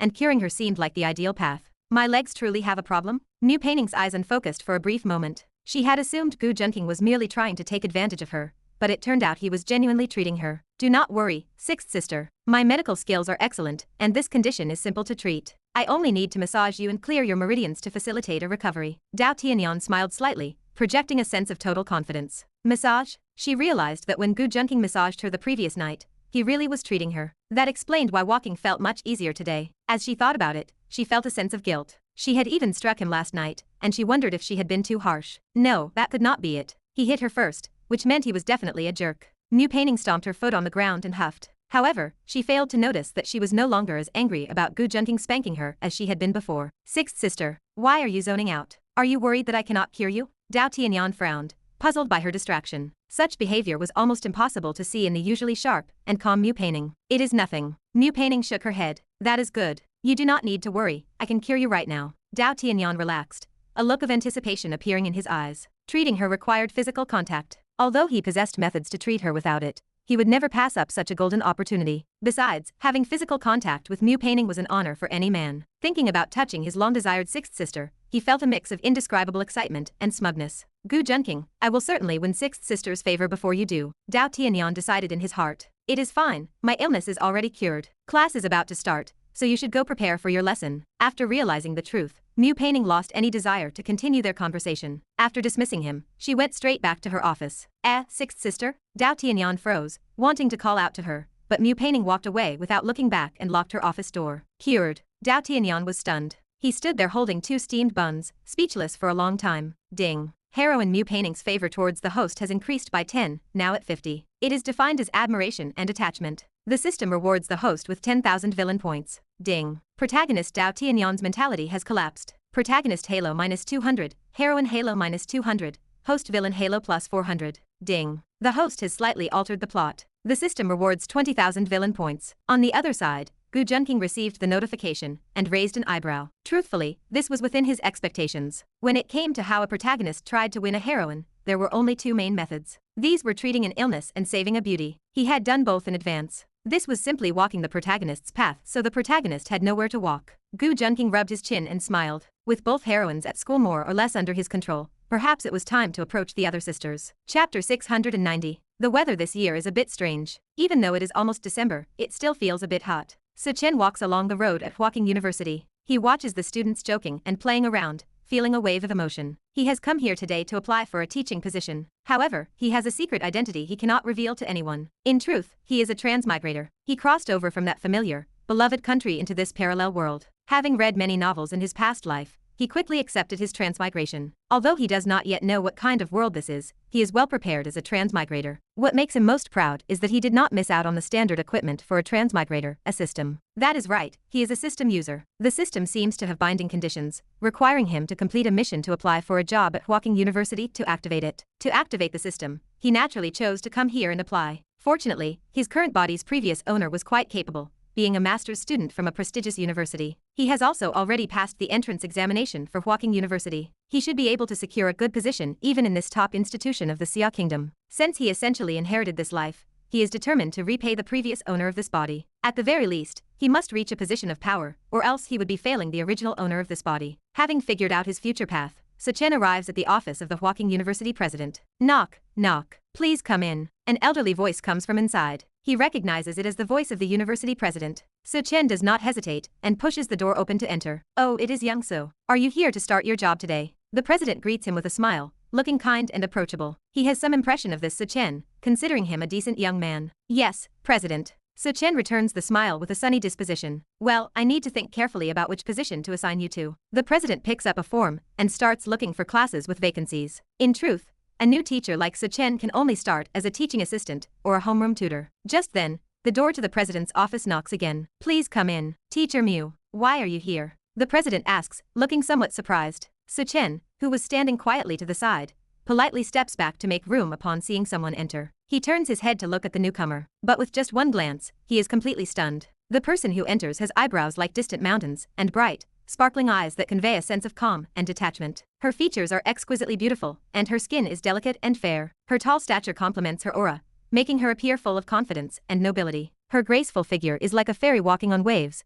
enough to make anyone's heart skip a beat. This is the first time Suchen has seen such a stunning beauty. Even the celebrities from his past life would pale in comparison to this woman. President, the laboratory funds are insufficient. We need to allocate a bit more. Her voice is just as confident and pleasant, even when she is asking for money. Suchen becomes a bit infatuated. Teacher Mu, just go to the finance department and talk to Director Wang. The president says with a smile. Very well. She says no more and turns to leave, her silky hair swaying and carrying a faint scent. However, she does not even spare him a glance, leaving him feeling a bit defeated. Nonetheless, Suchen feels as though he has fallen in love. It seems that he has fallen deeply for this woman upon their very first meeting. Stop staring, Young-so. She is already gone. The president says, smiling. Her beauty truly lives up to the title of a gem. What is her name? Suchen asks curiously. Her name is Mu Peining. She is the gem of our Huaqing University, and I do not know how many teachers came here just because of her. The president looks pleased. He feels that his decision to compete with the neighboring Jingbei University for Mu Peining was the right one. Wait.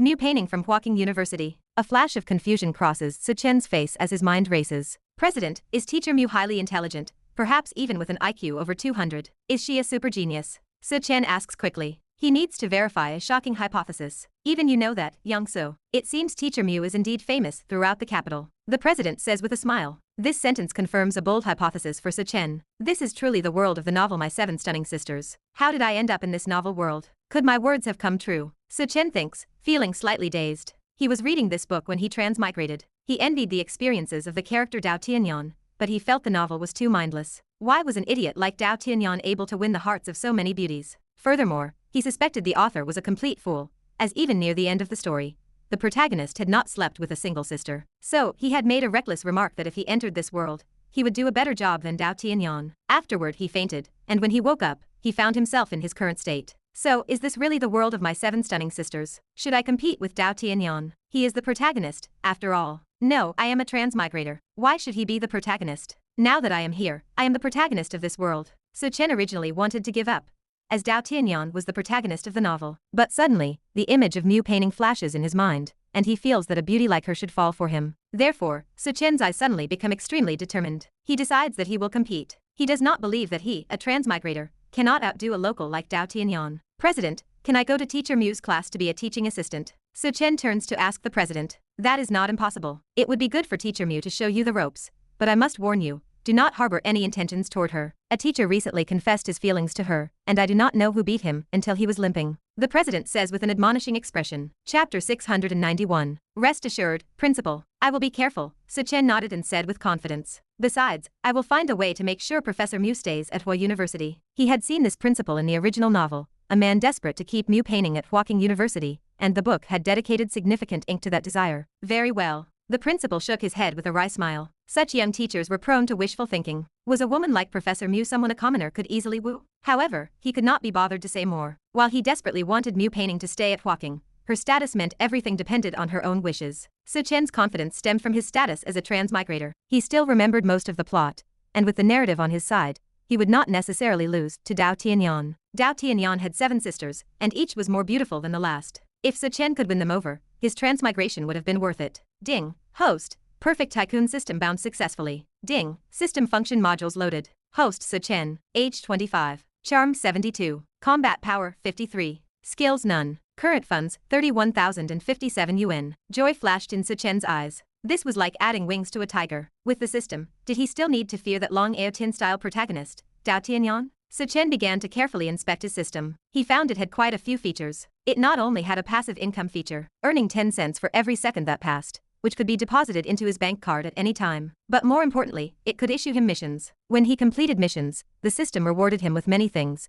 including combat strength, skills, and wealth, and it could even boost his attributes. There was also a system store where he could use money to exchange for items. With the system's help, he might finally have the ability and capital to go head-to-head with Dao Tianyan. His only worry had been Dao Tianyan's strength and influence, but now that the system was active, he no longer needed to fear him. Suchen headed to Mu Peining's office, feeling confident as instructed by the principal. The door was ajar, and Mu Peining was busy handling documents. Professor Mu, I am Suchen. The principal asked me to come find you. Suchen secretly admired Mu Peining's beauty in his heart, but he kept his exterior demeanor polite. Fine. I will take you to the class to introduce you later, Mu Peining said coolly before lowering her head back to her work. Understood. Suchen responded, waiting to see if Mu Peining had any other instructions. Noticing that Mu Peining had already returned to her tasks, he felt a bit helpless. He recalled the description in the book. Mu Painting's intellect was so high that she maintained a detached, indifferent attitude toward everyone. In simple terms, it was the thought, you are too stupid, so I don't need to speak with those of lower intelligence. The way she treated him now was the perfect example of that. Su Chen sighed inwardly. His predecessor had been a talented individual, having become a master's degree holder at such a young age. He had originally thought that based on his resume, Mu Painting would be interested in him. Yet, she was ignoring him completely. He had no choice but to hope that as they spent more time together, she would change her opinion of his intelligence. He was not without preparation, however. Much of the technology from his previous life differed from the technology of this one. He refused to believe that with his vast memory storage from his previous life, he couldn't win Mu Painting's heart. Just as Su Chen was contemplating his future, footsteps sounded from outside the door. A man standing a full 1.90 meters tall walked in. Even with Su Chen's own height, he had to look up slightly. When he saw the man's face, he froze in place, stunned. Could a man really look this good in this world? Even those so-called pretty boys from his past life weren't this handsome. His own appearance was considered above average, with his system charm rating at 72. He guessed this man's charm must be over 90 to look that attractive. Who was he? Was this man in the original novel? Why couldn't he remember a description of a man this handsome? Was he just a minor character? Su Chen wondered, feeling lost. Why did you come back again, you bastard? Mu Painting seemed to recognize the footsteps instantly. She looked up at the man, her glossy cherry lips curving slightly. Bastard. Such an intimate term. What was the relationship between this man and Mu Painting? Su Chen was stunned. Cough. Professor Mu, there is someone else here. The man gave a light cough. Mu Painting then remembered that Su Chen was standing nearby. She felt slightly embarrassed but didn't show it on her face. I'm sorry, Professor Su. This student is a relative of mine, and we like to joke around. Please don't mind it, Mu Painting explained with a light cough. It is no problem at all. Su Chen waved his hands quickly, signaling he had heard nothing. Inside, however, he was frantically guessing the man's identity. A relative of Mu Painting meant he was part of her inner circle? Yet, the original book hadn't mentioned this person. Su Chen began to guess their identities. Wait, could this be Dao Tianyan? He suddenly wondered if this was the male lead from the book. But according to the description of Dao Tianyan, he wasn't this handsome. Student Gu, why are you here to see me? Ignoring Su Chen, Mu Painting turned to ask the man. The man, naturally, was Gu Junqing. I originally wanted to find Professor Mu for an experiment, but since you are busy, I will have to do it next time. Gu Junqing shook his head with some regret. Humph. Mu Painting scoffed internally. An experiment? That sounded nice. But only she and Gu Junqing knew the meaning behind this experiment. His surname was Gu, so he wasn't Dao Tianyan. He was just a minor character. Su Chen felt relieved.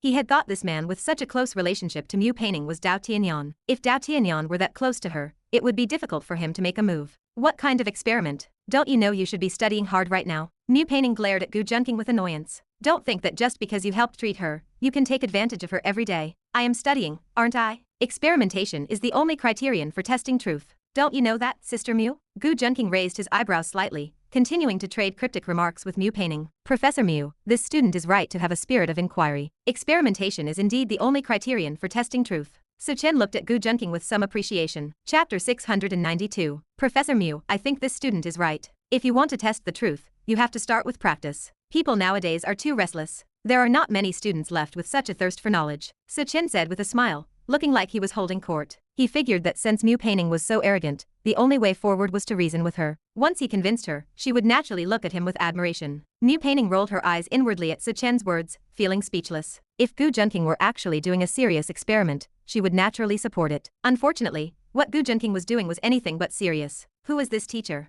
Gu Junqing looked at Su Chen with appreciation. He was sensible and knew the score. Hello, are you also a student in the management department? I am the new teaching assistant. My surname is Su. Su Chen said politely. Hello, Professor Su. Gu Junqing replied with a polite smile. They met for the first time, and got along quite harmoniously. Su Chen mainly felt that Gu Junqing was just a minor character. Even though he was a bit handsome, he did not pose any threat. Furthermore, since Mu Painting said that Gu Junqing was a relative, he felt even more at ease. Perhaps maintaining a good relationship with Gu Junqing would help him win Mu Painting's heart. Professor Su, it is about time. Let us go to the class and get introduced. You will be the financial management teacher, which matches your graduate major. Mu Painting checked the clock, noticed it was time for class, and stood up to speak to Su Chen. Okay, thank you for the arrangement, Professor Mu. Su Chen smiled slightly, maintaining a very polite appearance. He knew that politeness could bring great favor to others, or at least prevent them from developing ill will. This was especially true in a Dragon Overlord-style novel like this. However, Su Chen did not yet know that this world was no longer just a novel where Dao Tianyan was the protagonist. As for you, shouldn't you be heading back?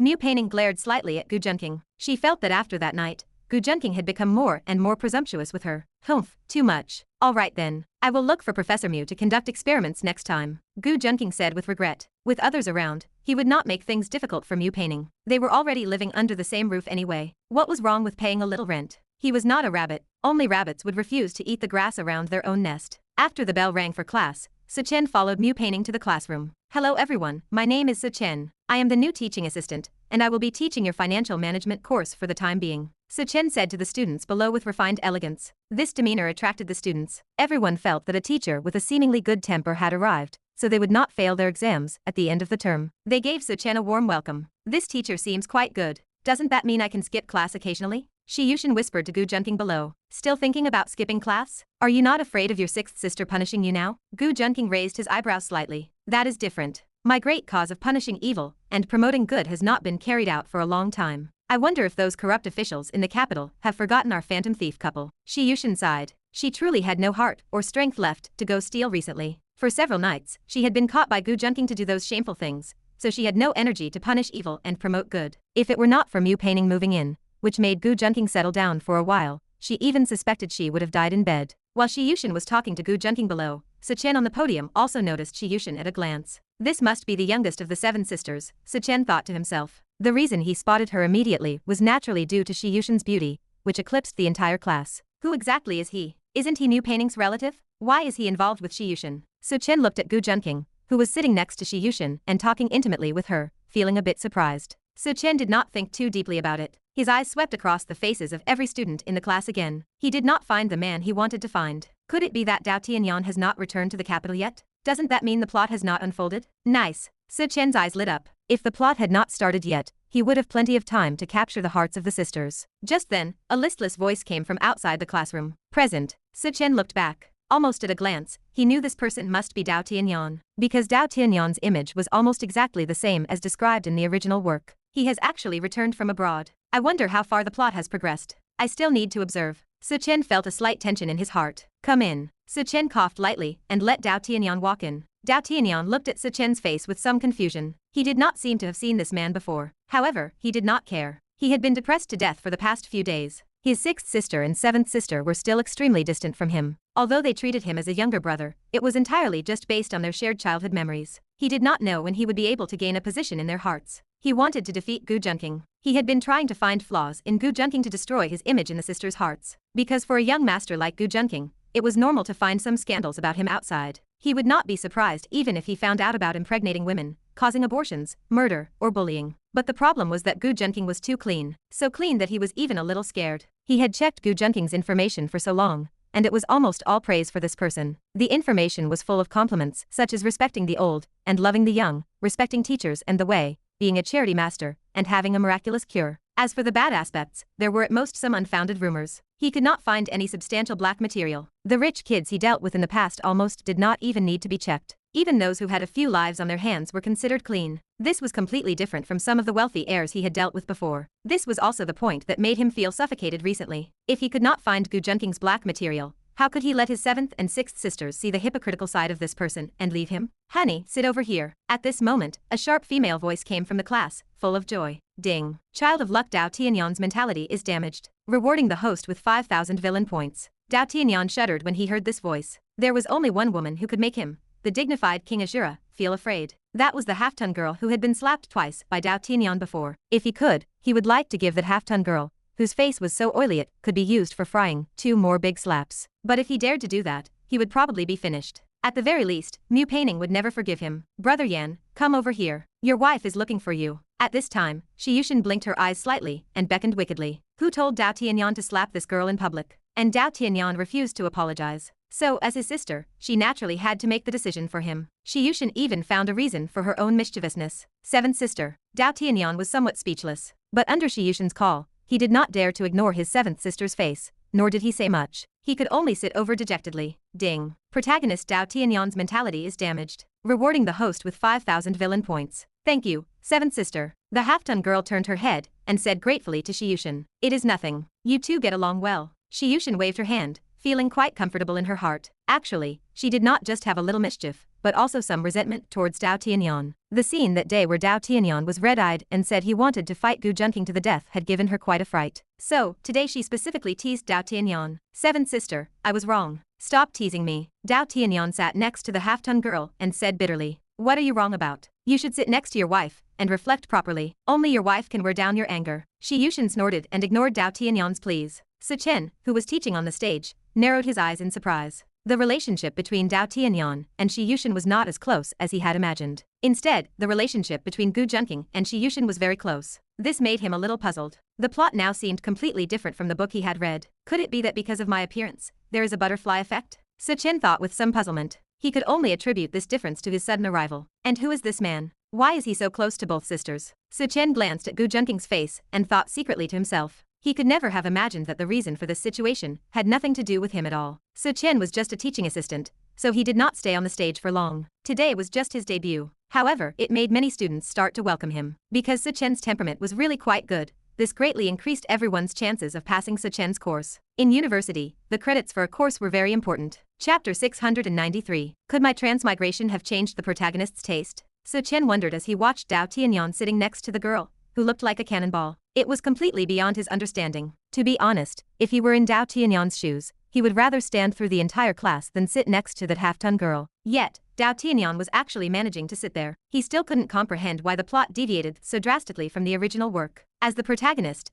Dao Tianyan hadn't gone off to harass his sister, the heroine Shi Yushin. Instead, he seemed to have a decent relationship with that plump girl. Of course, he was happy to see this as it made it easier for him to develop his strength in the shadows. Now, all he had to do was gather information. At the very least, he needed to clarify the current relationship between Dao Tianyan and his sisters. To win, one must know oneself and the enemy. After class, Su Chen made a point to go find Shi Yushin for a talk. If Dao Tianyan's relationship with Shi Yushin was poor, he might have a chance to woo her. After all, students naturally had a sense of admiration for their teachers. Utilizing this identity might yield unexpected results. On the other side, the half-ton girl was chatting with Dao Tianyan, a greasy smile plastered across her face. Dao Tianyan sat at his desk with a blank expression, occasionally showing signs of disgust. However, he had no choice but to grit his teeth and endure it. He simply couldn't handle the distance growing between him and his sister. Brother Tianyan, as long as you can get along well with your girlfriend, my sister-in-law, and I will be very satisfied. Gu Junqing smiled, deliberately provoking Dao Tianyan. It wasn't that he wanted to antagonize him, but this opportunity to farm points was just too good to pass up. Ding.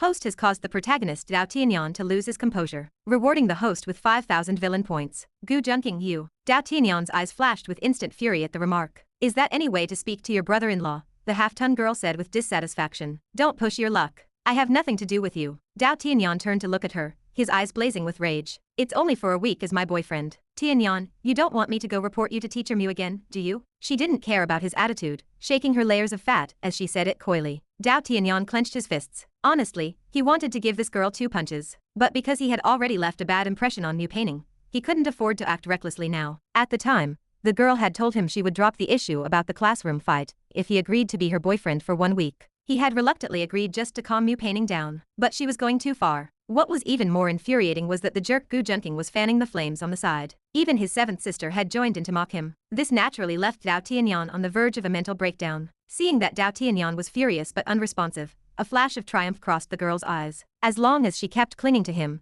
Gu Junqing had promised to reward her with 100,000 yuan. Although she was surprised that Gu Junqing wanted a beautiful girl like her to pester Dao Tianyan, she was certainly willing. That was 100,000 yuan, after all. Gu Junqing watched Dao Tianyan's mental collapse with a smirk. He felt that the wool was just too easy to shear. For 100,000 yuan, being able to keep the protagonist constantly off balance was a total steal. Chapter 694. While Gu Junqing was teasing Dao Tianyan, Su Chen walked over to probe for information. Hello, are you Shi Yushin? Su Chen asked, smiling at her. Yes, Teacher Su. Shi Yushin nodded, looking a bit confused. Are you having any trouble with your studies lately? Your grades seem to be fluctuating quite a bit. Su Chen spoke in a gentle, warm manner, pretending to be a concerned educator. His breezy demeanor made many students envious of the attention Shi Yushin was receiving. It was rare to find a university professor who would personally ask a student if they were struggling. High school teachers might still be under pressure to get students into good universities. For university professors, however, whether you study or not is entirely up to you. Failing a course had no impact on them at all. Gu Junqing realized immediately that this man was up to no good. While the teacher looked respectable, his intentions were far from pure. Shi Yushin's grades did fluctuate, but even at their lowest, they remained above average. This was only because she was not focusing on her studies, choosing instead to go out and fight for justice every day. Teacher Su, Yushin's grades are related to her personal life. I do not think that falls under your jurisdiction. Gu Junqing pulled back Shi Yushin before she could reply and spoke calmly. A sharp light flashed in Su Chen's eyes. Of course, he knew why her grades were fluctuating. Shi Yushin had been a crusader for justice since she was a child, going out at night to punish corrupt officials. He just wanted to know if the Shiyushin of this world would change, and if the plot would diverge. Dao Tianyon's changes had already made him suspicious. If the plot was changing, he would have to figure out other ways to win them over. The most important thing right now was to see if the original storyline was still being followed. Naturally, he needed to get close to these people to find out. I hate Gu Junking, but he is right. What do my 7th sister's grades have to do with you? Dao Tianyan chimed in, unable to help himself. He could not explain it, but he felt like this teacher was trying to take his sister away from him. He was not a fool, and he occasionally noticed a strange hostility in the teacher's eyes when he looked at him. Having spent a long time in the world of assassins, he was naturally very sensitive to such inexplicable hostility. Most importantly, he did not care about Su Chen's status as a teacher. He might have to respect Gu Junking's background, but to him, a mere university teaching assistant was nothing compared to an underworld king. Naturally, he felt free to lash out at him. It is nothing, I was just asking. There is no need for such hostility, classmate. Su Chen smiled slightly. He did not want to conflict with Dao Tianyan just yet. His system meant that his current mission was to keep a low profile. If he could just survive, he would earn more and more money. Then, he would have more capital to confront Dao Tianyan. Gu Junking looked on, surprised. He was shocked that Dao Tianyan would be so hostile toward this teacher. Even when they first met, he had not received this much hostility from him, though that might have been because he had hidden his intentions well. A golden light flickered in Gu Junking's eyes, like a small spark of golden flame. Protagonist: Su Chen, age 25. Protagonist trope: transmigrator who knows the entire book's plot, carries a perfect godly tycoon system. Combat power: 53. Charm: 72. Protagonist luck aura: 3105. Skills: advanced public speaking, advanced acting, advanced painting, advanced singing, advanced learning ability. Teacher, this is my brother. He lived abroad for a long time, so he is a bit impolite since returning home. After seeing Gu Junking and Dao Tianyan stand up for her to shut down Su Chen, Shi Yushin quickly tried to explain. It is fine. Su Chen waved his hand, his composed demeanor fully on display. However, just at that moment, he suddenly felt a burning gaze directed at him. He turned his head to look. The gaze was coming from Gu Junking, who was standing to the side. For some reason, after locking eyes with Gu Junking, he suddenly felt a chill run through his entire body. The look gave him an extremely strange feeling. It felt like a man looking at a beautiful woman about to undress, or perhaps like looking at a pig ready for the slaughter. It was a feeling he could not quite put into words. Chapter 695. Gu, student Gu, do you have an issue with what I said? Su Chen asked, forcing himself to control his trembling voice. He felt like he had been locked onto by a predator, a fear creeping from the bottom of his heart as if he had encountered something terrifying. It left him feeling flustered. Hearing this, Gu Junking blinked slightly, collecting his thoughts. He was mainly too surprised. He did not expect another protagonist to pop up, and a fellow traveler, with a godly rich system at that. When fellow countrymen meet, they usually shed tears. Gu Junking felt an indescribable joy. He finally understood why Dao Tianyan was hostile towards Su Chen. Besides villains, perhaps only another child of destiny, with significant luck would understand. Two children of destiny naturally possess a certain attraction to each other. It is like raising poisonous insects. If you can defeat the other and swallow their luck, you become a stronger child of destiny. Everyone wants to bear the will of heaven. This is something those burdened with luck find hard to escape. Just when I was short on money, another rich protagonist arrives. Is this a reward from the heavens for me? Gu Junking muttered to himself. However, this child of destiny is far worse than Dao Tianyan, so he is not a threat. Perhaps he can be used to weaken Dao Tianyan. Thoughts flashed through Gu Junking's mind, but he did not dwell on them. Nothing, I just thought of something fun, Gu Junking said with a gentle smile. You just thought of something fun? Then why do I feel like you want to eat me? Su Chen did not believe him, but he could not say anything more,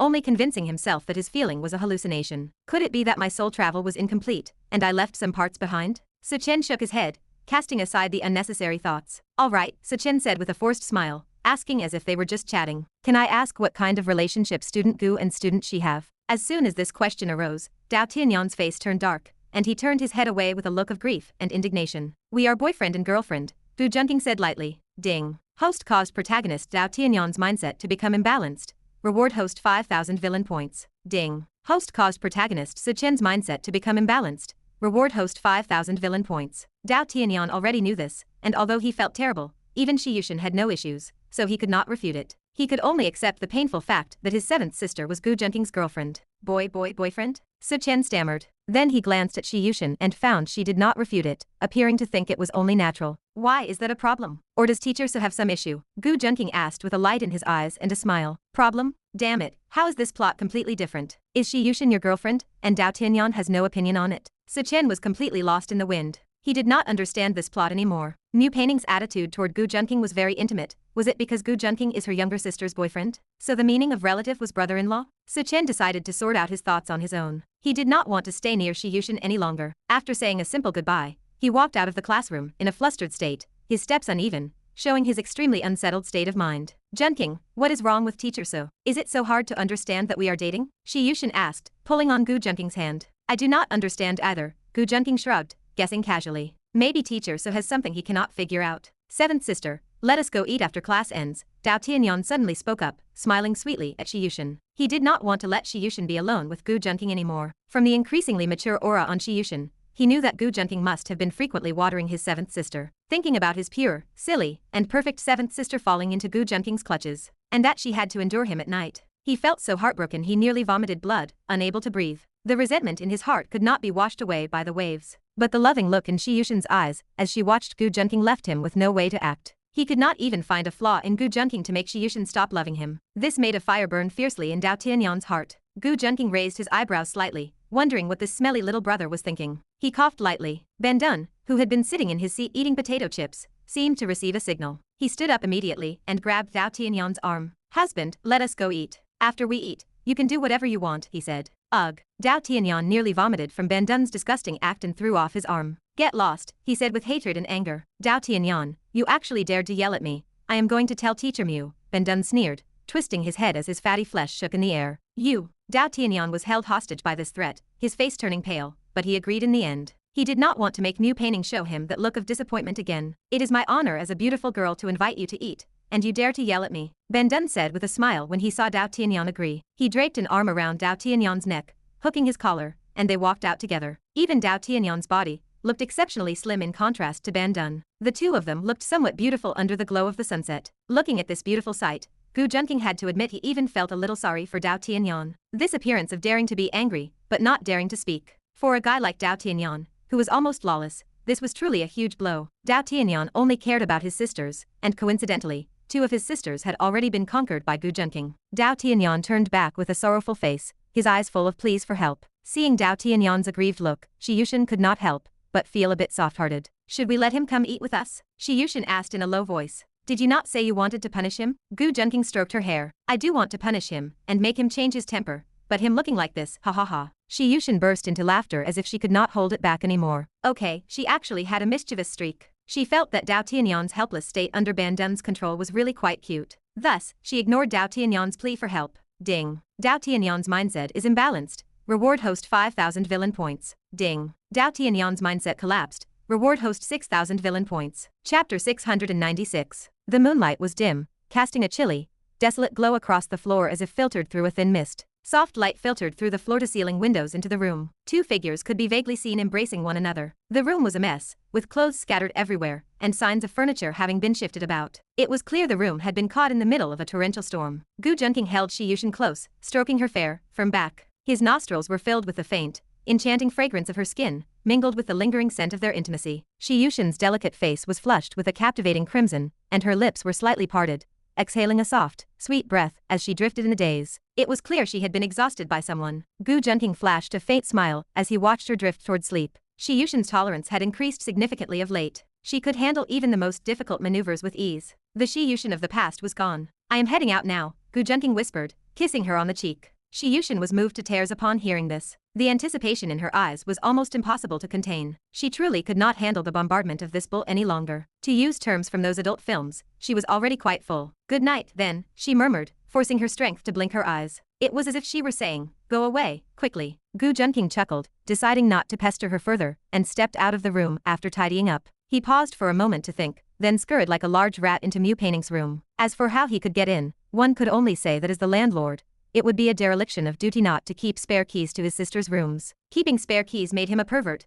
but not keeping them would make him even worse than a beast. As he stepped into Mu Painting's room, a woman's scent greeted him. It was a homey space, fragrant everywhere, he muttered to himself. Each of his sister's rooms was like a hotel suite, complete with a walk-in closet, bathroom, and small parlor. The space was enormous. Gu Junking scanned the room. He could not find Mu Painting, but he heard the sound of water trickling from the bathroom. She was clearly showering. He sat on the sofa to wait for her to finish. Not treating himself as an outsider, he even started snacking on the treats left on the table. Soon, the sound of water stopped. New Painting had no idea a large rat had snuck into her room, so she was completely unprepared. She stepped out of the bathroom wrapped in a towel. The sight of a man sitting on her sofa almost made her heart stop. Upon seeing it was Gu Junking, she calmed down slightly. However, upon reflection, she became even more vigilant. "Why did you come in here?" New Painting asked, taking a deep breath and suppressing her rising anger. "Mujija, the door wasn't locked. I was worried someone might peek, so I came in to stand guard," Gu Junking said, fluttering his eyelashes and thumping his chest. He acted with an air of righteousness and integrity. At the same time, his eyes wandered over her figure. Her fair, delicate feet and smooth calves were visible,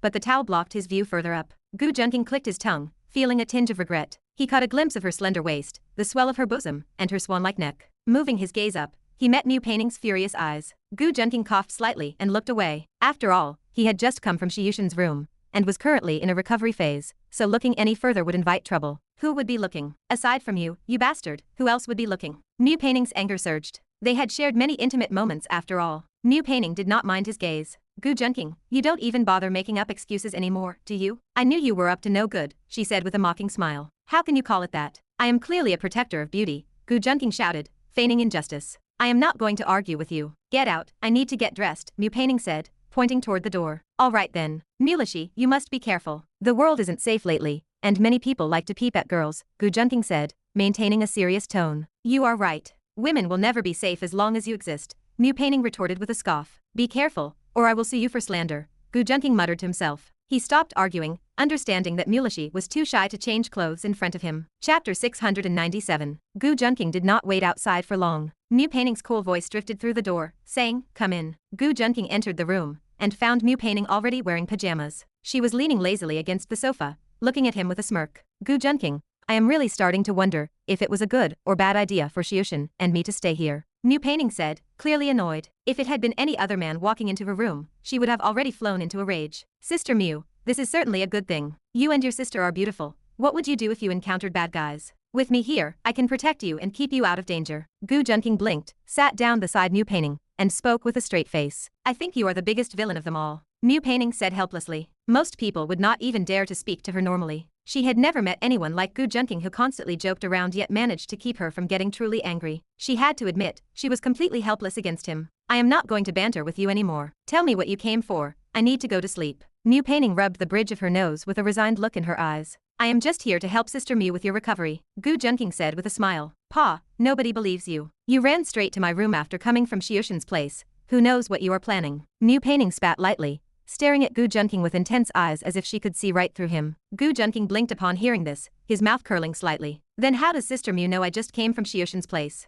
"It is because you." New Painting realized what she was saying and stopped mid-sentence, her face instantly turning red. She had been working on documents earlier when she suddenly heard things banging against the wall. She noticed the noise was coming from Shiyushin's room. She pressed her ear against the wall to listen, but unexpectedly, she heard sounds that made her blush with embarrassment. She felt angry at first. After all, she was just next door, and Gu Junking actually dared to mess around with her sister. Besides, her seventh sister was calling out in pain. That was how New Painting interpreted it. Although she was a few years older than Shiyushin, she was usually obsessed with scientific research, and she had never seen such things before. She had intended to go and stop Gu Junking, but she realized it would be incredibly awkward to walk in on them. Since Shiyushin did not call for help, she hesitated for a long time and ultimately felt too embarrassed to go next door. However, as she kept listening, things felt increasingly wrong, and her own body started to heat up. Even though she was doing nothing, sweat soaked her shirt and her gaze began to drift. She wanted to use her brilliant mind to control herself, but how could physiological reactions be controlled so easily? In the end, she had to go take a shower, or her whole body would have remained sticky. Why did Sister Mew stop talking? Could it be that Sister Mew was listening earlier? Before Gu Junking could finish, a pair of fragrant, delicate hands covered his mouth. New Painting's entire face was flushed red, and she looked at Gu Junking with murderous intent. If it got out that she had been eavesdropping on her own sister doing that, she would never be able to show her face again. A trace of amusement appeared in Gu Junking's eyes, and he gently licked New Painting's delicate palm with his tongue. New Painting immediately pulled her hand back as if she had been electrocuted. "Gu Junking." New Painting felt the dampness on her palm and forced the words out through clenched teeth. "Sister Mew, you covered my mouth first and made it hard for me to breathe," Gu Junking said, pretending to be wronged. Watching Gu Junking act so wronged, she got angry and pinched the soft flesh on his waist hard. But suddenly, she realized she could not even make a dent. She became even more furious, her willow brows arching slightly, and her eyes full of indignation. This man looked like a fragile, fresh-faced youth who would be blown away by the wind, yet his body was actually so hard. Helpless, Gu Junking had to follow her lead and relax the muscles in his waist. This finally allowed Mu Painting to get a good pinch in. Although it caused Gu Junking no harm whatsoever, it at least managed to make Mu Painting feel much better. Chapter 698. Mu Painting struggled for a long time, watching the slightly dazed expression on Gu Junking's face. She finally exhaled in defeat, lifting her slender legs and scooting away from him. She realized that her pinching not only failed to break his composure, but it actually seemed to give Gu Junking a strange sense of pleasure. She wondered if he had not seen the comfortable look on his face. "Why did you stop, Mu Ji?" Gu Junking asked with a hint of regret. Although Mu Painting's strength was far greater than the average adult, she was nowhere near breaking his defense. Her twisting and turning at his waist felt nothing more than a pair of small hands petting him. "It feels comfortable, right?" Mu Painting snapped. Gu Junking nodded in deep agreement. This only made Mu Painting even more furious. She swung her slender legs, wrapped in flesh-colored stockings, directly onto Gu Junking's lap. She usually wore stockings at his suggestion to prevent varicose veins. She did not know if it actually worked. She only knew that Gu Junking loved to stare at her legs, and clearly, he was enjoying the view. "Now it is your turn, massage my legs," Mu Painting said irritably. Gu Junking raised an eyebrow, wondering if she was treating him like a manual labor. He would definitely be asking for payment later. With mischief in his heart, Gu Junking did not hesitate to give Mu Painting's small feet another massage. Even through the silk, her feet looked as white as jade, flawless and elegantly shaped, like a piece of art. Her feet were a sensitive area for Mu Painting. Being pressed like this by Gu Junking gave her a strange, tingling sensation throughout her body. However, Gu Junking's technique was excellent, and a warm current seemed to flow from her legs into her limbs. It brought a strange and comfortable feeling from the bottom of her heart. Mu Painting's body went limp. She leaned back against the sofa, supporting herself with her hands. She felt that this kind of life was actually quite good. Working, coming home, and having someone to give her a massage. It felt as if she had already started a family. Mu Painting shook her head quickly at the thought, her face flushing with embarrassment. Gu Junking looked at her, puzzled by her expression. He did not know what she was thinking. "Mu Ji, do you know anything about Teacher Su?" Gu Junking asked while continuing the massage. "Teacher Su? Do you mean Su Chen?" Mu Painting thought with some confusion before Su Chen's face appeared in her mind. Seeing Gu Junking nod, she asked out of curiosity. "Why are you asking about him?" "I want to understand him, to see what kind of talent he has to teach our Yushin," Gu Junking said with a smile. "As if I believe you." Mu Painting rolled her eyes, her gaze full of disdain. She felt that Gu Junking was treating her like a fool, as none of his reasons sounded normal. However, she did not hesitate to pick up her phone, tap on it for a moment, and hand it to him. "This is the information sent to me by the principal. It contains Su Chen's application materials, see for yourself." After handing over the phone, she lay back comfortably, enjoying the wonderful massage. Gu Junking lingered with one hand on her long feet, while using the other to read the screen. Gu Junking stared at Su Chen's details, his eyes flickering with an inscrutable and intriguing meaning. Suddenly, he discovered an interesting piece of information. "Mu Ji, did Su Chen spend time in an orphanage when he was a child?" Gu Junking asked in surprise. "It seems so. The principal asked me to handle him, because he felt that since he had also been in that kind of orphanage, perhaps he and I would have common language." Mu Painting closed her eyes like a small cat, speaking slowly. This kitten-like expression was rarely seen on the usually sharp and capable Mu Painting. It was evident just how comfortable the massage was making her. "I see," Gu Junking replied with a smile. He then looked at the family section in the file, which only had the name of one mother, Yu Ruwen. Clearly, when Su Chen left the orphanage later, he had been adopted by her. She was the only mother listed in his file. Just looking at the age, Su Chen's mother did not seem very old. He had not expected someone with such kindness to adopt a child from an orphanage. Gu Junking did not wonder why there was so much personal information about Su Chen in the job application. Job applications nowadays required more and more detailed content. Plus, Huaqing University was a top-tier institution, so it naturally needed to know whether an applicant's background was clean. After reading the entire application letter, Gu Junking's eyes flashed, and he placed Mu Painting's phone on the table. Although he had a general understanding of Su Chen's background from Mu Painting, he would certainly investigate it privately as well. Moreover, this was only the information for Su Chen's previous self. He did not know what this Su Chen had been doing before he transmigrated. Of course, he did not care much. To him, Su Chen was not much different from a fat, delicious lamb. "How is it? Is he qualified to be your teacher, young Master Gu?" Mu Painting opened her eyes slightly, making a humming sound. Naturally. To be able to graduate with a master's degree at such a young age, how could he not be qualified? Gu Junking said with a smile. No one knew what he was actually thinking. "Humph, you are being insincere. I do not think there are many people in this world who can teach you, young Master Gu. My aunt told me about how you stirred up trouble in Luodu." Even Mu Painting admired Gu Junking's intelligence. To be able to create such a massive Starlink project at his age was impressive. Even the country needed such a plan to implement many of its strategies.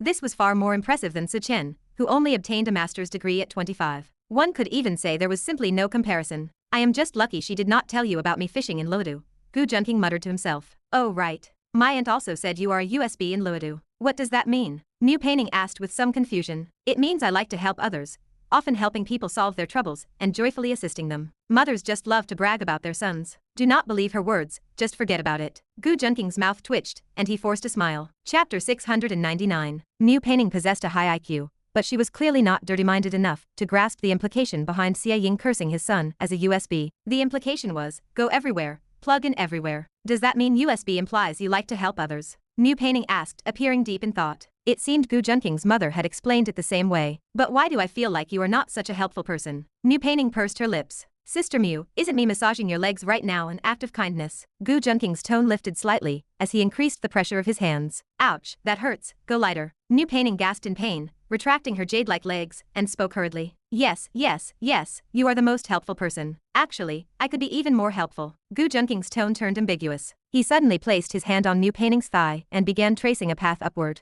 Gu Junking felt the skin beneath his hands was soft and smooth, which warmed his heart. Mu Peining's delicate body trembled, shivering like she had been struck by electricity, and she clamped down on Gu Junking's roving hand. Gu Junking, what are you trying to do? Mu Peining's face flushed with shame, and she spoke with a hint of angry embarrassment. Sister Mu, you have a man at home. Why would you need to use those toys? Gu Junking said with a muffled chuckle. When you gave that thing to me, you said you would forget about this. Mu Peining's breathing suddenly became rapid as she rose in anger. Cough, I forgot about it at the time, but now I remember again. Gu Junking blinked, looking quite innocent. However, his hand movements did not stop, occasionally scratching the solace of Mu Peining's feet. Mu Peining wanted to reprimand and resist Gu Junking's actions, but she was left trembling and weak by his tickling technique. Her entire body felt drained of strength. Zhang Wuji's divine skill is truly effective, Gu Junking muttered to himself. Get out of here. Mu Peining fought to endure the trembling, speaking with a burst of temper. She was usually rather cold and distant, so few people dared to joke with her. Even less so would they attempt behavior like Gu Junking's, which could now be classified as harassment. Perhaps it was because Gu Junking had been encroaching upon her step by step, from initially accepting hand-holding, to kissing experiments, and then to leg massages. Her defenses had been broken down one by one. This was what led to the current situation. Mu Peining suffered silently in her heart. Why are you so angry, Sister Mu? Gu Junking asked with a light laugh. You ask me why I am angry. Mu Peining was almost laughing from anger, unable to answer, and struggled to break free from Gu Junking's restraint. She did not even put on her shoes, and stepping in her flesh-colored silk stockings, she stumbled as she tried to walk away. She felt that if things continued like this with Gu Junking, today would end in disaster. Gu Junking raised an eyebrow, thinking she still wanted to escape at this point. Gu Junking grabbed her arm and pulled gently, causing them both to fall onto the sofa during her struggle. Mu Peining landed exactly on Gu Junking's lap. Why does Sister Mu keep wanting to run away? Surely Sister Mu knows the nature of our current relationship. Gu Junking held Mu Peining's waist and whispered into her ear. An ambiguous atmosphere fermented between them. Mu Peining felt his hot breath against her ear, her cheeks burned, and her gaze became hazy. No, I do not want that prediction to come true. Mu Peining struggled with that temperature, leaning away slightly, and whispered. Prediction. Gu Junking raised an eyebrow, asking out of curiosity. The prediction Mu Peining referred to was naturally what their master had told them after reading their fortunes when they were young. Eventually, all 7 of them would serve one man. She had naturally scoffed at this in the beginning. She felt that a man capable of capturing all 7 of them did not exist.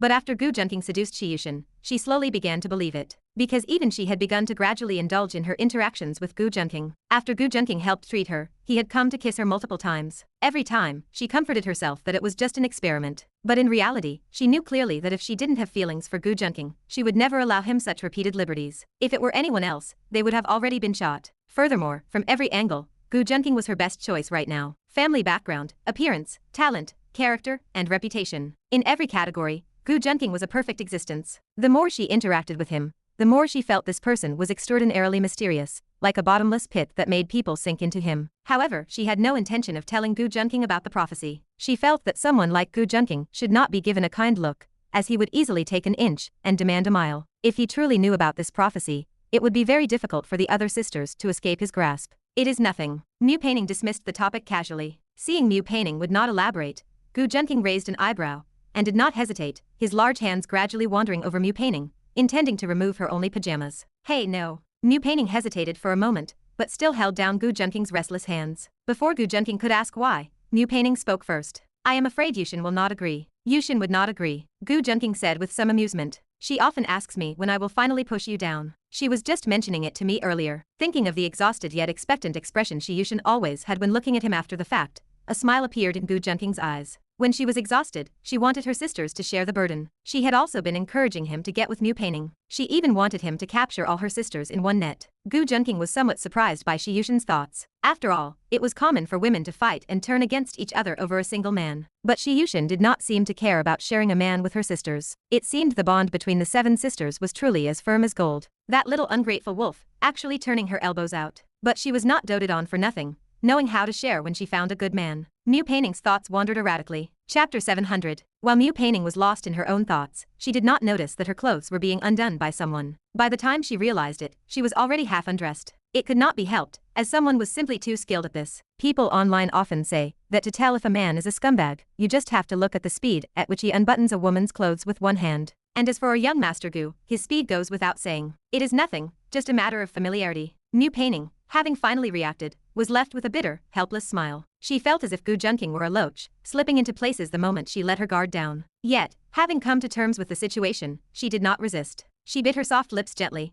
her gaze growing hazy. Gu Junking watched her expression and chuckled softly. He kissed her cheeks carefully, feeling that her skin was as delicate as fine white porcelain. Not only was there a subtle, enticing fragrance, but she felt cool and smooth as water, making one want to immerse themselves completely. After nibbling on her cheeks a few times, he buried his head into the crook of her neck, nipping, sucking, and kissing. Suddenly, Gu Junking felt something pressing against him. Puzzled, he looked down and discovered the source was actually her thigh. A complex emotion welled up in Gu Junking's heart immediately. Flashes of cross-dressing masters crossed his mind. He laughed at his own silly thoughts immediately after. Sister Mu, did you put something on your thigh? Gu Junking stopped and asked slowly. Something. Mu Peining, who had been dazed, calmed down for a moment before she suddenly realized what he meant. She immediately lifted her dress, revealing a black ribbon tied around her fair thigh, with a miniature pistol tucked into it. The barrel of the pistol was currently pointed directly at a certain part of Gu Junking. Gu Junking's expression stiffened for a moment. He gently moved the barrel aside and looked at her in disbelief. Sister Mu, isn't it a bit much to keep a gun on you? Although his current strength meant he did not fear a small pistol,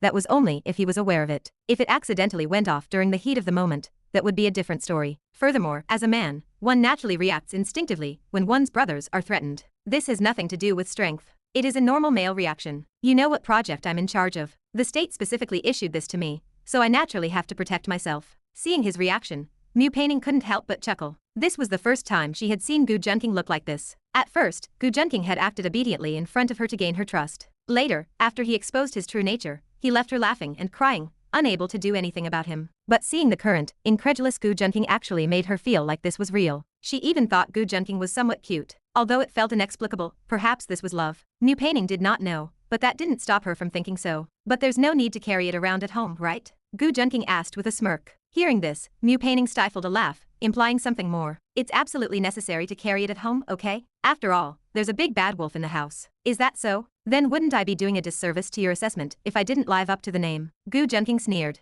Gu Junking unbuckled the strap on her thigh with a flick of his finger, and the pistol clattered to the floor. He lifted her up, forcing her legs to wrap tightly around his waist. Then, amidst her cries of surprise, he stood up and carried her over to her large bed. The night is long, Sister Mu. Shouldn't you be thinking about how to accept your punishment? Gu Junking curled his lips into a smile and began to undress. Soon, his masculine, powerful upper body came into Mu Peining's view. It had to be said that Gu Junking's physique was extremely toned. His muscles were not strangely bulging like those of a bodybuilder, but were instead shaped in a symmetrical and aesthetically pleasing way. Mu Peining's breathing quickened, but she barely managed to steady her mind. She felt she might be unable to escape this fate. However, she suddenly thought of something, and a smile appeared at the corners of her lips. Student Gu, don't strip down completely yet. It would be too embarrassing if you had to put it back on later. Mu Peining adopted her classroom persona again, speaking in a dignified, intelligent, and cold manner. She sat on the edge of the bed with her legs crossed, watching Gu Junking's physique with appreciation. She seemed to have returned to her state as Teacher Mu, where everything was under her control. She even started calling him Student Gu again. Keep that up, Teacher Mu. I really do love your defiant look. Seeing her pose,